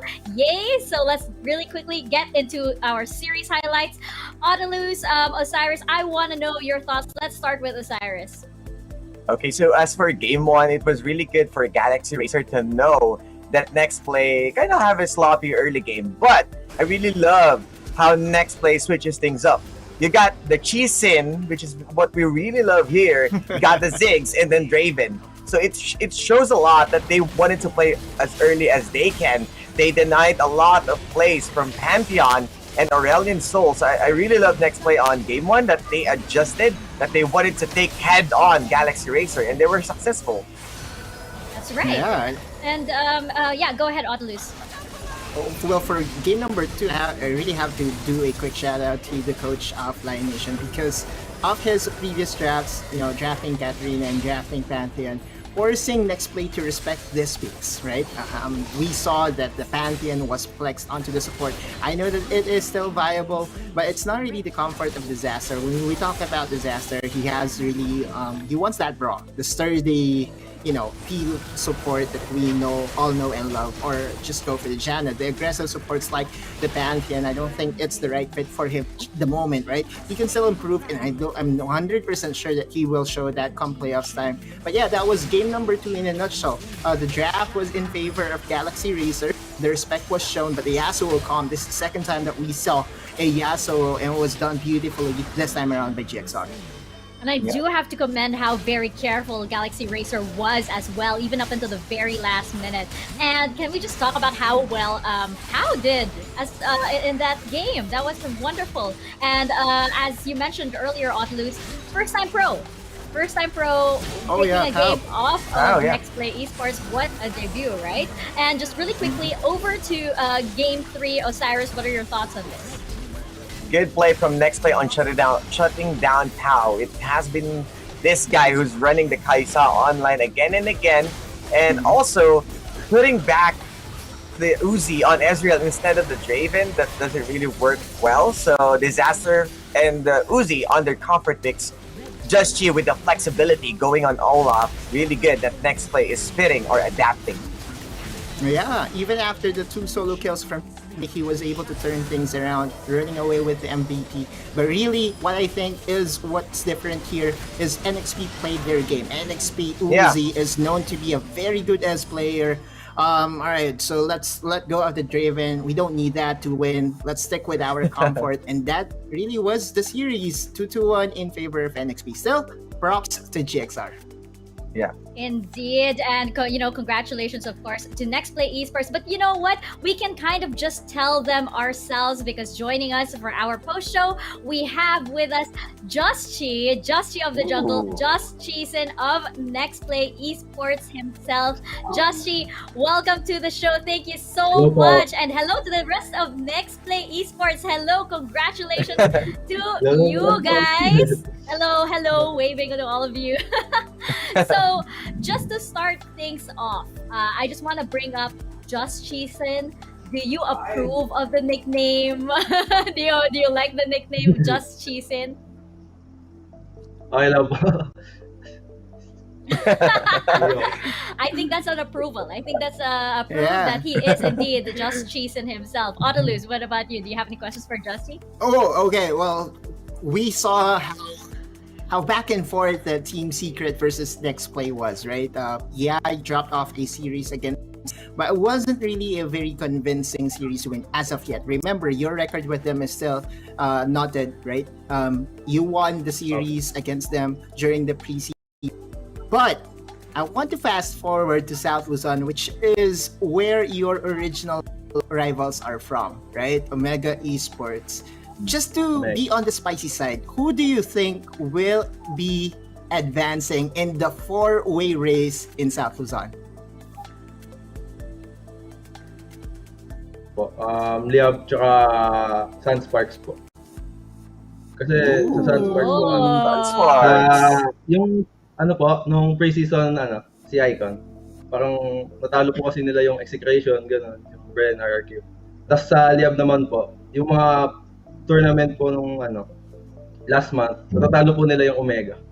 Kaya feel ko Liab tsaka Sunsparks po yung dominate sa South Luzon.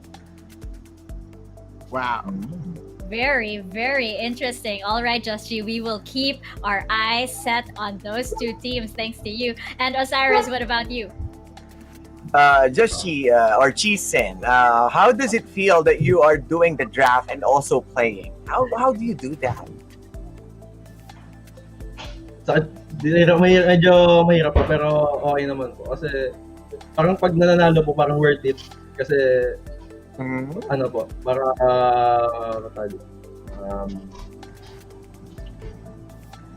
sobrang worth it po kasi ako po yung parang 80% sa draft, ako po yung nag-iisip. Tapos pag nanalo pa po, parang sobrang saya. Ganun. Kasi po, syempre ang hirap po nung maglalaro, tapos draft po. Parang sobrang sakit sa ulo. Tapos, yun po, nung sa TS po, parang nawala na po ako nun eh. Parang wala na po kami lahat sa drafting nung game 3. Kaya na-outdraft po kami. Parang sumabog na po lahat. Sa sobrang wala pong coach. Kulangan sa staff. I think it's so amazing that you are basically playing two games, the draft and then the game itself. Yeah. So when you win twice, as you mentioned. Just G, thank you so much. Before you go, do you have any shout-outs that you'd like to give out, maybe to friends, to family, or maybe the legions of fans of Nexplay Esports? Maraming salamat po sa pamilya namin, tsaka po sa NXT, kay Boss Dogs, tsaka po sa mga jowa po namin na sumusuporta po. Lalo na po sa fans namin. Sana po supportahan niyo po kami lagi sa laban namin. Gagawin ko po namin yung best namin. Yun lang po. Thank you so much. And hello to the rest of Nexplay Esports. You see Disaster over there. Hello. Hi, congratulations. Congratulations. And there's the whole guys. team, ladies and gentlemen. Thank you so much. Congratulations. And we will see you guys in the playoffs. Good night. Thank you po. All right. You know what, guys? I actually never thought about it that way. That Just G handling the draft and handling the game, he actually wins twice when they do win. It must feel so good. But it's interesting that you asked that question. Because I find it so interesting that these are sort of like two separate games. Just imagining the difficulty that goes into doing that. Osiris, can you elaborate on why this is actually such a feat? You are playing a chess game, and then technically there's a different chess game towards inside the rift. So you kind of need to outmaneuver first, because drafting is one of the integral part of the game. Because if you are fighting against an Olaf, Sona, and Seraphine, that's really a big problem. So you gotta have that kind of learning. You need that kind of experience where Just Chi puts in, as he was also a top 1 challenger in League of Legends PC. So this time, he got a better understanding of how he fights towards the enemy with mind games and execution. That's how good he is. And you know what? That will be put to the test as we go into the South Luzon group stages and going into the playoffs as well. I found it so interesting that he singled out Sunsparks and Liab. That should be very, very interesting to watch. We will be seeing that later on. But before that, we have another guest joining us for the post show. Yay. We have from Team Secret, we have James himself joining us. Congratulations to Team Secret. And James, congratulations to you as well. Thank you so much for joining us for the post show. And just off the bat, guys have finished on top for the North Luzon group stage. I'm sure the team is feeling so happy right now. I want to know, guys, the rivalry between you and Nexplay Esports, did it as intensely as we did, because we really got into it, having finally settled that rivalry. What do you have to say about that? How was that game, and how was that rivalry? Um, I think there was a lot of on us when it comes to preparation because we know that they're a very strong team in the Philippines. So we really had to experiment on a lot of drafts when it comes to scrims, and thankfully it worked out for our part. And I think uh, we're very satisfied that we won the tug of war against them. Yeah. And it was also very, very satisfying for all of us because we had quite the show whenever it was both of you up there. Otolus, I know you have a question for Amez as well. Well, you have 400,000 pesos reasons, I think, to be satisfied with the win. But yeah, out of this year, James, congratulations again on your win and in qualifying to represent North Luzon, my friend. Again, as one person from North Luzon, I want you guys to really just go ham and represent us there in the grand stage that is coming by June, if I'm not mistaken. But James, just to ask you, because what happened was during the tournament proper, right? There was a massive patch that happened between the 2 weeks. What happened in the back? What happened behind the scenes, or what did you do to prepare for this massive change? And I guess my second question is to be on the spicy side as well. Who do you think will qualify in South Luzon? Okay. For the first question, we tried a lot of the champions that have been buffed and also the ones that have been nerfed if they're still viable. But for the buffed part, we didn't do well with those champions, so we just stick to the ones that are untouched or even the ones that were nerfed, and it worked out for us because when we tried the ones that were buffed, we were lacking, we were running out of time, so we just had to stick with the ones that were untouched and be creative with them. While for the second question, it's really hard, but I think it would be Liam and I'd say Omega. Oh.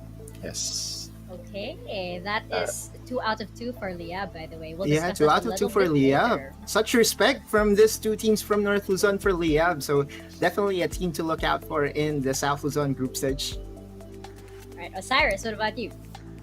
Well, for me, I'll throw in the same question because I really love the drafting from you guys. How creative are you? So how do you manage in doing the drafting and as well as playing?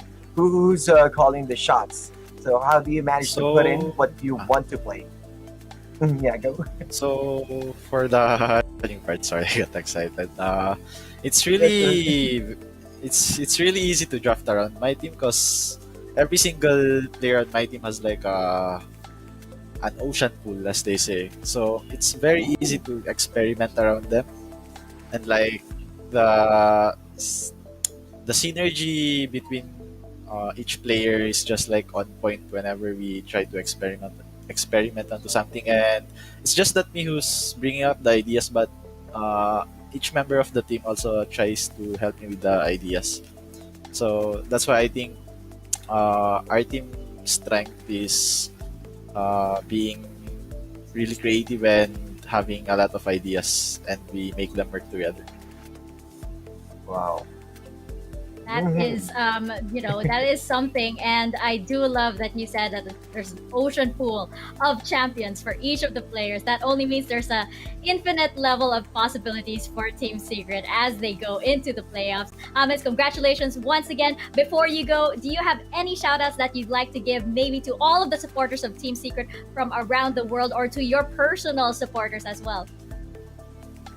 So first, thanks for congratulating us, and of course thanks to all of the Team Secret supporters and fans who has been with us ever since, and thank you to all of the TS staffs and our boss, of course, Boss John. Thank you for giving us this opportunity to represent Team Secret, and to my family and friends as well. I love you guys.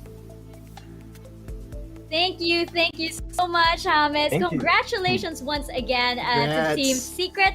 We will see you guys, in a few months and a few weeks for the playoffs. Until then, good night, and thanks so much for joining us. Bye bye. Thank you, everyone. All right, I think those were two very, very interesting interviews. I do love that they already gave us a heads up. Both Nexplay and Team Secret think that Liab is a team that's definitely one to look out for in the South Luzon group stages.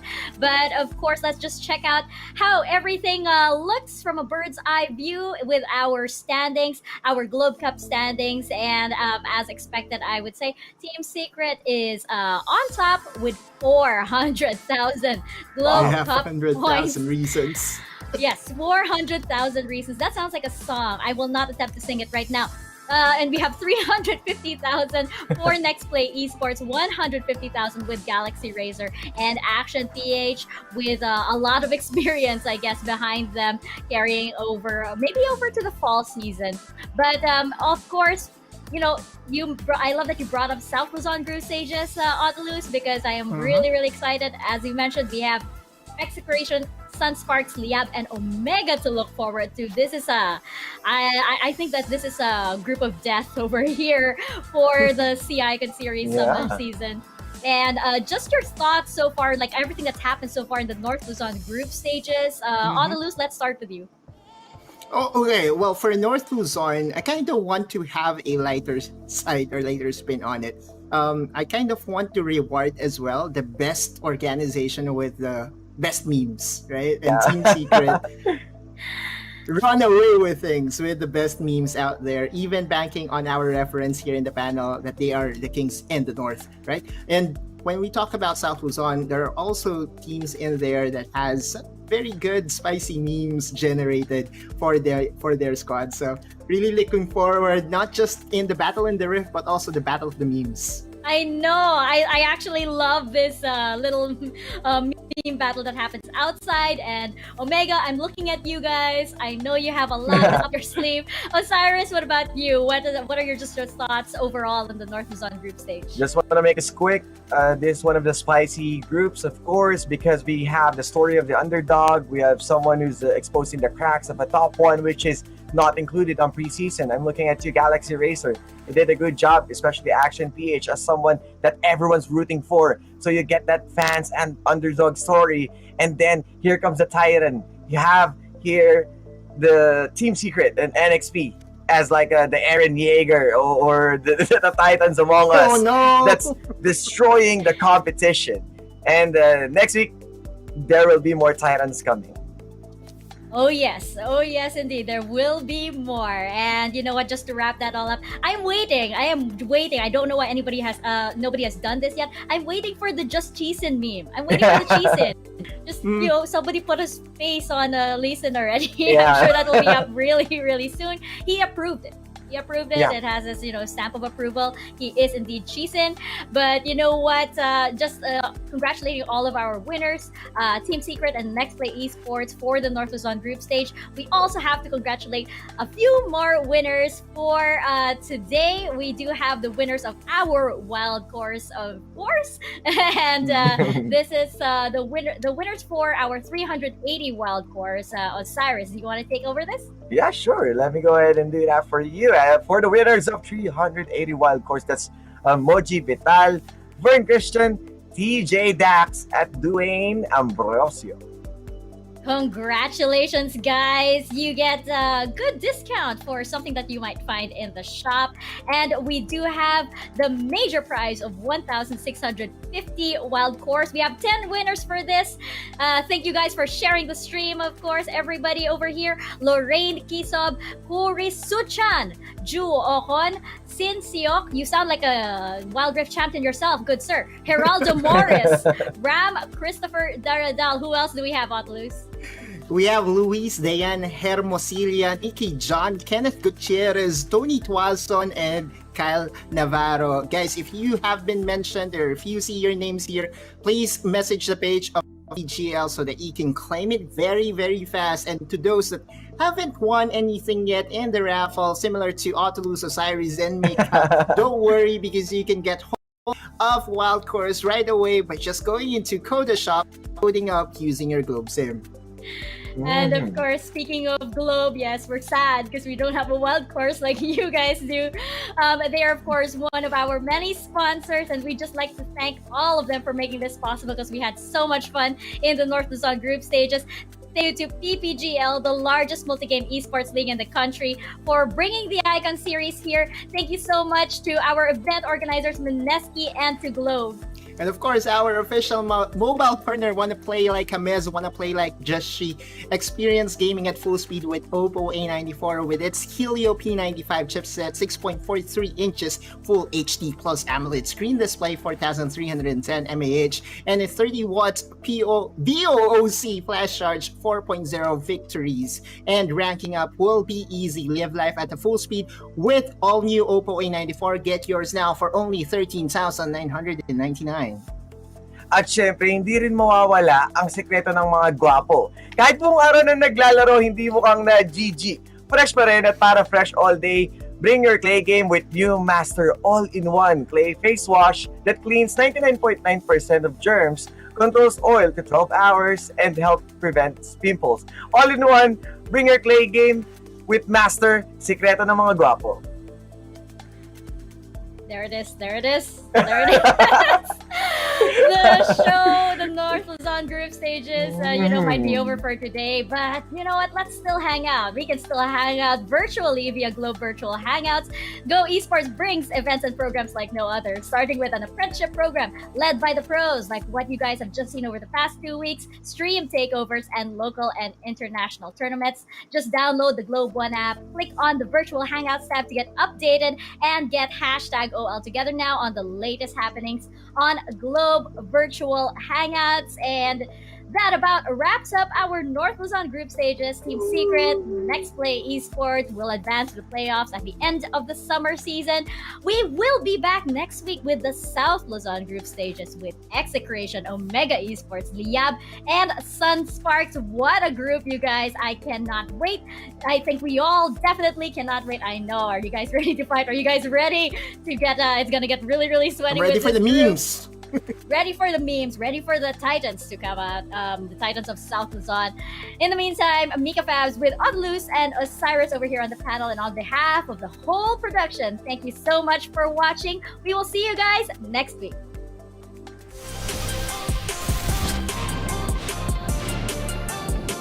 Welcome to Wild Rift.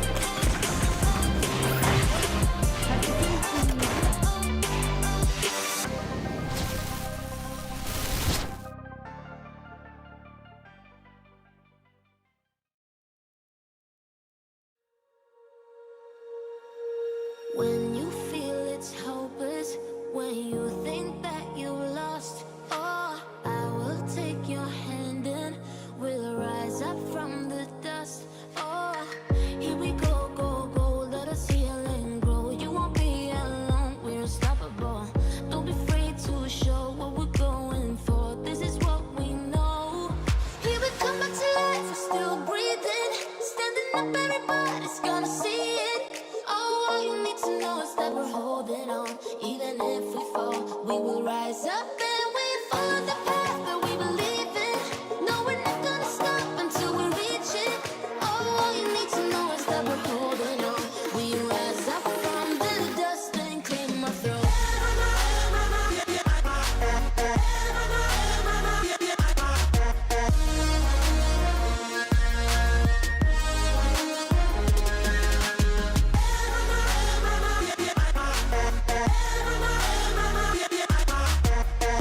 to know is that we're holding on. Even if we fall, we will rise up and